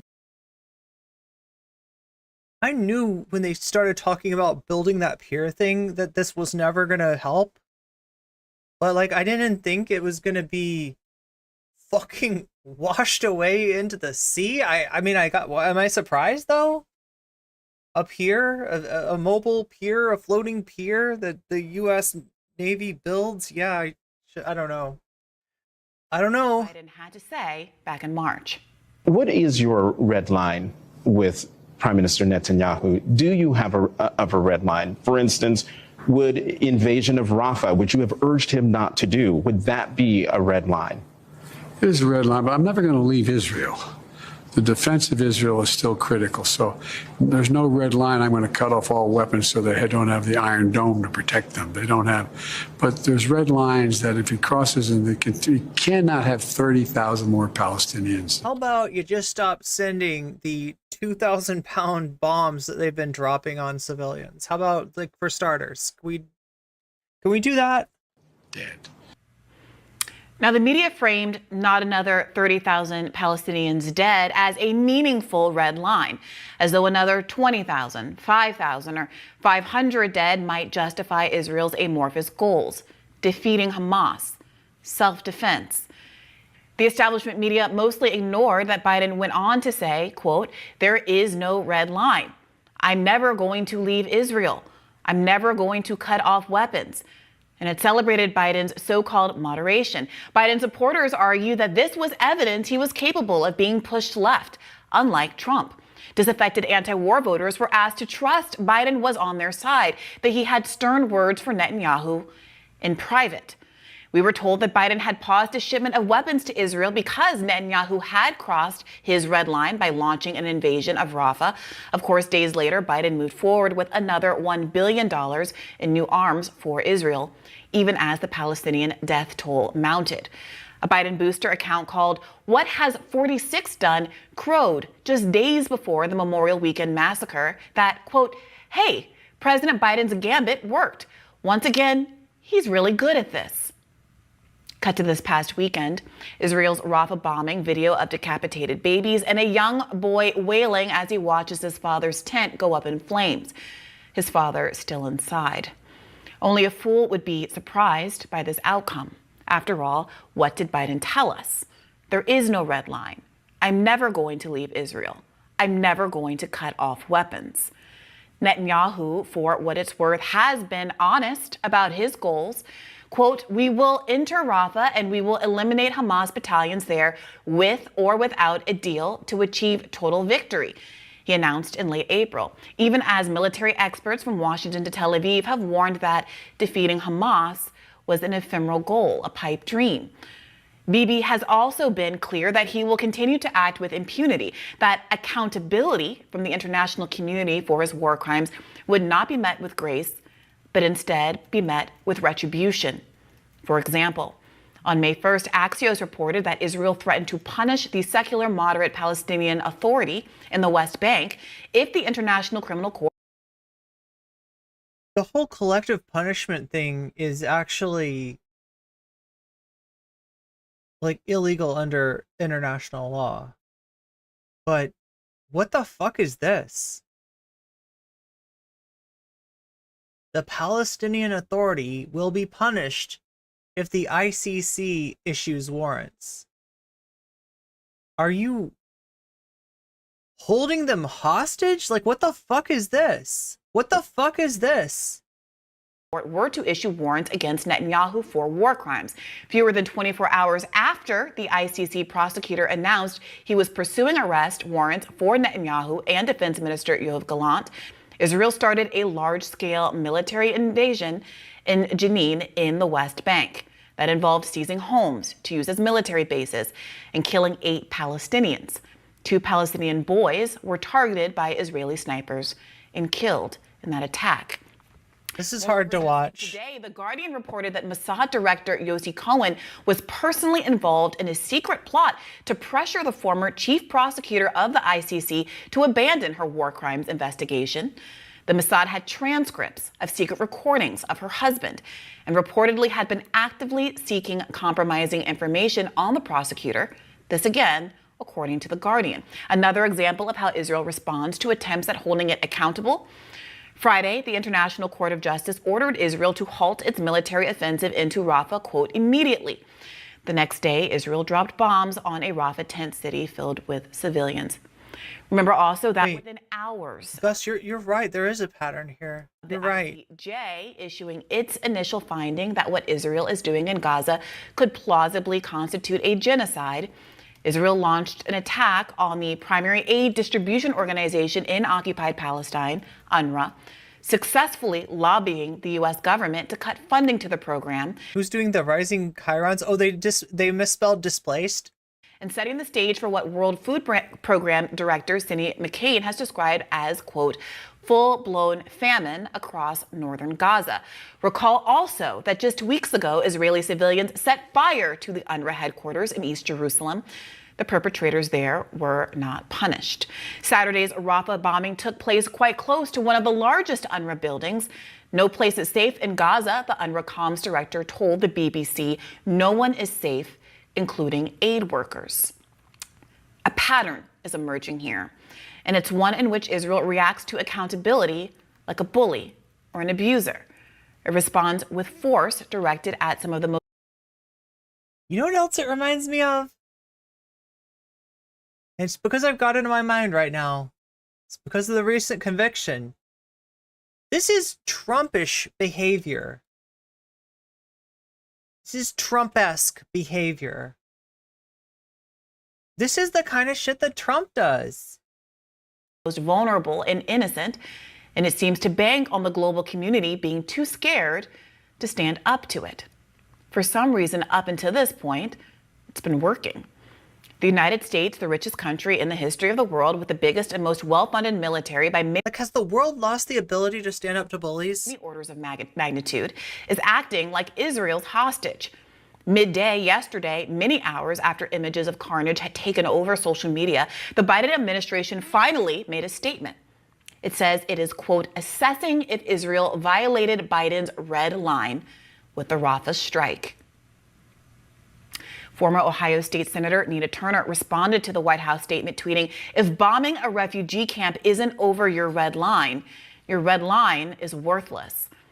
But Israel claims that steps were taken to reduce the risk of harming uninvolved civilians during the strike, including conducting aerial surveillance, the deployment of precise munitions by the Israeli Air Force, and additional intelligence. Israel is... So anyway, just connecting us back to, how we began this segment. Brianna's been fired. The accusation was because of her callousness and heartlessness of her response to the sister of of one of the victims of one of the hostages, and she says she thinks it's about her opposition to Israel's war against Gaza. And that it's segments like these two radars that we just watched that are the real reason that she was fired, and also the real reason that that the Hill's going to be hurt with her loss. Right? It is very much their loss in terms of who's bringing the views to the channel. Investigating the incident. And in spite of the fact that, like I told you, like there's often a wall of mean comments. A wall of hateful comments towards Brianna, right? It's that's the audience of the Hill for the most part, but it's still her videos are the ones that are getting watched the most. Much like they investigated themselves over a 2015 missile attack of 4 children on a Gaza beach. for which Israel exonerated itself. Just like Israel investigated itself over the 2014 Black Friday bombing campaign, which also involved military strikes in Rafah. It resulted in 200 dead in what Amnesty International described as an indiscriminate attack, hitting cars, ambulances, motorbikes, and civilians attempting. It sounds like an illegal reason for termination. Well, like, let's look at the paper again. Yeah, here it is. I don't know if that's too big. Let's look at it like this. So your consulting services agreement, so whatever, you know, they had between them, that was not, it sounds like more of an independent contractor kind of. I'm not sure exactly what this language means, but your consulting services agreement, so she's technically a consultant, is being terminated pursuant to provisions of the provision of section 5.3 for convenience. So yeah, that is the technical basis on why she's being terminated. Look, I think the contract means that they don't need to provide her with a reason, right? That's part of the contract, and that's why it's written like this. Of like, yeah, remember, section 5.3 is probably the party known as the employer shall reserve the right, the unlimited right to terminate the consulting service agreement with 30 days written notice pursuant to, you know what I mean? It's probably written like that, like no reason for termination is required, something like that, right?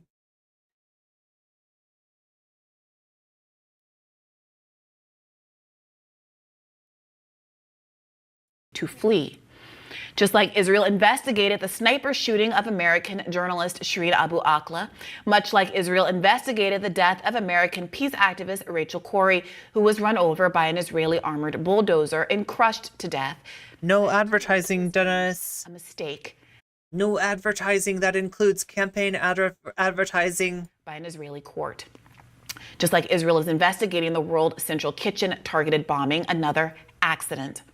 While Biden is still assessing Israel's behavior, and most major Western media outlets are running with the tragic mistake framing, I do take some comfort in the fact that more people do seem to be rejecting Israel's do crimes first, get absolution later approach. But if there is any chance at pressuring Biden, it will come from people like Tlaib, who are willing to buck partisan allegiances to apply direct pressure on Biden. Not from politicians like Elizabeth Warren, who are willing to tweet out criticism of Netanyahu, even when they voted to send him more American weapons, and remain silent on Biden's complicity. Biden said his red line is, quote, not another 30,000 dead. Well, the death I gotta say, chat is so wholesome right now.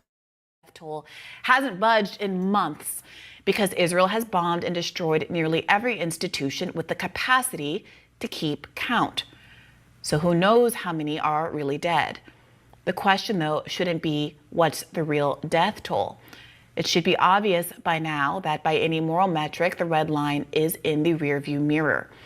The only question then is how to stop a genocidal actor and his accomplice, Biden, who happens to have the biggest army in the world at his disposal and no boundaries to be seen. Okay, so what are we going to do? Where are we going from here? I mean, I think watching this is just horrible. All of the images coming out of Rafah, the deaths of so many innocent people caught in this war, and as you pointed out, you know, people who have, like Piers Morgan, for example, who have supported Israel's right to retaliate after being attacked and to remove Hamas.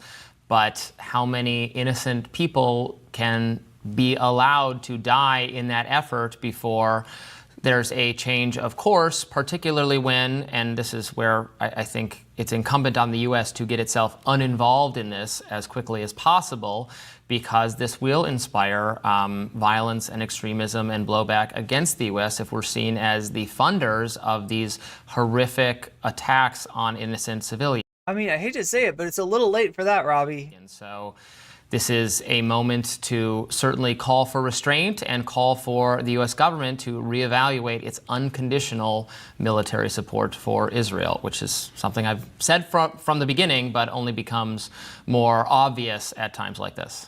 Yeah, I mean, it's difficult because I think that's right. I also think that a lot... We're not freeing Palestine. Palestine is freeing us. A lot of people saw that this was going to be the obvious outcome immediately after October 7th.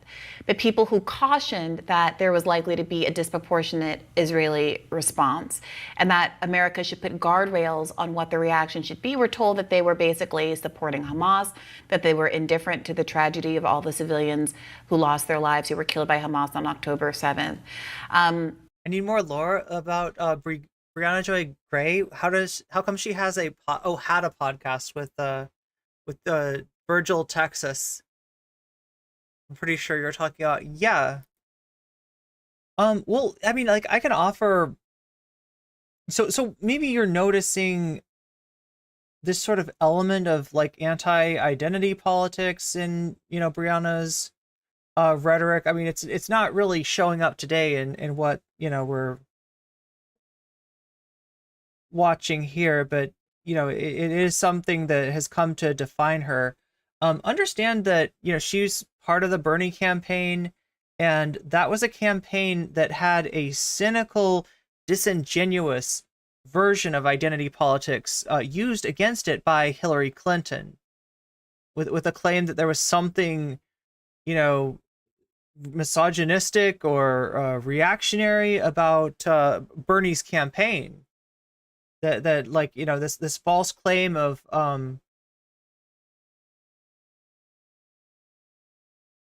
being more progressive on certain issues from the Hillary campaign. The most disingenuous thing in the world, because we all know that Hillary Clinton is the first to throw any marginalized group that's convenient under the bus. She's done it before, she'll do it again. But so that's kind of like my understanding of that affected so many people. And whether you're talking about Chapo or Briahna Joy Gray or a lot of these people that have this sort of like, anti-id poll, orientation, for lack of a better term, sort of like just burned into them. It is from the Bernie situation. I think that's a mistake. I mean, I'm not trying to use this as, this is not like really the time I'm trying to criticize Brianna on the day of her firing. But if you want to understand, where some of that stuff comes from, it's like, I think,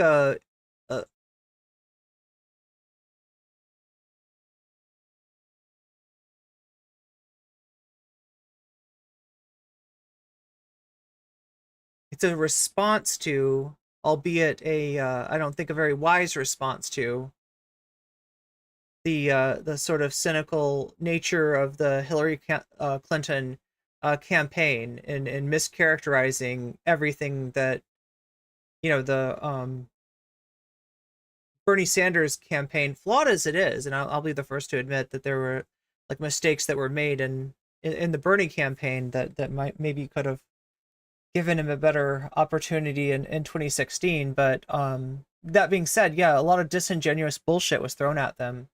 And so the people, people like Chapo, people like Brianna, they tend to now have like extrapolated it on all of identity politics rather than just seeing Hillary's bullshit gambit for what it was. But anyway, that's neither here nor there. We're, I'm not trying to shit on her the day that she gets fired. I really do think that she needs to continue to be platformed. Like she is a hugely important voice in this discussion. And that to exercise any sort of restraint was to undermine Israel's right to exist or be dismissive of the Jewish right to self-determination or all of these other kinds of fig leaves that really obscured the question of how many Palestinian lives do you think it's right? No, it's a good question, Yosiel. For Israel to take in retribution for what happened on October 7th, especially given that these are not targeted attacks. The civilian ratios are widely out of skew with what we've seen in similar kinds of conflicts in the Middle East. And that now we've been going on in this way for 7 months, and red line after red line after red line has been crossed. been 7 fucking months. With not nary a flinch from the Biden administration. Ooh, good call. Yeah, maybe she can work with Mehdi-Hasan on Zateo. And even now, I mean, we started the show by talking. I kind of like how Zateo's coming along. Who else on board? We've got Naomi Klein. Is doing like a monthly chat, I think. You know, how was our Memorial Day weekend? I mean, my real answer is it was very difficult to focus on anything else once this bombardment started because social media was consumed with images that... I mean, it is 1S, but you were close, Gus. Many of which are too awful to show, or at least to show unblurred here on this program, including the one of a man holding up a baby that's literally without a head. And after months of hearing people lie about 40 beheaded babies, to hear Joe Biden lie multiple times about the existence of 40 beheaded babies, Israeli babies that never manifested, to hear all this silence about what we're seeing on camera is galling. And for America's response after all of this time to just be, we're evaluating whether a red line is crossed. I mean, hopefully the fiction of there being any kind of red line is now out the window, and that being the case, what does that mean for Joe Biden, who's endorsing this, you know, tacitly or explicitly endorsing this kind of content? Funding. Funding, yes, absolutely. But this kind of conduct when he's in the middle of an election year. I mean, it's not worse if he doesn't endorse it, but it's... I said Naomi Klein, right? I didn't do the doppelganger thing. Like, the thing is that Naomi Klein's a meme now. She's a meme because, like, she wrote a book called Doppelganger about getting mixed up with Naomi Wolf. And sometimes I feel like even when I've been, like, just, like, offhanded mentioning her, I feel like there's been at least one time when I said Naomi Wolf when I meant Naomi Klein. It's... In some sense... If he's against it but is continuing to fund them anyway, there's no insanity. American tax dollars can be put to any purpose, and no matter what they do with it, even if we don't like it, we're just going to shut up and deal with it. I don't think that's satisfying to people, regardless of their... And so that's just one thing. I do want to put a really fine point in the fact that a lot of people are now coming out and saying... Robbie reminds you of Dahmer? Oh my God, Sasha G. I didn't see that until just now, but you're right. He's like a mix, actually... Dahmer mixed with Kira from JoJo Part 4. Yoshikage Kira. Do you think?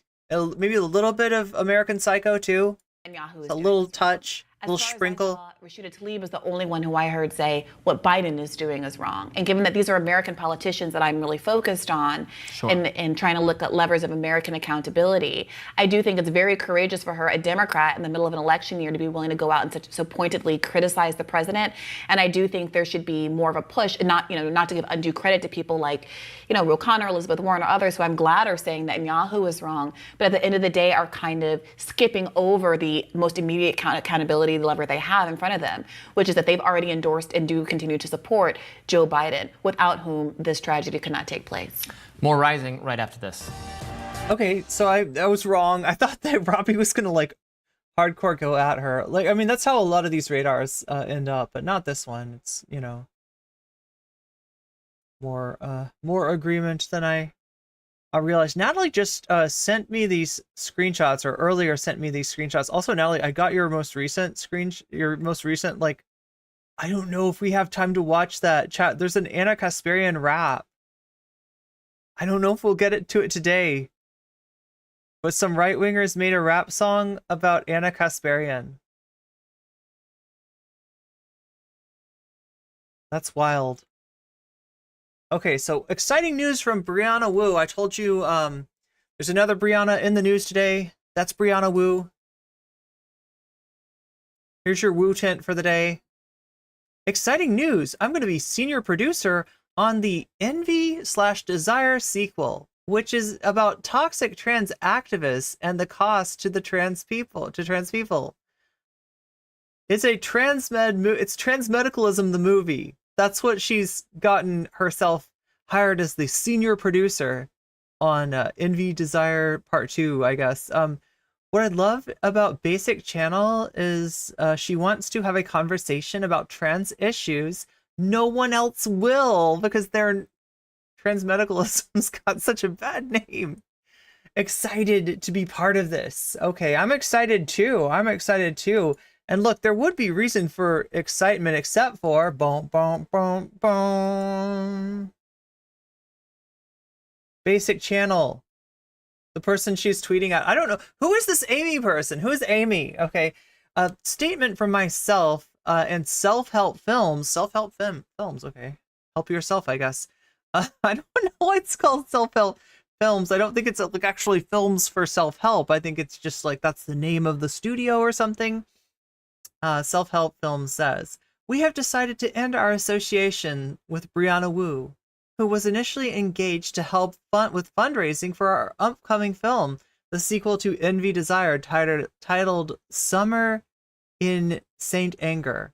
Unfortunately, Brianna's contributions have not met the needs and expectations required. Yo, usually this is the kind of thing, if the separation is amicable, this is the kind of thing you usually leave behind the scenes, but they're coming out with it. So yeah, this is a bridge burned, maybe by Brianna, maybe by self-help films, who knows, have not met the needs and expectations required to advance our goals effectively. She was unable to deliver what was needed for the project, and it has become increasingly clear that we not share the same values politically and interpersonally, and some of her recent political takes are indefensible, yo, and do not reflect mine or anyone, Amy here's Basic Channels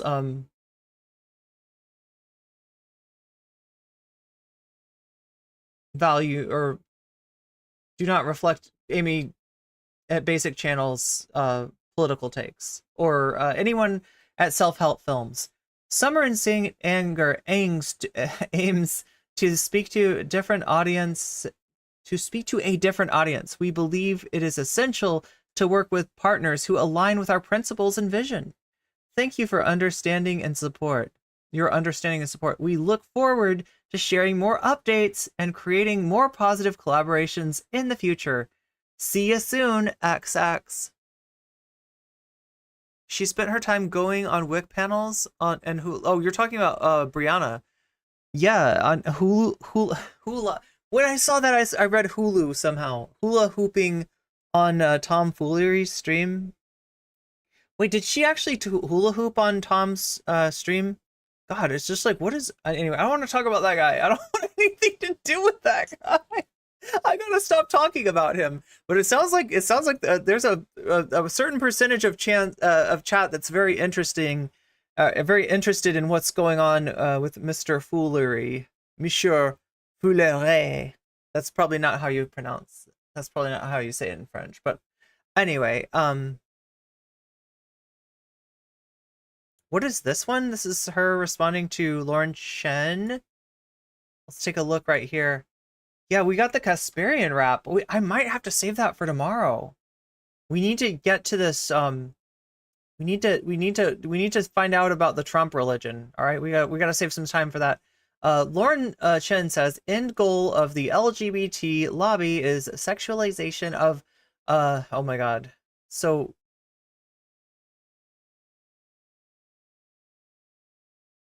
Judith Butler, the godmother of queer theory, just admitted that her work gives license to pedophilia. I'm guessing that this is clipped out of context. Should we look at this?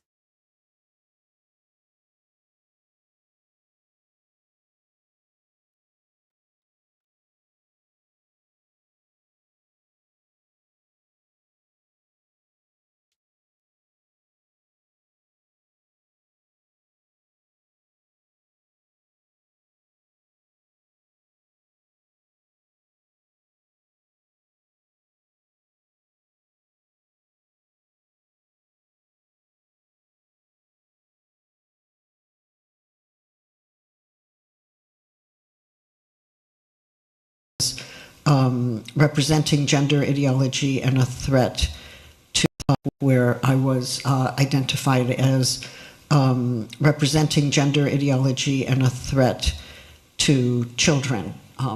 My work would indoctrinate them, or my work would license pedophilia, or my work and the work of gender more broadly would teach them how to become homosexual, or teach them that they must become homosexual, which Kind of true. Kind of wild. Kind of out of context. Like, let me rewind it just to make sure. Identified as representing gender. There's an antecedent, the mid-sentence, right? That's how out of context this is. I don't know what Judith Butler is actually saying, but the fact that they're laughing about it is, indicative of maybe the tone is not what myth-informed is representing it to be. Homosexual. Which is kind of true. Kind of wild. Kind of worked, yeah. Talk about where the wild things are. Well, of course, we know Eve Kosofsky-Sedgwick said, yes, we do teach that, where I was. Okay, wow. So anyway, that's what Myth Informed is tweeting out,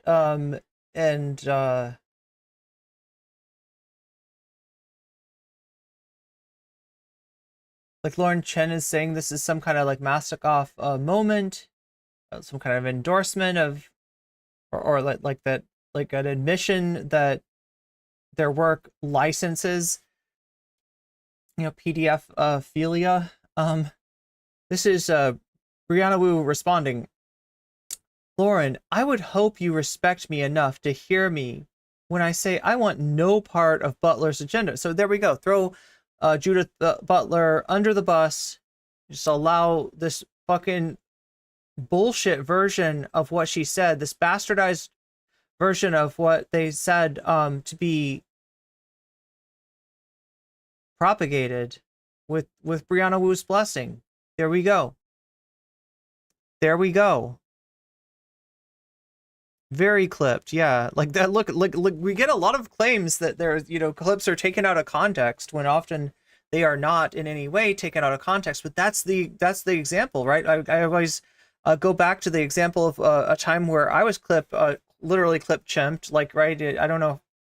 It's more than just taken out of context, right? When I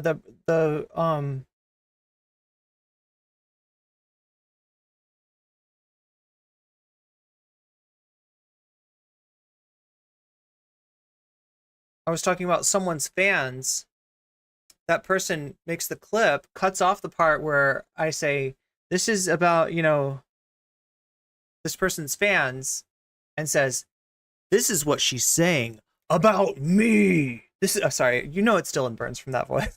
You're doing the wrestling voice, I'm talking about Dylan Burns there. Yeah, this is what she said about me. And I literally the part that was cut off was me saying, as in regards to his audience, right? Clearly not about Dylan, but yeah, that's the kind of shit. That's the kind of like truncation of what somebody says that cuts off and then mischaracterizes the important part of it. It does happen. It does happen with really disingenuous, shitty people. Yeah, we got Myth Informed here. I think Myth Informed fits that bill possibly better than Dylan. But yeah, Brianna Wu is fuck this, fuck this Judith Butler shit. Like, no attempt to say, like, hey, that is not what they're saying. Like, you're mischaracterizing it. It's just like, oh yeah, no, Myth Informed is based and correct, and so is Lauren Chen and Brianna Wu. But now there are freaking communist invading radicals. Brianna Wu trying to be one of the good ones. Anyway, that's all our Wu tint for today. Just a short one. But yeah, basically, she got fired on the same day from this Summer in Saint Anger, same day that Briahna Joy Gray gets fired from The Rising. In the same day that, and I don't think I even have to tell you what's winning the poll, chat. Unless anybody has something to say about this, we have 43% of voters in the main poll, 93 votes, 43% of which say Trump is God cult. I want to see that content. I want to see that content. We look over here to the Shorts channel and we have 39%. I want to see that content. I want to see the cult that calls Trump God. I got to see this. What, 159 votes over on Shorts. yeah, 8 points ahead of North Korean poop balloons, and 13 points ahead of Pod Save America, bad TikTok takes, respectively. It does appear, and then if we add in the 34%, yeah, it literally every donation has either been like reaffirming the vote through Vox Populi or Vox Populi, I think it's pronounced anyway, or literally putting their money behind the Trump is God cult. So I would say that's a pretty unambiguous win. Anybody disagree?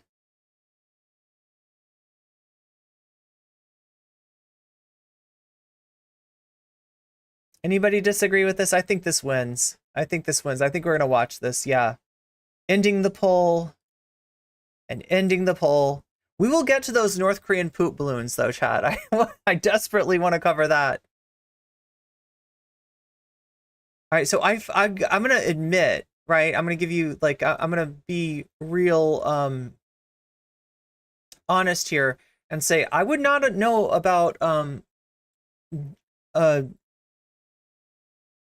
this channel, Julie Green Ministries, if it was not for the work of Owen Morgan at Telltale, right? Owen Morgan keeps up on the cults, keeps up on the a lot of cult content from Owen Morgan. But yeah, I ended up seeing this on Owen's channel, and this is Julie Green Ministries.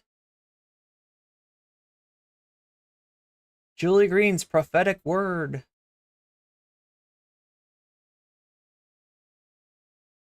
What's the story, Julie? I'm going to give out another powerful prophetic word, and it is called Every Stolen Election. Okay, so I should mention now that, well, this one, I'm surprised there's no, like, this didn't get like the note.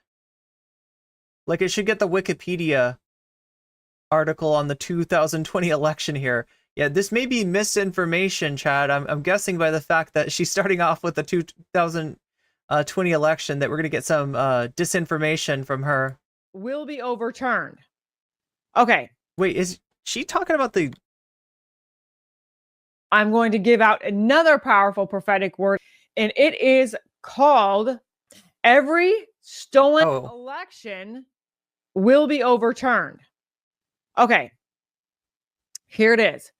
For I, the Lord, this day am telling my children, I am cleansing and dealing with every judge against my nation. So what is this? Is she reading from the Bible? No, this isn't in the Bible. This isn't in any Bible. She fancies herself a prophet of God. She's receiving the transmission from the on high, right?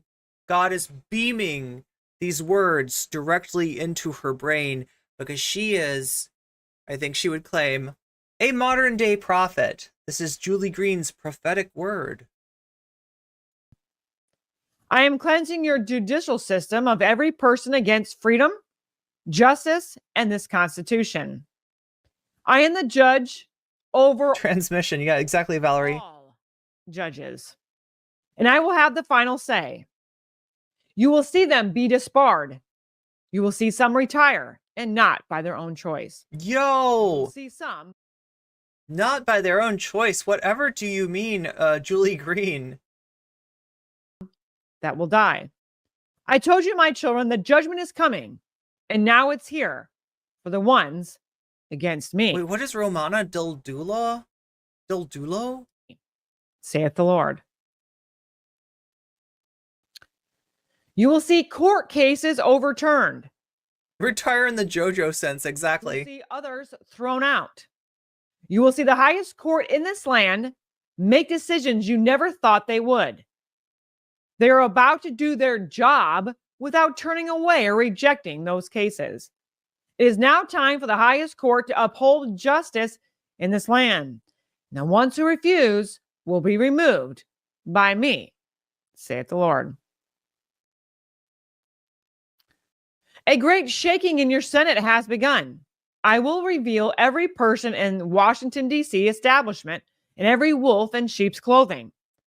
Great judgment will rain down in your Senate, O United States. Great exposure is coming for many senators who thought they covered their tracks. And the Lord saith, I shall expose thee, who hinders the progress of my servant Donald Trump. No, I mean, like, this is going to be like this lady really writes Trump into her theology in a way that I think to most Christians, even, evangelical Trump supporting Christians, well, most Christians, I think, would see this as being sacrilegious. Tracks silenced any who would talk against them, paid people off that would go along with their dirty deals.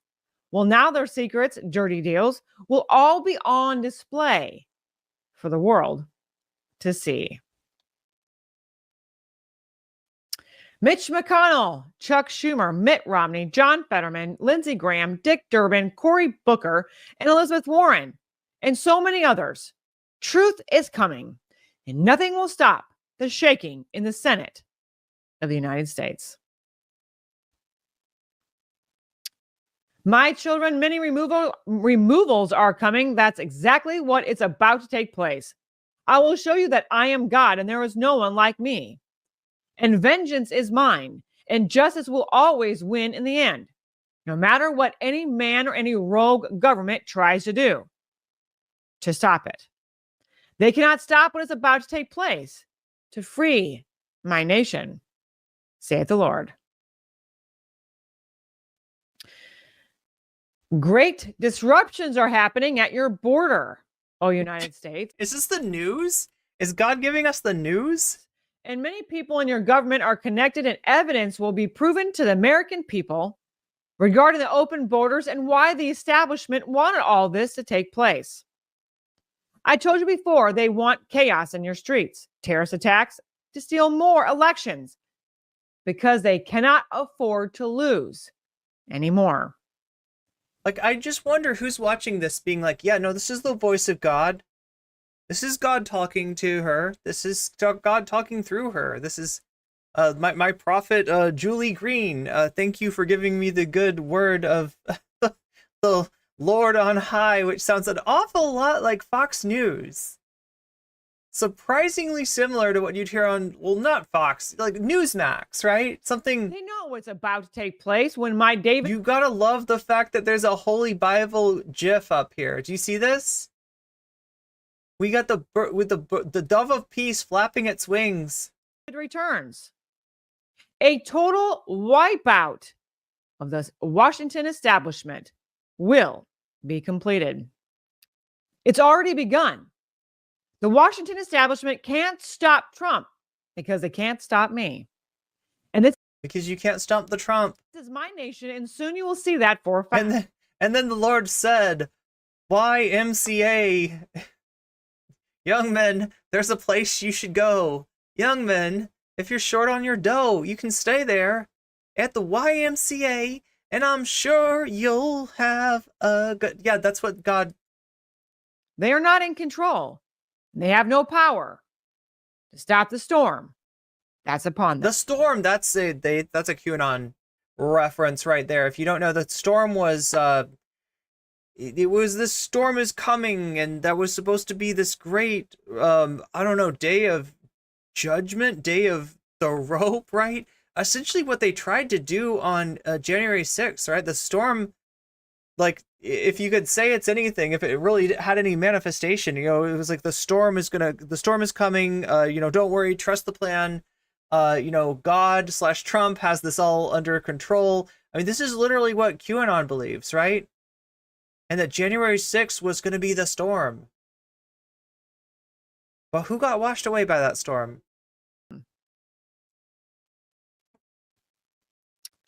Chaos and confusion is growing in their... Now, I know that Owen, when he watched this, he pointed out that, and Owen knows more about, like, the Bible and stuff like that than I really retained from it. But there's something in the Bible about you shall not bear false prophecy. generally looked down upon to do so.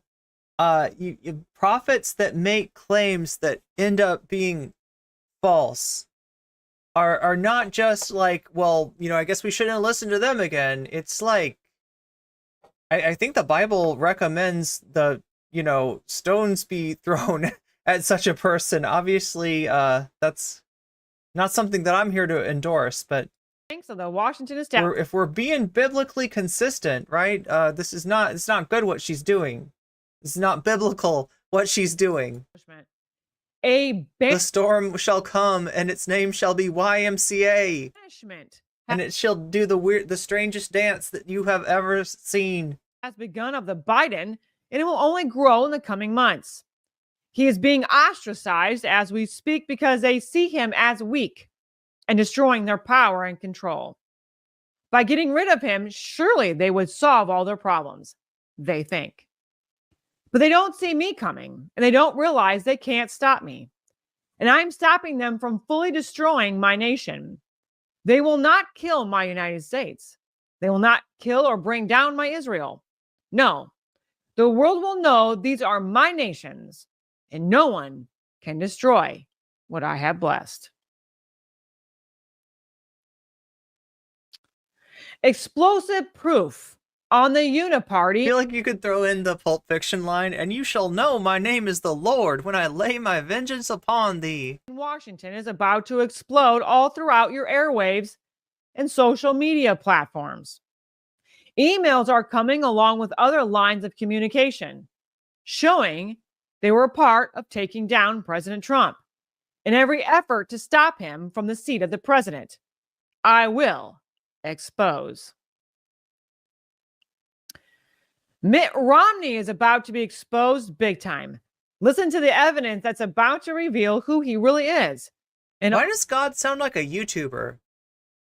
I don't buy that God's like, that we're going to expose this fool Mitt Romney. Like he's getting exposed. All that he has been hiding. The Lord saith that he shall be cooked upon social media. He shall receive a tremendous ratio. A very well-known SEAL will be in your news for a significant reason. Who is a very well-known SEAL? Like, right? Chat, I don't know any SEAL that's well-known. Who would be the most well-known SEAL? Who's the SEAL? She's going to tell us, isn't she? Watch the days that the Biden will slip further from reality. Is he the SEAL? Who's the SEAL? And controlling him in public will prove to be impossible. God is a broccoli-haired TikToker. That's what Gokunaru told me. Possible for them. The great fall is coming, so brace for what they are about to let the Biden go and Harris go from the Democratic ticket, and who they will bring in to replace them. The Lord saith they shall bring in a Michelle Obama to run in the place of Joe Biden. They shall bring in Hillary Clinton to serve as her vice president. I don't know. A great exchange is Neil the seal? Is that like the seals in the Bible? Oh, it's that kind of seal. Wait, a famous seal. Wait, I know what you're talking about though. There's like seals in the Book of Revelations. Not those kind of, not the art kind of seal, but this kind of seal that's like you're gonna break the seal, and then you break this seal, and then you break this seal, and it's bad. I'm pretty sure the breaking of the seals is not good. Taking place. They are desperate and they can't afford to lose this next election because they know what is coming if they did. Well, what they dread the most and fear the most is coming. It might just be on shorts, but her wall is looks like a horror game, and her scripture her scriptures are bugging me out. Yeah. Anyway, because every election that has been stolen will be overturned. Because I am the one that will overturn it all. Justice will be I am the one who knocks. Served in my nation in a way no one thought, because I do things in unconventional ways. And then it kind of feels like God is channeling a little bit of Empress Teresa. Is it giving Empress Teresa? World is anybody getting Empress Teresa from this? About to know that I'm alive. I'm still At least it's not Time Cube. throne. And I'm always have the final say. On the throne. So, my children, your celebrations are coming, and no illegitimate government or the world elites can stop what is coming. And that's me. Saith the Lord of hosts. Okay. Okay, can somebody explain the host thing to me? Like, I gotta admit, okay, I've, like, you know, I was a religious little kid, kind of, you know, I mean, like, as much as a little kid can be religious, I don't know. I was concerned about, I tried to read the Bible. I think I got to, like, Numbers. Right? Maybe I read the Old Testament. I don't know. I think I read the Old Testament. I think I did read it, but I don't know. I don't know. What's the host? What are they talking about when they, like, this is a Christian thing. They're like the Lord of hosts, the host of the host of the heavenly host. What the fuck is the host? Like, that sounds like some freaking analog horror shit. What is the host? Is this some kind of like Borg thing or some kind of like parasite thing? Like, what is the host? What is that about? Yeah, parasite host relationship, right? Is it like Venom or what's this? Is that the? It's like a Venom thing. It means an army, like armies of angels. Okay, so definitely an army, like an armed force of angels. So it's like the thing in Has-Been Hotel. This prophetic word, one of the things like the evil angel armies I love that God says is one of the things, and he said, I love it when God says at the very end is he said he is the one that's overturning all the elections, all of them. That's God. There is nothing that has been done to us or against us that can't be undone. Oh. So there's nothing that's been done to us that's been causing all this damage throughout the world and throughout all of our nations that God cannot undo. Because God is a God of restoration. God is a God whom nothing is impossible. He's the creator of heaven and earth. He knew the damage that the enemy was going to cause, but he also has the restoration to fix it. This shit never made any sense to me. Like, God is perfect. Bad shit's happening, but God's like on top of it. He's got it. He's good. That's God. God restores. Biblically accurate angels. God, as they said earlier this week, that he's a great revealer. So he's going to expose every plot, plan, and scheme. He's going to expose all the fake fans. He's not going to allow any person against our He's going to expose the evil grifters. Get away with it. In the book of Revelations, Michael is the archangel. Oh, yeah, Michael, the archangel, defeats Satan, his army of demons. And that's like the Michael fighting the dragon thing. Like, that's like that statue or that picture.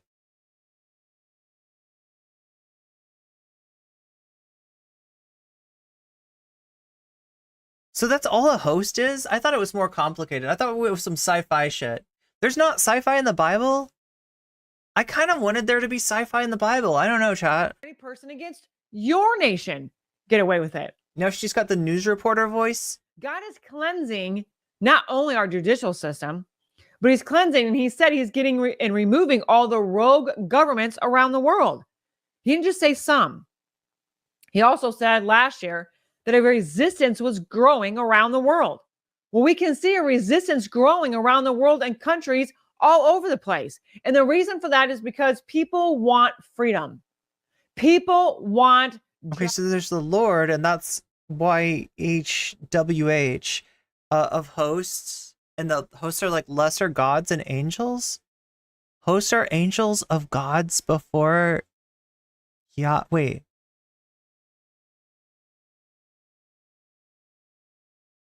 So saith Gary of Hostess Snacks. What did Chugga Conroy do? I don't know. We didn't select it. We didn't get to vote for it. And I've just seen a little bit of the video. But yeah, somebody's pulling out the Chugga Conroy content again and questioning Chugga Conroy's narrative, but we didn't select this one. We ended up with the cult of Trump. The cult of Donald Jameson Trump III. Justice. People Trumparelli want truth. And they're fed up with these rogue and illegitimate governments who are in control, trying to cause socialism and communism and throughout the world to try to oppress and try to. Wait, what's causing this? Fed up with these rogue and illegitimate governments who are in control, trying to cause socialism and communism and throughout. They're trying to cause socialism and communism. God damn, I wish my government was trying to cause socialism and communism. The world to try to oppress and try to enslave all the masses throughout the world. But God is saying it is not. I feel like it's not doing that very well at the moment. Lexical, thank you for the gift sub. Infallible Fowl, you just got weasels. That time, and he's not allowing us to be enslaved. He sees the oppression, he knows what's going on, and he has something to do about it, and he has something to say about it. There is no time in human history that man has ever gotten away with their plan. Never.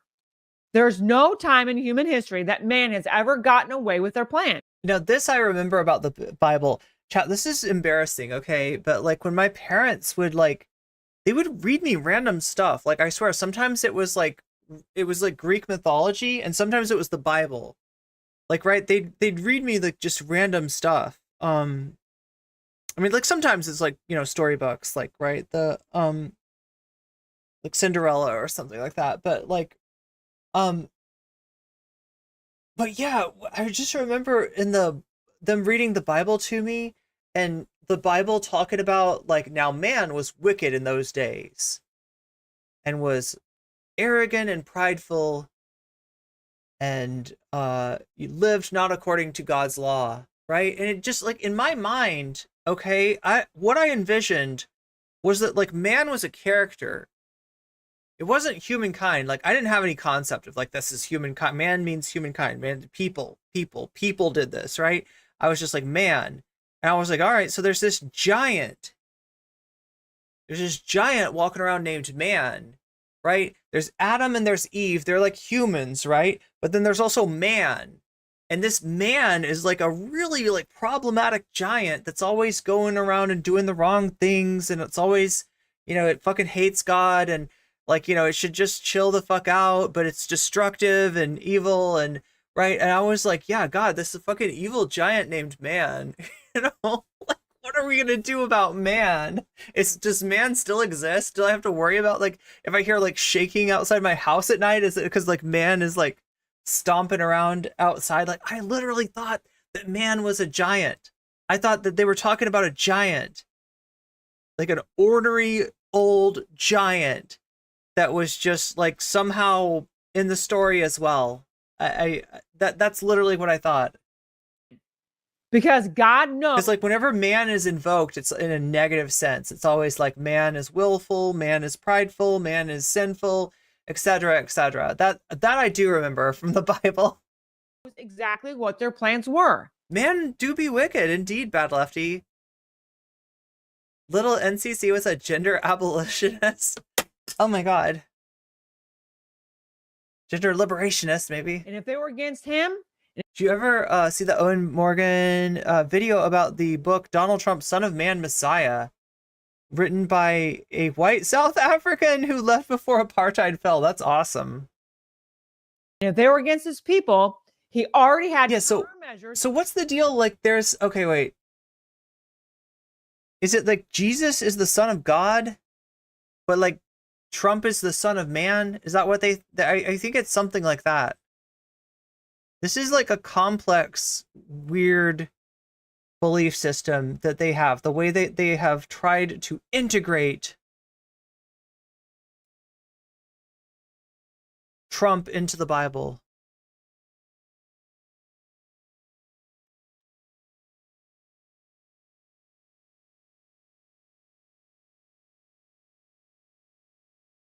And stop what they were doing.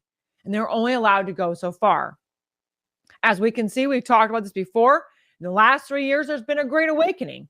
not just in this country. There's been a great awakening all over the nations around the world, waking up to truth, waking up to freedom, waking up to liberty, waking up to what Jesus has already done. Evangelicals, we need to talk. I can honestly say that I do not hate anyone regardless of their political affiliation. Today I want to share with you an actual book, President Donald Trump, Son of Man, the Christ. This is one of the reviews. Trump is greater than God. Pause your screen to read this description. This book is amazing. I've never truly realized how much we owe Donald. God is a book, whereas Donald is a true stoic hero? What? Said that God is a book, whereas Donald is a true stoic hero. Now, I've heard that this book is being handed out at some Trump rallies. The host is a restaurant in heaven. People will take issue with what I'm about to say, but I honestly feel like Donald Trump has been woven into American evangelicalism. I feel like this thing has taken on a... Look, that shit is overt. That shit is gross. And I do think that a lot of probably even MAGA people, a lot of real hardcore Trump supporters see that as being heretical, see that as being sacrilegious, like don't want anything to do with that, right? But like, how many of them have, so even without like thinking these thoughts consciously, how many of them are treating Trump as a good in and of himself, right? How much is that mindset that like, we're working backwards. We're working inductively from like, you know, Trump is good. Trump is what the nation needs. Trump should be king, like, right? Trump should be president forever. Working back from there, like logically, rather than actually having any logical basis to think that, right? Life of its own. And it's become its own separate religion at this point. And I'm going to explain. Trumpism. Now, aside from the nonsensical premise of this book, that Donald Trump is actually the Son of God, which is what the Bible calls blasphemy. This week I've seen videos of people actually being baptized in the name of Donald Trump. I've seen videos of a man in India who makes literal statues and worships Donald Trump. Literally worshiping him. Not satire, literal. I have heard Trump prophets who completely have built their entire ministry not on Jesus Christ, but upon prophecies based upon Donald Trump. Prophets like Robin Bullock, Kat Kerr, Johnny Enlow, and one of the biggest ones of all, Shane Vaughn, who literally called Trump a messiah. One thing that I have seen amongst evangelicals is this trend to demonize their political enemies. It's become a religion where they don't love people that vote differently than them. They don't try to be a light. It's all judgment and condemnation for the other side, where there is no love, no effort at peacemaking, just literal condemnation. Politics have become so immersed with religion that saying God loves immigrants is often interpreted as partisan rhetoric rather than biblical truth.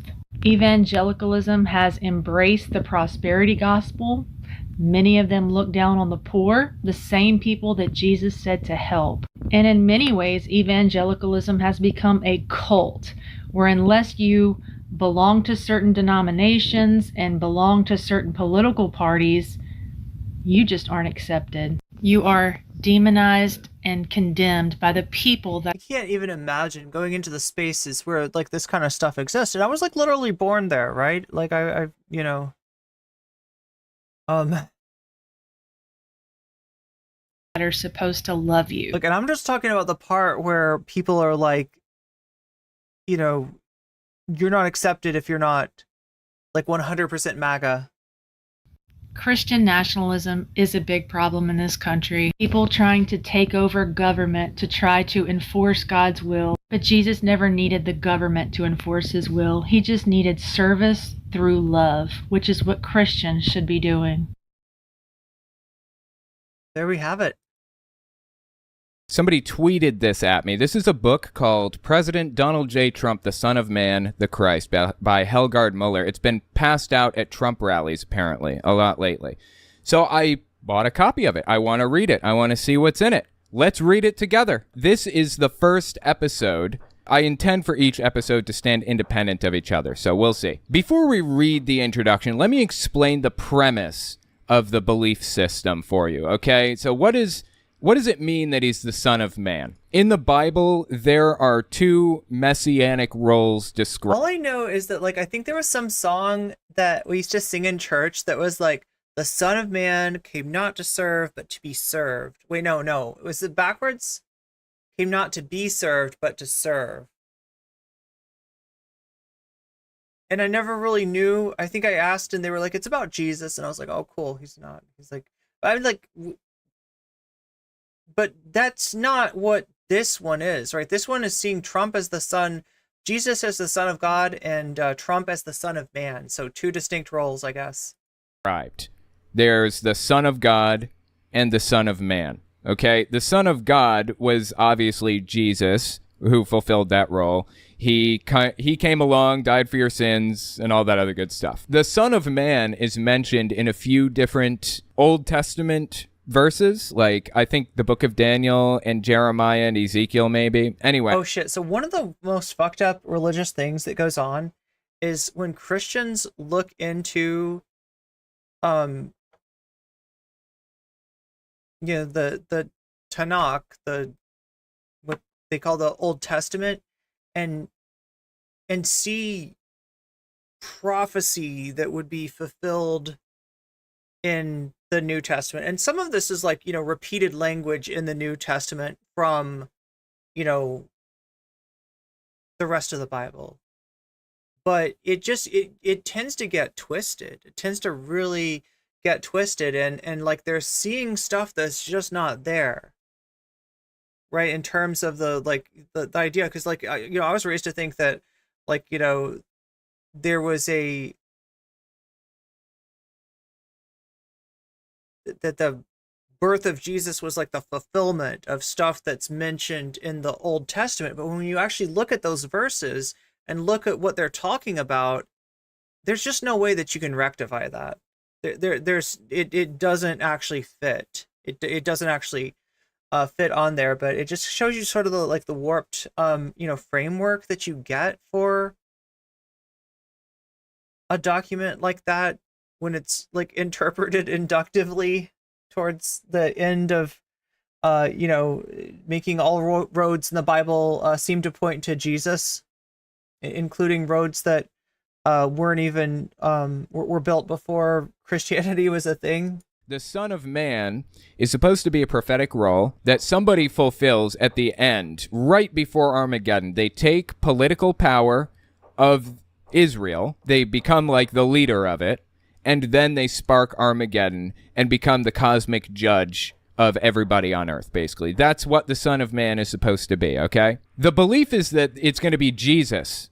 That's what people mean when they say Jesus is coming back. When Jesus comes back... Jesus is like a super Irie hippie? He will be back as the Son of Man. He already fulfilled his role as the Son of God.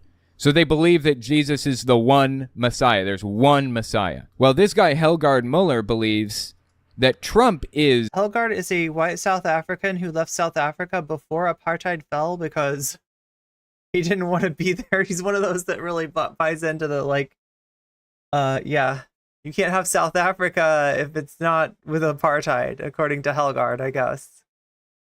The Son of Man. Because here's the premise for the belief. He thinks that the Son of Man is going to take political power. What's fascinating is that the Messiah in the Tanakh was never prophesied to be some kind of immortal demigod. In fact, there were predicted to be many potential messiahs. None of them were expected to be some sort of demigod that is also God himself and itself. But now there are freaking communist invading radicals. He would be an anime VTuber these days, so to speak.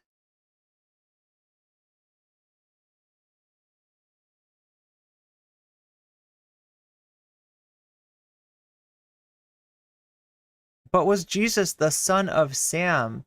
Jesus is Superman, yeah, or Prometheus or something. Power over Mithras. Israel, right? Well, he believes America is the new Israel. He thinks that America, the United States, came into covenant with Yahweh when... Oh, God. This is like so many of these evangelicals think this, right? that like they have weird, you know, like prophecy things where they're like the pantomime, like God transferring the chosenness of like to the American people, to the American nation, like constant, like these weird theories that like George Washington went to some place and consecrated something, and like that was like the covenant, made a secret covenant with God, like did some ceremony. I don't know. Yeah, it's kind of writing in. I mean, like, look, if you grew up with the fucking founding fathers as this like story, you know how it feels religious. Like, even though you know, it's not supposed to be religious. If you asked an adult, you know, they'd be like, oh, no, we don't worship George Washington and Benjamin Franklin, but it's like, you kind of do.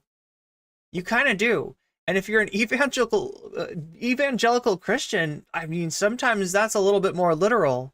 And became the first president or whatever. And when Donald Trump took political power of New Israel, he believes that that was him beginning the fulfillment of a prophecy to be the Messiah. This is not a fringe belief, really, either. A lot of evangelicals view it this way. They even have their own Bible. It's called the Patriot Bible, the American Patriots Bible. And it has all the same stuff in it generally as a normal Bible, except they So this is a year ago, before anybody asks. This is not the Bible that Trump was selling. Various different parts in. But it may be similar. I don't know. Like the founding documents, the Constitution. What was in Trump's Bible? It was like the lyrics to "Proud to be an American," and the Bible and the Constitution. Yeah, it is. It's a consecration of like the United States sacred documents along with the Bible. Yeah, it's kind of little blurbs about hating gay people or whatever else. It's kind of giving Mormonism. This is a full-blown religion now. And this book by Helgard Muller, Donald J. Trump, the Son of Man, the Christ, is evidence that this has become a full-blown religion. With that information in mind, let's read the introduction and see what they have to say about Trump. Let us read.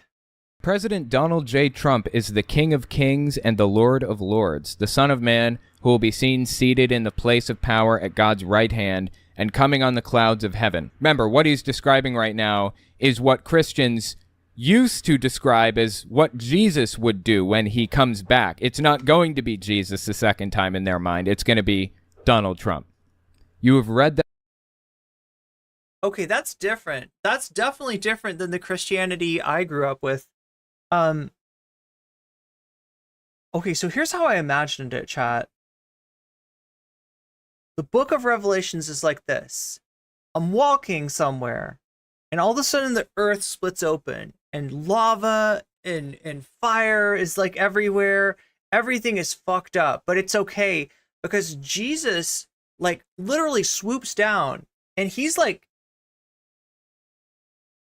horizontal, right? And he's got like this thing in his back where you can like ride him, right? Jesus is like the dragon from the Never-Ending Story or something, like, right? I just literally imagined like Jesus, but he's all kind of got this like curvature in his back that's like, come on, get on, we're going. Jesus is like, ride me, and I'm like, okay, let's giddy up. Like, I don't know. And I go off into the sky just in time for the earth to blow up, right? That's what I thought the book of Revelations, that's what I thought the second coming of Christ was going to be like. I thought I was going to get to ride Jesus. I don't know, chat. Sent you a recent short clip of Trump being asked about his relationship. Oh, thank you. That's a good one, actually. He sort of avoids the question, but he does boast about evangelicals loving him. Lord knows, a weird thing. He can't answer the question, right? I think I know what you're talking about, Natalie.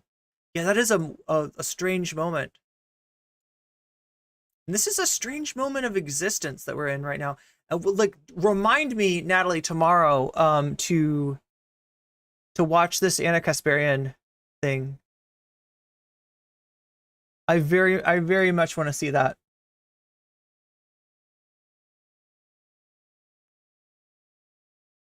What's your relationship with God like, and how do you pray?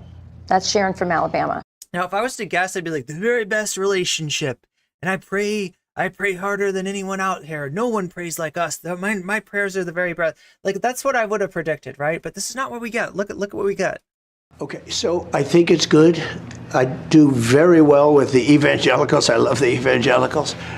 And I have more people saying they pray for me. I can't even believe it. He doesn't need to pray. There's so many people praying for him. He outsources the prayer. And they are so committed, and they're so believing. They say, "Sir, you're going to be okay. I pray for you every." Barian is a Damien. Just keep them Rottweilers away. I mean, everybody, almost. I can't say everybody, but almost everybody that sees me, they say it. It's such a beautiful thing. You know what's a beautiful thing too? When you look at all of this bad stuff going on, they have nothing to look up to. They have no God. They have no anything. They kill people. They beat people. They push people into subways. There's just nothing there. Religion is such a great thing. It keeps you. There's something to be good about. You want to be good. It's so important, and I don't know if it's explained right. I don't know if I'm explaining it right now, but when you have something like that, you want to be good. You want to go to heaven, okay? You want to go to heaven. If you don't have heaven, you almost say, what's the reason? Yeah. Why do I have to be good? Let's not be good. They have nothing to look up to. They have no God. They have a beautiful thing. You know what's a beautiful thing too? When you look at all of this bad stuff going on, they have nothing to look up to. They have no God. They have no anything. He sounds more like Dio Brando. They kill people. They beat people. They push people into subways. There's just nothing there. Religion is such a great thing. It keeps you. There's something to be good about. You want to be good. It's so important, and I don't know if it's explained right. I don't know if I'm explaining it right now, but when you have something like that, you want to be good. You want to go to heaven, okay? You want to go to heaven. Like you're drawn to it, like it's gravity. Drawn to it. If you don't have heaven, you almost say, what's the reason? Yeah. Why do I have to be good? Let's not be good. What do I have to do? Kill Emporio? What do I... No. Anyway, Chad, enough JoJo references.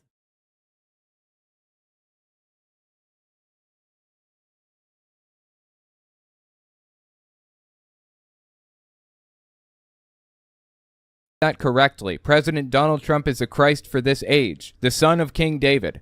Prophecies of Jesus and all the prophets point to President Donald J. Trump as the Son of Man, the Christ. I thought they were going to say President Sunday. Christians and Jews are not aware of how many prophecies President Donald Trump of the United States has fulfilled in his presidency. See, the thing is, if you're willing to go along and kind of link stuff in the Old Testament to the story of Jesus, right? It's like, it's not that far of a reach to like write Trump into the New Testament somehow. The Son of Man. The title, the Son of Man, was used by the prophet Ezekiel to describe himself. The Lord called Ezekiel as the Son of Man, Ben Adam. The phrase Son of Man is common enough throughout the scriptures as simply meaning man, but is never used in an address to a prophet, except to Ezekiel and Daniel.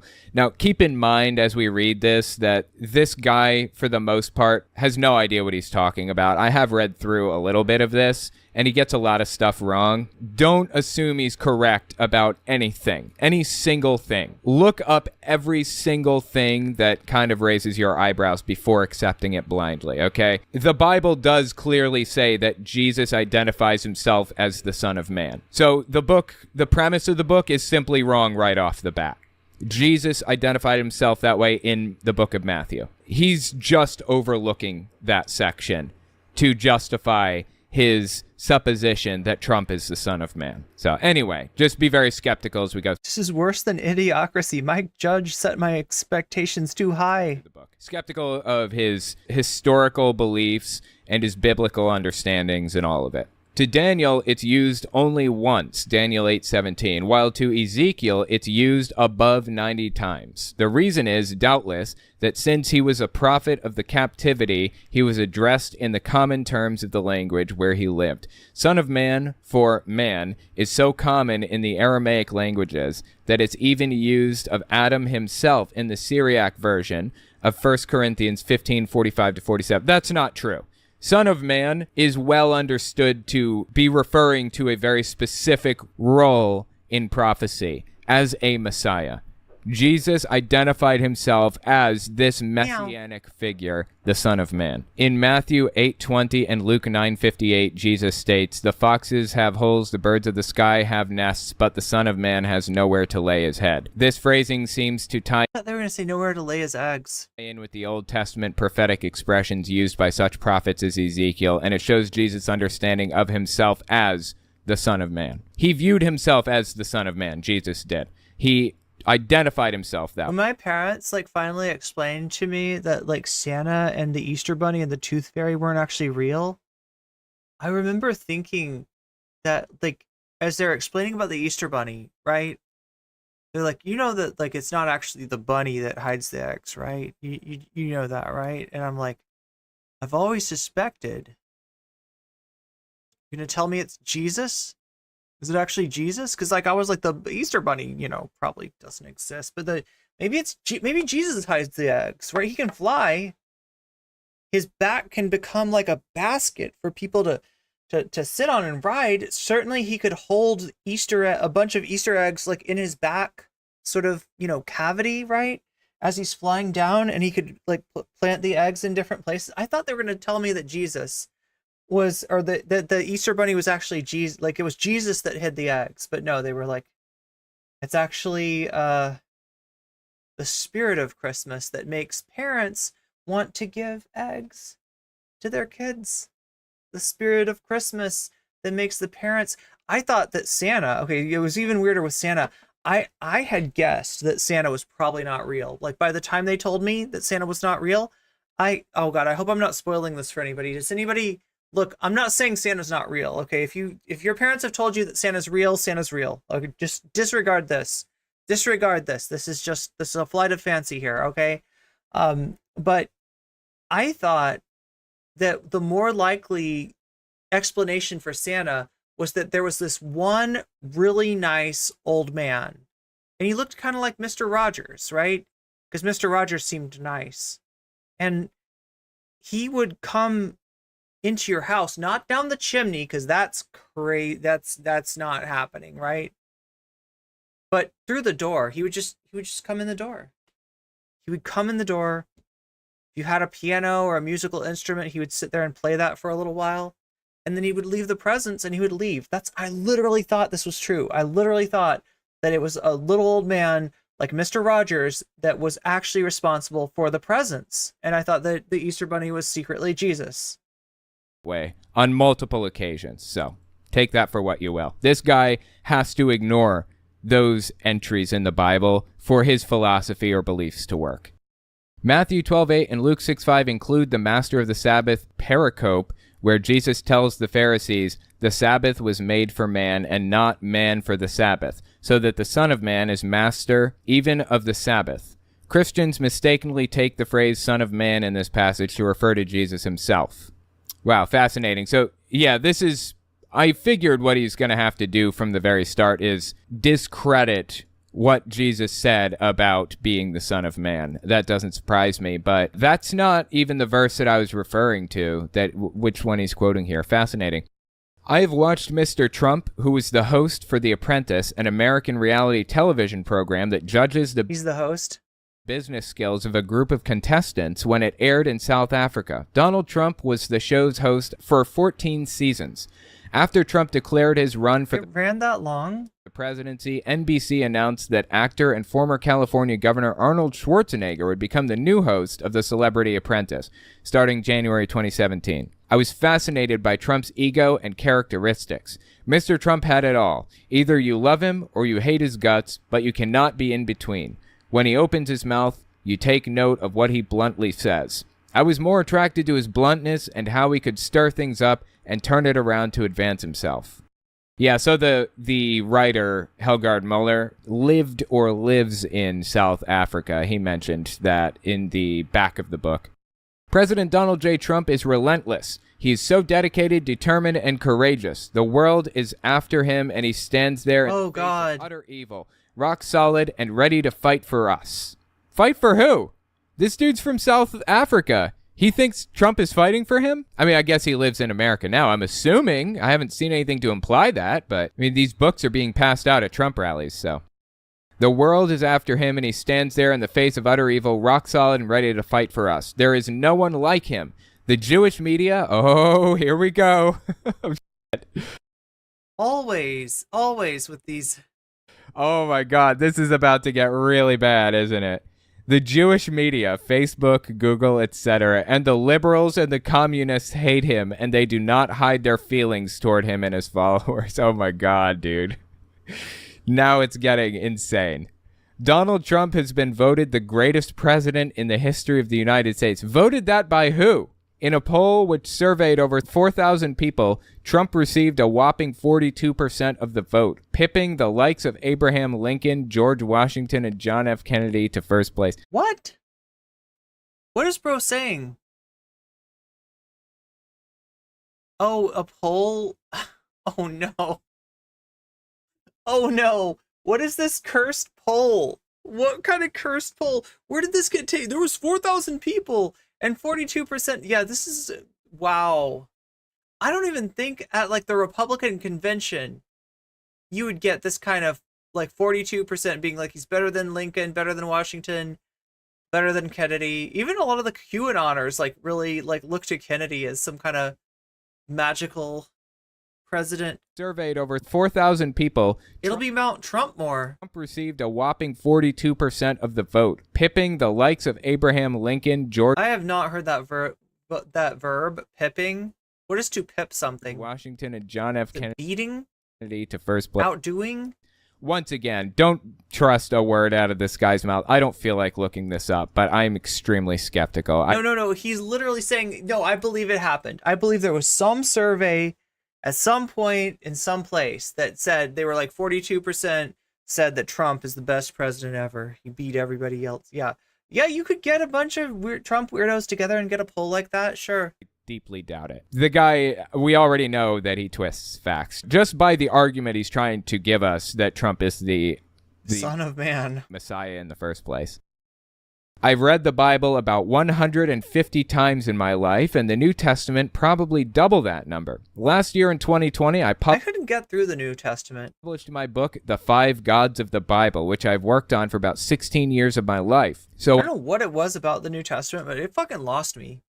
President Donald Trump was in the Oval Office, and his presidency played out over the 4-year period, 20th of January 2017 to 2021, I was stunned and amazed to see how Mr. Trump is fulfilling the role of the Christ. I've phoned a few friends here in America, even abroad in South Africa, so I guess he's...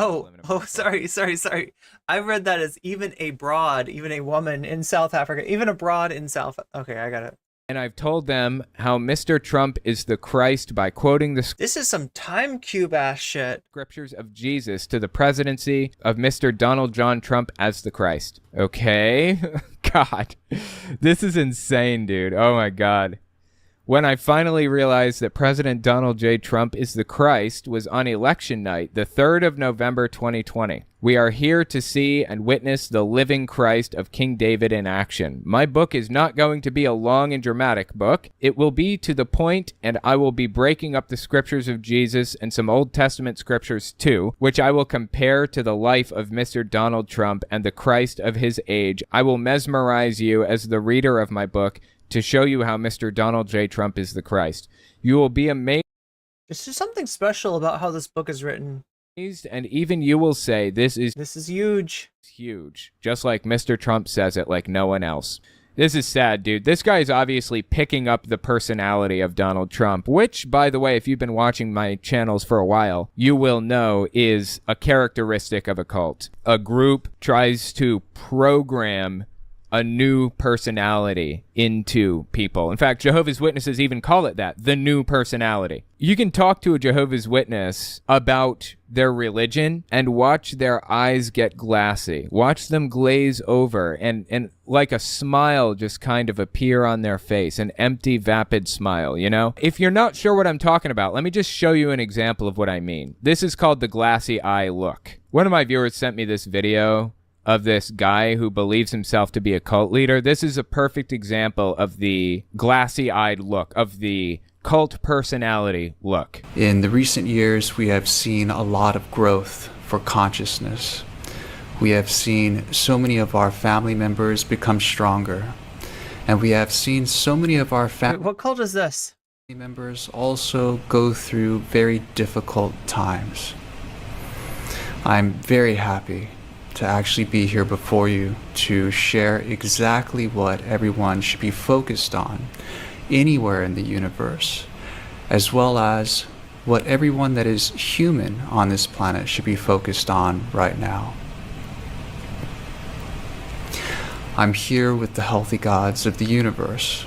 They are here listening to me right now, and I am one of them to share this good news. See what I'm saying? It's a glassy-eyed look. It's completely vapid and empty. Let me show you another example of this glassy-eyed, empty. Wait, so does that mean that he went through the 2016 election and didn't realize that Trump was Jesus yet? This is Romana Didulo, QAnon influencer, self-proclaimed Queen of Canada, announcing her queendom. Oh shit! I've heard of this. Hello, Canada. I'm Romana Didulo. As opposed to the unhealthy gods, yeah, like the god of vaping. I'm the founder and leader of Canada First. Clearly an unhealthy god, but a pretty cool god nonetheless. As of February this year, 2021, I am the head of state and commander-in-chief of Canada. Clearly. The people who appointed me are the White Hats and the U.S. military. They believe, if you're in QAnon, that the military is in charge behind the scenes. They believe in these white hats. I don't know, are they like good CIA agents or something? Is that what? Can somebody explain the white hats to me? I feel like I should understand what this white hat is. It's like a Fed, but like a good Fed is a white hat. Group of people who They're like pro-Trump. Good as in pro-Trump. I mean, not actually good. Helped President Trump. The same group of people who have seized the assets of the Vatican Church. So yeah, the Vatican's assets have been seized. Hillary Clinton has been imprisoned, if not executed. Right? They have all these weird beliefs. Right? All the bad people are secretly, like Joe Biden is not Joe Biden. He's been replaced by a robot.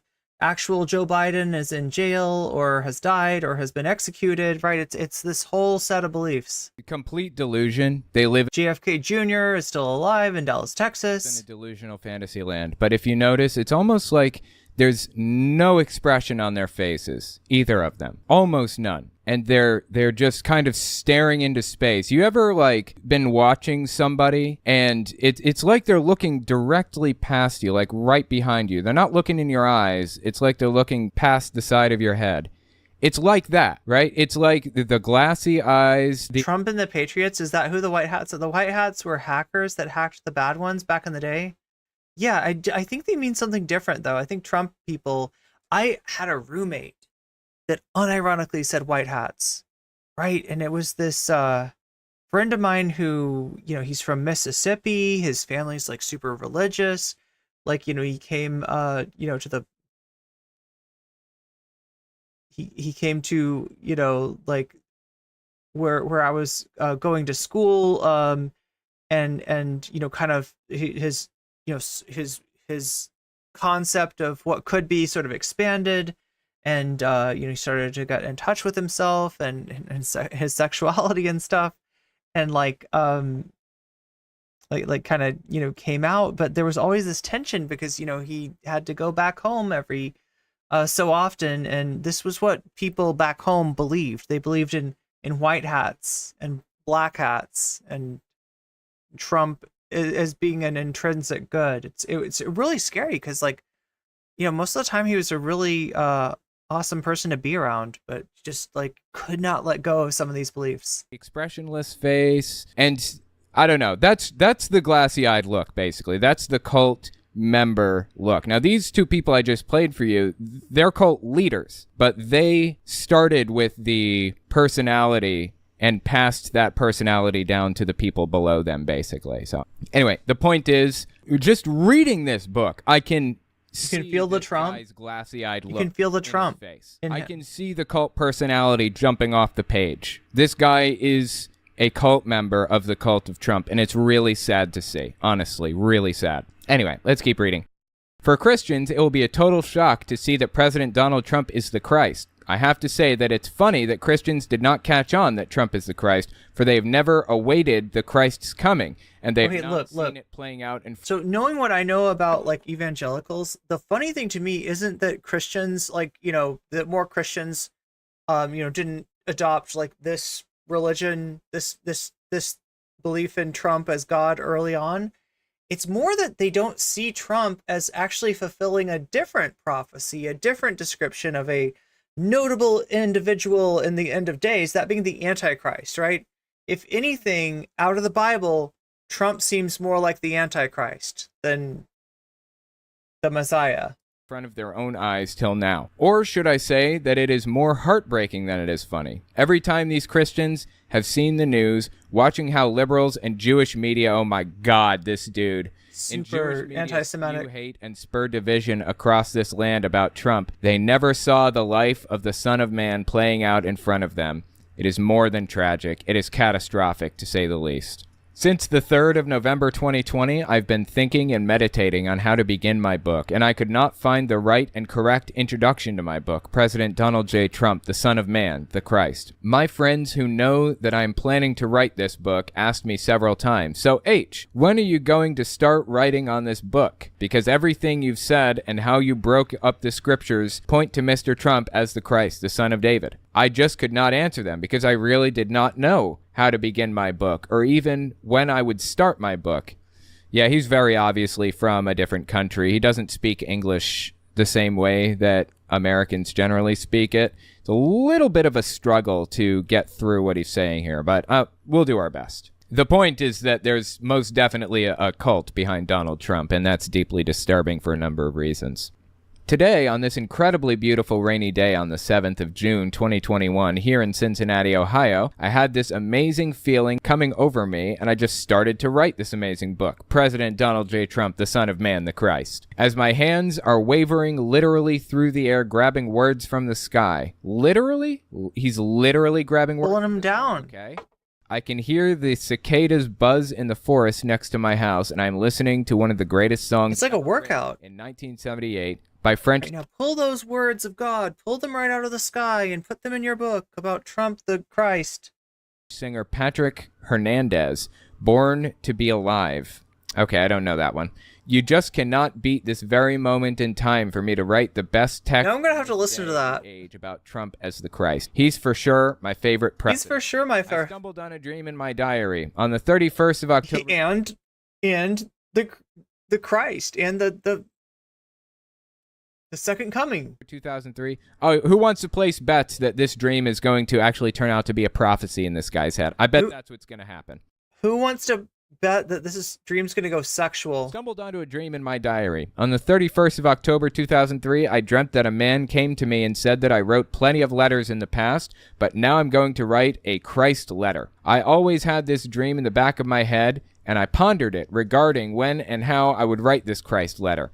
Now I know, 18 years later, what the meaning of this dream is all about. Wait, I don't understand. I feel like this is poor formatting. What the meaning of this dream is all about Trump as the Son of Man, the Christ. I've finished this book, President Donald J. Trump, the Son of Man, the Christ, on the 20th of October, 2021. What a journey it was for me to come to this point in my life. On this very same day, the 20th of October, 2021, when I finished this book, President Donald J. Trump, the Son of Man, the Christ, Trump Media and Technology Group, TMTG, and Digital World Acquisition Corporation, this is the Trump, a publicly traded SPAC, announced that they had entered into a... Is this like the Trump social thing? Truth Social? Merger agreement that would combine the two entities, allowing Trump Media and Technology Group to become a publicly traded company. Coincidence? Absolutely not. Okay, so let me explain what all that means, because it was a little confusing. I believe Trump Media and Technology Group is the parent company that owns Truth Social, the social media network, the Twitter clone that Trump created. So what he's saying is the day that his book released, or what the day he finished his book, the day he finished it, is the same day that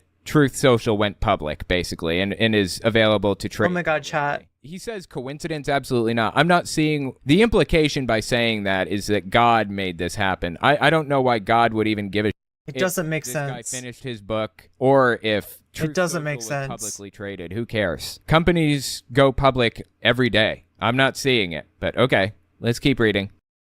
Banished from major social media platforms, former President Donald Trump has announced plans to form a public company that will launch a long-anticipated social platform of his own, claiming to create... So he is seeing Truth Social, right, the failed social media platform, as being the fulfillment of some kind of biblical prophecy. I think we can leave it on that, chat. We've got like 4 minutes left before I turn into a pumpkin.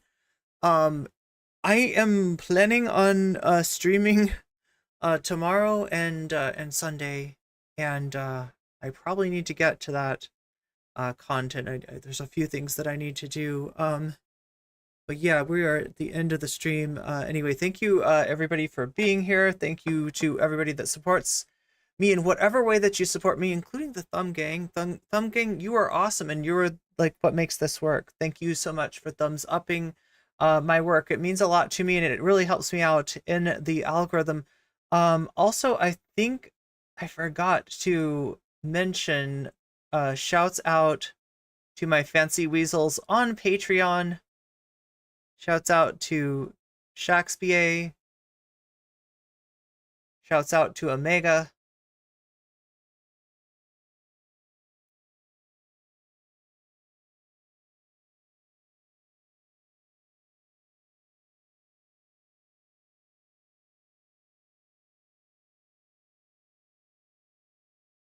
Because it was so peaceful up here, but now there are freaking communist invading radicals.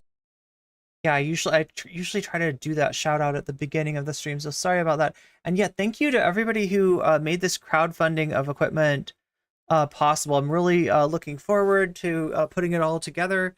We have got like everything that I need to run the sound is now funded, right? It'll take a little while for the XLR to get to me, but you should in the next few days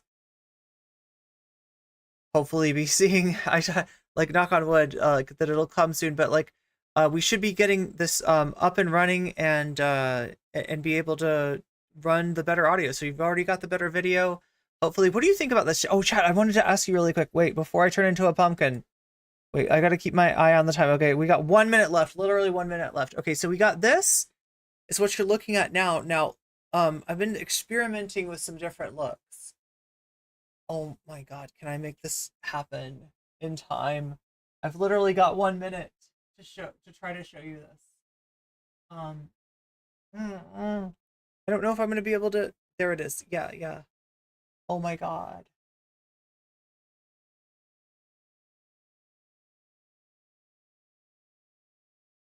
This is the other background. I think I like the first one best. Yeah. I think the black one we're gonna stick with. I just wanted to look at this. Anyway, chat, much love. I gotta get off here, or else I will turn into a pumpkin and I won't be able to edit the file.